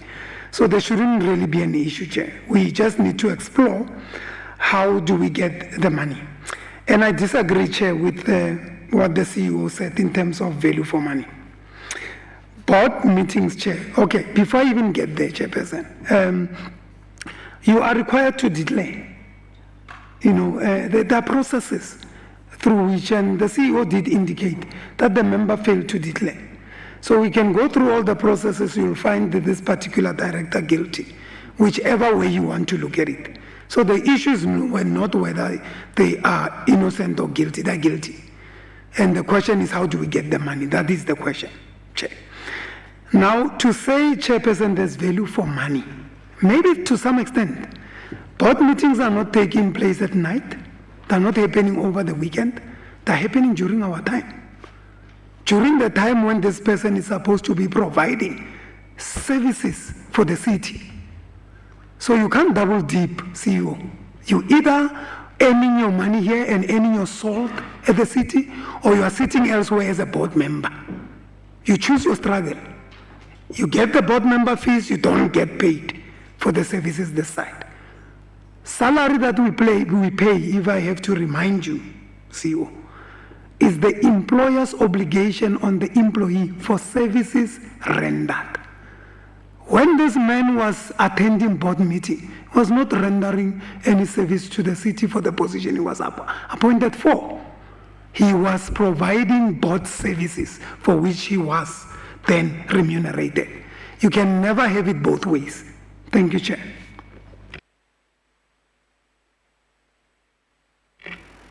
Now, thanks, Chair. Mr. Makama was sitting in board meeting chaired by the CEO.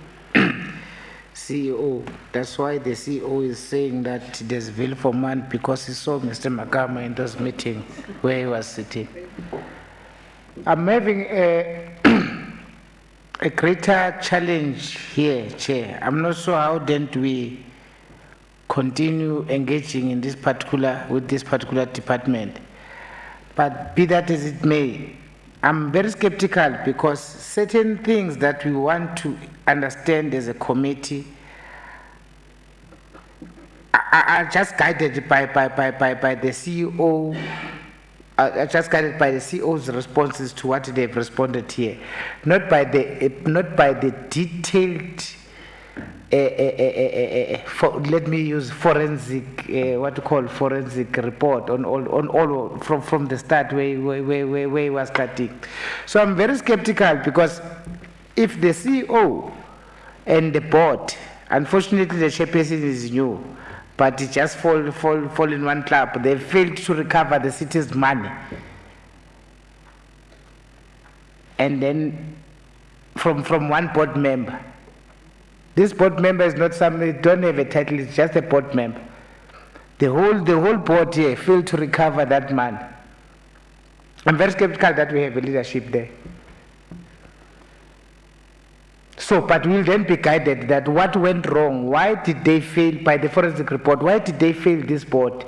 This leadership that we have hired, that have been hired, I think they're still working for the city. They are not immune. They are part of the city as the board. The EHC is part of the city.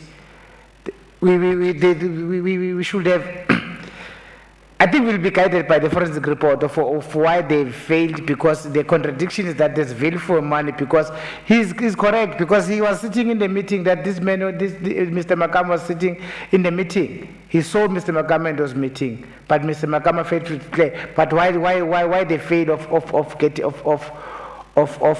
recouping the money that is spent according to is spent to him according to the AG's report. And finally, I'm worried, man. Maybe I should then be able to persuade the committee that when we do our deliberations on Monday, we should look at these things of freelancing CFOs, freelancing accounting officers, and all those entities. That is why we are finding ourselves, we don't have one person that we should be holding accountable.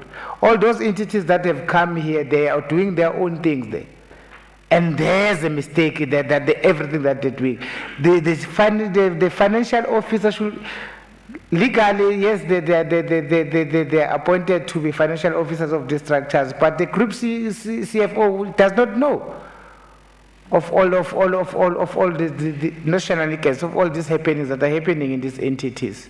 So this freelancing of them as entity, I think we should then, when we are alone on resolutions, we should find a legal way of how do we tame this, how do we tame the accounting officer, how do we tame the financial officer of this board, not doing their own thing, like they are running their own village. They're still part of the city. We have one senior accounting officer, we have one group CFO that must be able to know what is happening in all those entities. I just want to end there because I'm worried, because even the response that we're going to get, they're going to be long. And then they're confusing us. So let's wait for a report, forensic report that will deal with those things.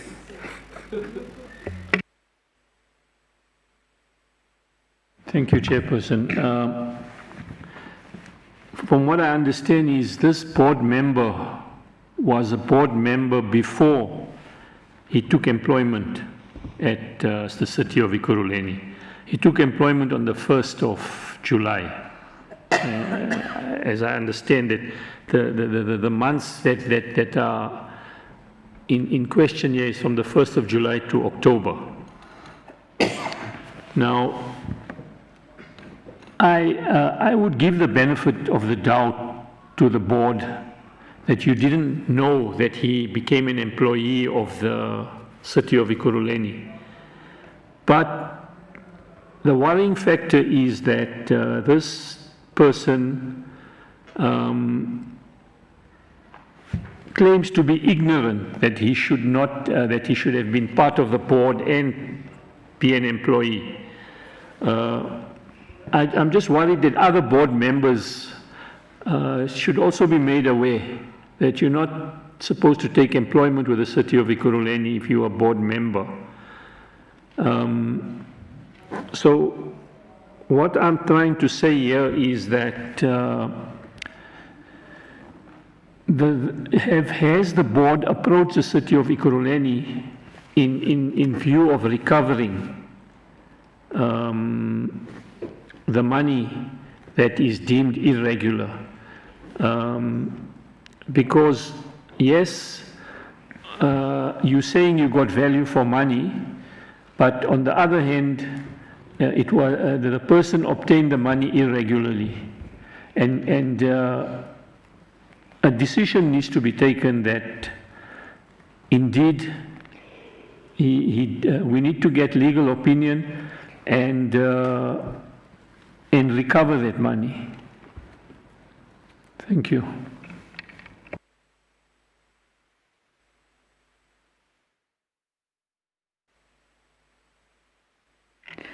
Thank you, Chairperson. My question is if Mr. Ngamana is still employed by the city, because I see on the system he's a chief specialist in a legislator.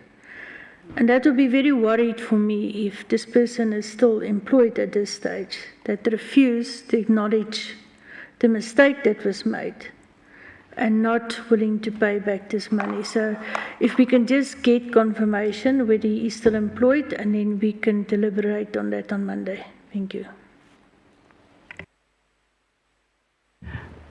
Thank you very much. Philosopher Mlefe, will you be responding? But what I want to get is that initially when this particular individual became a member or applied to be a member of the board, standard, is this a standard practice in that when you do the application, you are not supposed to be an employee of the city? That's just what I want to get. Also, to also understand what that acronym OPCA, what does it stand for? OPCA.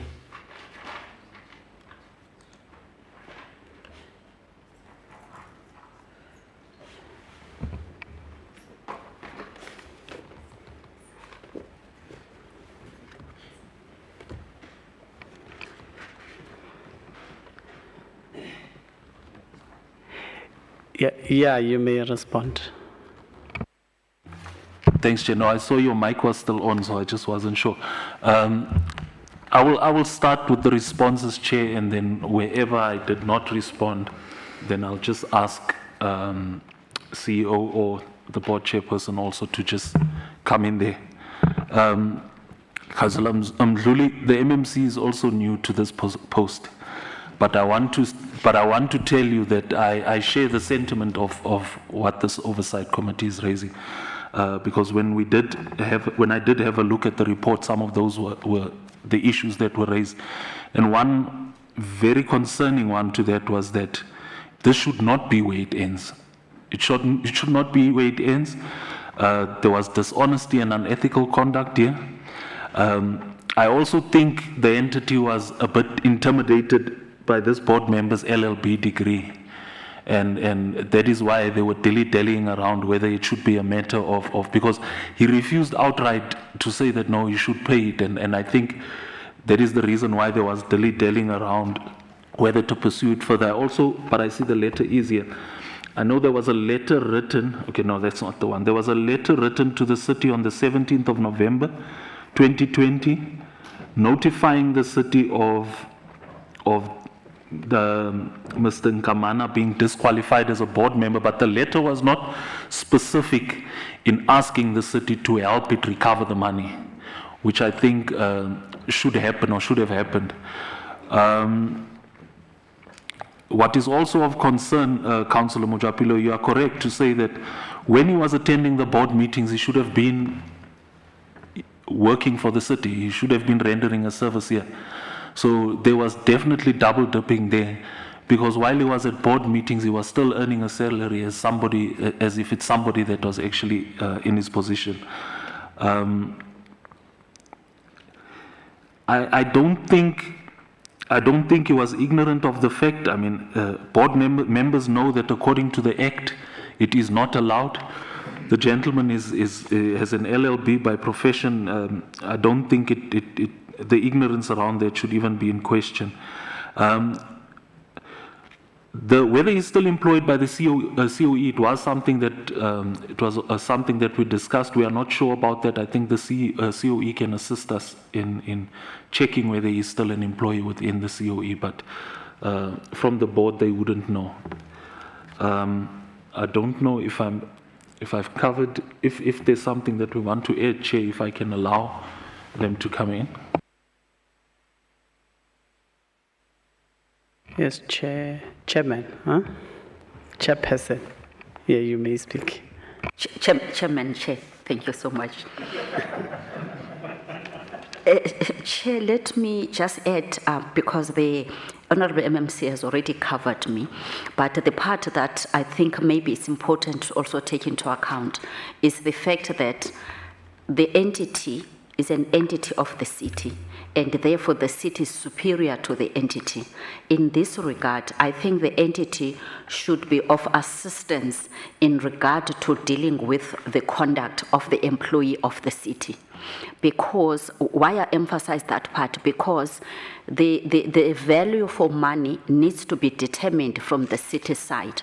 Because in the PFM environment, if people are appointed as board members elsewhere, they know that they must apply for leave to go serve at board meetings, to sit at those meetings. And therefore here, it can only be assumption that the member concerned, the former board member, was on leave from the city side or not. But it goes even further than that, because the Act is very clear that you should cease to be a board member if you take the employment. You are not supposed to be employed and be a board member. Why I emphasize the part of the seniority of the city is because I don't think it would be seen to be fair from the entity's side to be appearing to be directing the city. It can only be appealing to the city to recover that what could have been lost through the city. Because the reason the CEO is saying was value for money is because from the entity's side, there's an attendance register that proves the participation by the board member at the meeting. And therefore, from the entity's side, there was a service rendered, and therefore the compensation was in respect of a service rendered. But the question is, was the same board member on duty at the city side? How do we then get evidence that this board member was at work on the day? In which case then, by drawing an inference, it would be the city that has actually lost money for paying for compensating for services that were never rendered during those days when the board member was in attendance at the board meetings at the entity. However, that does not justify the fact that the entity still has a duty to pursue the city in terms of saying, city, we are pursuing consequence management here because we have a duty to do so. Therefore, help us understand what action have you taken on your side as the city once you became aware of this conduct through the letter of November 2021, so that then the entity is able to respond saying the city has done ABC, but we still have a duty on our side to still pursue the action that the city is supposed to be concluding on. Thank you. Just a correction, the letter is November 2020, not 2021. Thank you.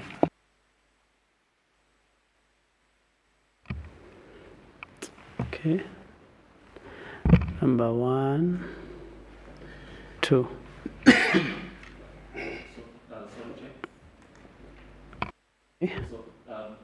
I just wanted to check with you before. It was still the one on the OPCA acronym that you asked about. So if the CEO can respond on that, perhaps, if you would allow. Thanks. Yeah, definitely. Please do. Yes, no, OPCA, the acronym relates to the Operation Clean Audit as driven from the city side. I think, and also, Chair, you asked, although I thought the chairperson covered it, whether it's a standard application. Yes, it's a standard application in a sense that if I quote Local Government Municipal Systems Amendment Act number 44, 2003, section 93F, says a person is not eligible to be a director of a municipal entity if he or she is an official of the parent municipality of that municipal entity. So it means like he can be a board member elsewhere, but not, I mean, he can be an employee elsewhere if he's but not of that parent municipality. Thanks.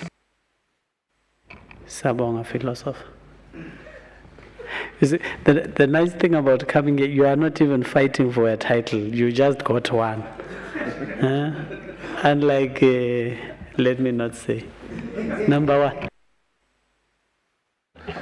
No, Anita Umafikizolo Kubanchi, but you'll get into gear. We'll assist you. I do not agree with the stance of the board chair to be intimidated because the employee is now working for the city.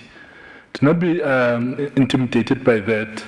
You should do because the audit came through EHC, not through the city. So you must pursue it via that route because this thing needs to be dealt with. Thank you.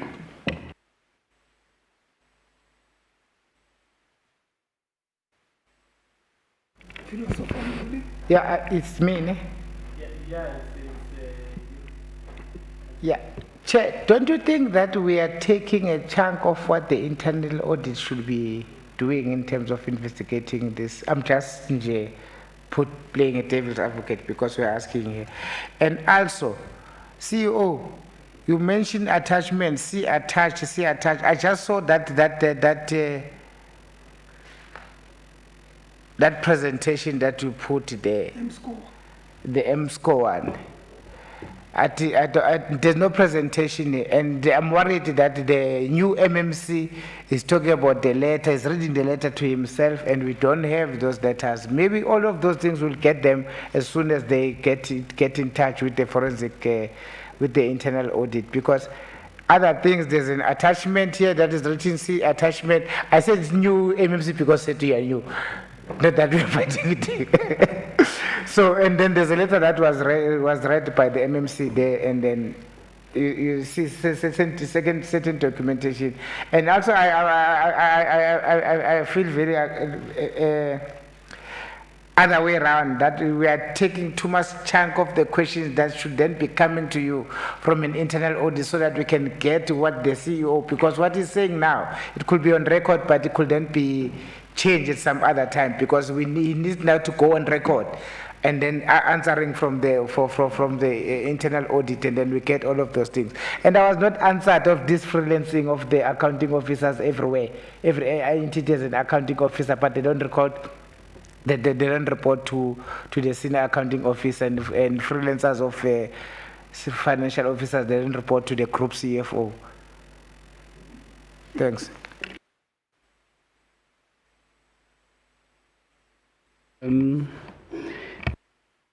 Response? Final comment? Covered on, I think we covered everything. I think I think Councillor Mdluli mentioned that yourselves will be discussing the issue of freelancing on Monday, so I don't think it is for us to respond on that. Thanks, Chair.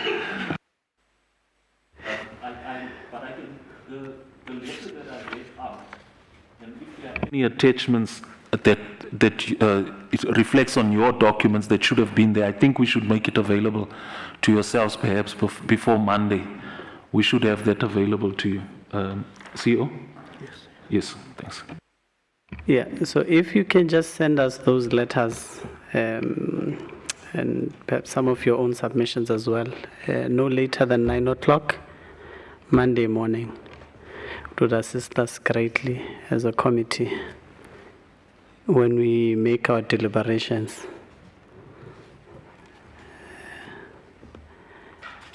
And then you may continue. CEO, you don't want more water? No?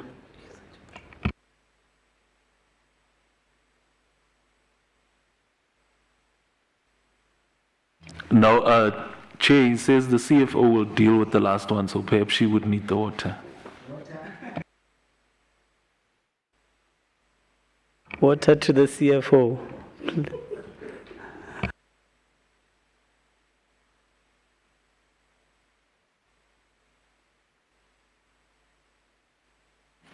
Thank you, Chair. So with regards to the last item that the entity was engaged upon, it relates to interest on late payment. This was classified as fruitless expenditure. The value thereof is 10,000 Rand 217. The entity was asked, comprehensively outlined what transpired for the expenditure to be incurred. During the financial year ending 2020, being the prior financial year, EHC incurred interest on late payment to Liberty of 54,000 Rand. During the financial year of 2021, the preceding year thereafter, the EHC incurred a further late payment of 10,000 Rand 217. The late payments were incurred as a result of data not being submitted in the correct format on a timeous manner to Liberty Life. The next question was, is there an investigation report from the department? Internal audit reviewed the AG findings during the Operation Clean Audit investigation. The finding was verified by internal audit as verified once they looked into management's mitigation actions. The third question that was posed to the entity was to outline the corrective measures that the department has taken since the identification of the expenditure. The entity has implemented the following to reduce as well as prevent interest on late payment to Liberty. This includes regular engagement with the service provider in order to align reporting schedules, the alignment of the service provider to eliminate late payments. This was successfully implemented from the 1st of August 2021 onwards. I'd just like to highlight that the interest paid has reduced over the 3 financial years that it was incurred. There's a brief table that was presented. The first column refers to the financial year ending on the 30th of June for 2020, 2021, and 2022. The first year incurred 54,900, the second year incurred the 10,000 Rand, and the third year incurred the 787 Rand. The EHC is in the process of disciplining the corporate manager executive services for the fruitless expenditure that was incurred. The corporate manager executive services was suspended on the 1st of July 2021. The fruitless expenditure is included in the charges levied against her.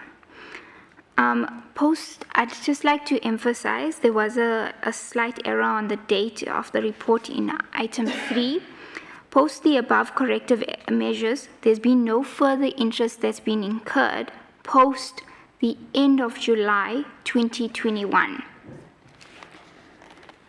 The fourth question that was raised to the entity was to outline the mechanisms that the department put in place. This was effectively dealt with in point 3, and point 5 was to provide a report on the value for money on the identified expenditure. The EHC provided the information late to the service provider, resulting in the interest that was due. The entity recognized this as fruitless expenditure. Consequence management is in the process of being instituted. I'd just like to re-emphasize that this was a matter that served at the previous MPAC during the 2020 financial year ending. Thank you, Chair.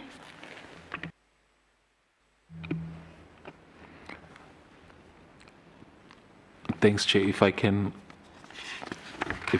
add.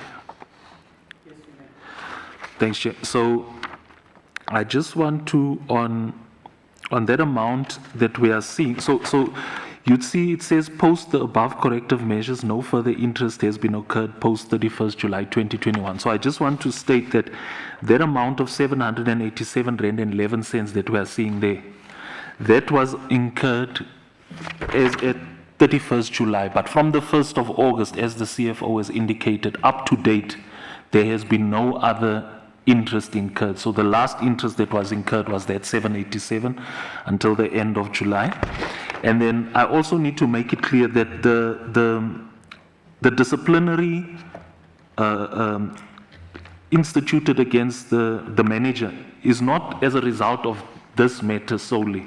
There are other matters that has led to that, but this just forms part of that. So it should not be seen that because of what happened here with the late charges, that is the reason why disciplinary was instituted. It was instituted because of other matters as well that adds to this.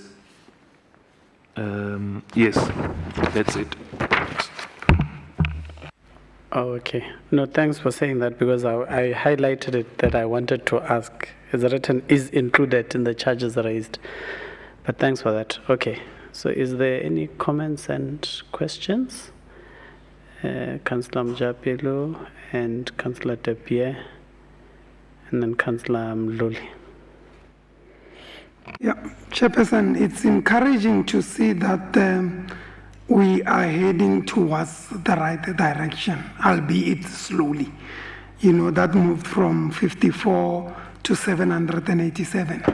But the sad reality is that this is still an irregularity, you know, because once the AG has pronounced on it, it becomes a recurring matter, Chairperson.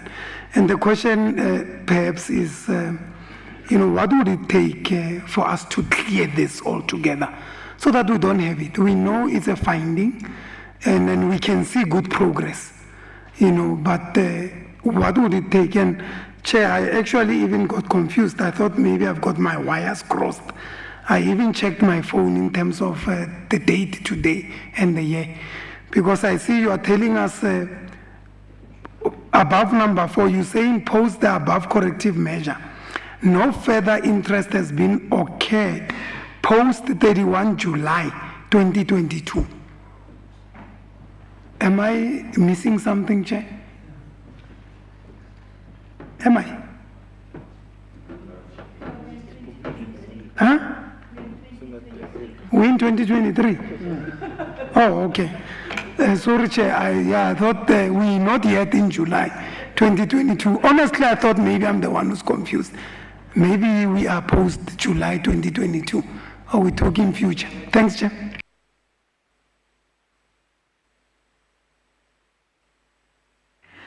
Thank you, Chairperson.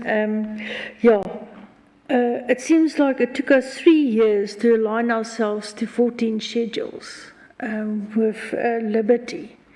I mean, what, you know, with our staff incompetent, what caused this delay? I mean, yes, surely if it takes 1 month to align schedules and you can't get it aligned, yes, I can accept that we have to pay the penalties for 1 month.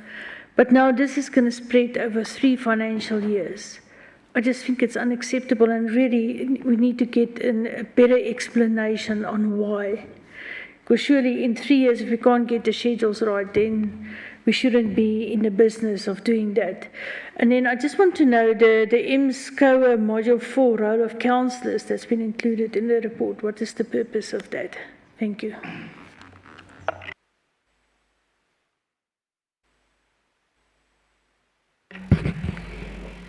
Chair, the financial officer he indicated that on his last statement, or on last sentence, he said that this matter has been with the MPAC. Maybe he can then explain.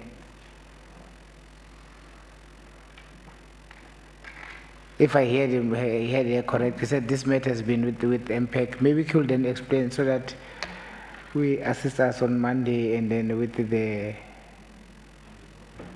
internal audit, because it had the internal audit.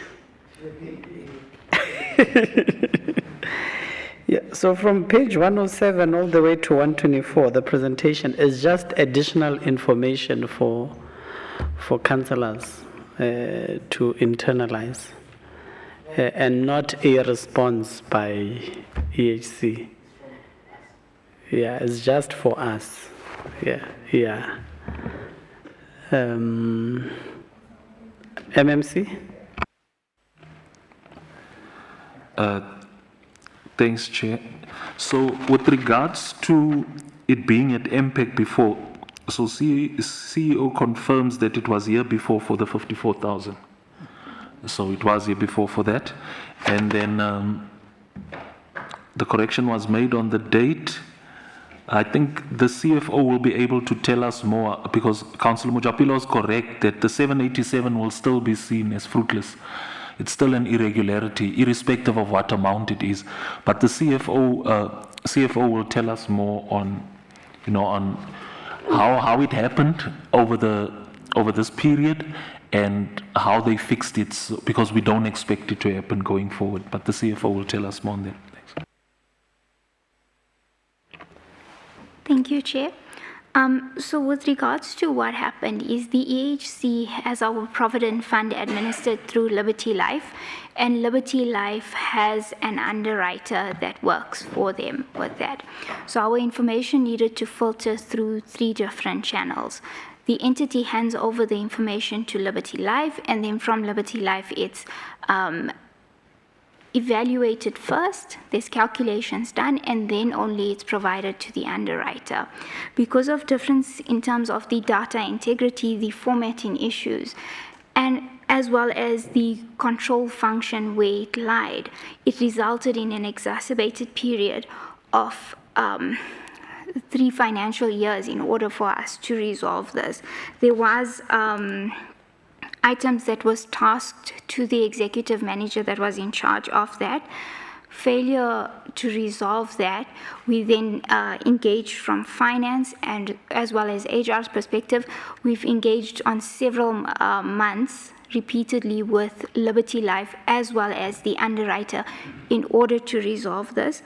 I'd like to say that because these controls that we've implemented were fully effective on the 1st of August 2021. There has been no further fruitless expenditure incurred. For this financial year, there will only be the 787 Rand that will be reflected.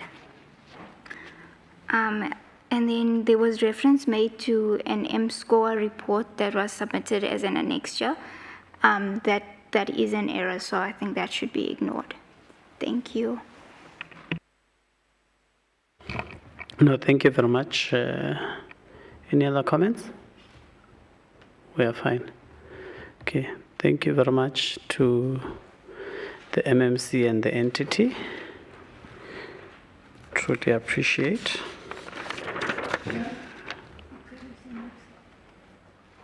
We'll see you next time.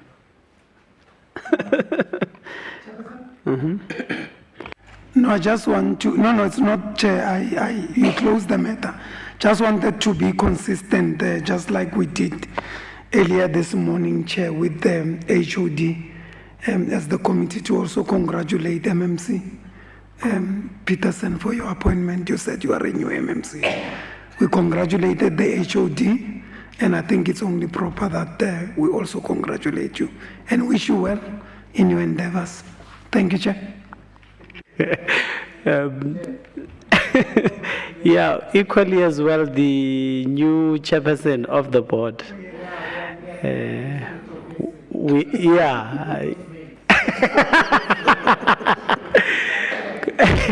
All the best of luck in your new responsibilities, Sabong. May be excused. Thanks, Chair, and thanks to the committee. It was an interesting week for me, coming in and then I'm told, hey, Friday you have to go. So, yeah, I'm glad we come out alive out of this one. Thank you.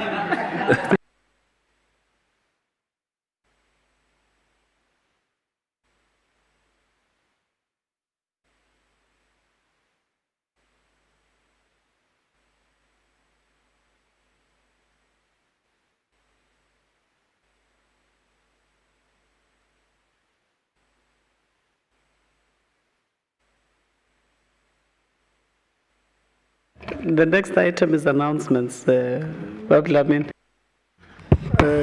you, Chair. The next item is announcement. The first announcement is that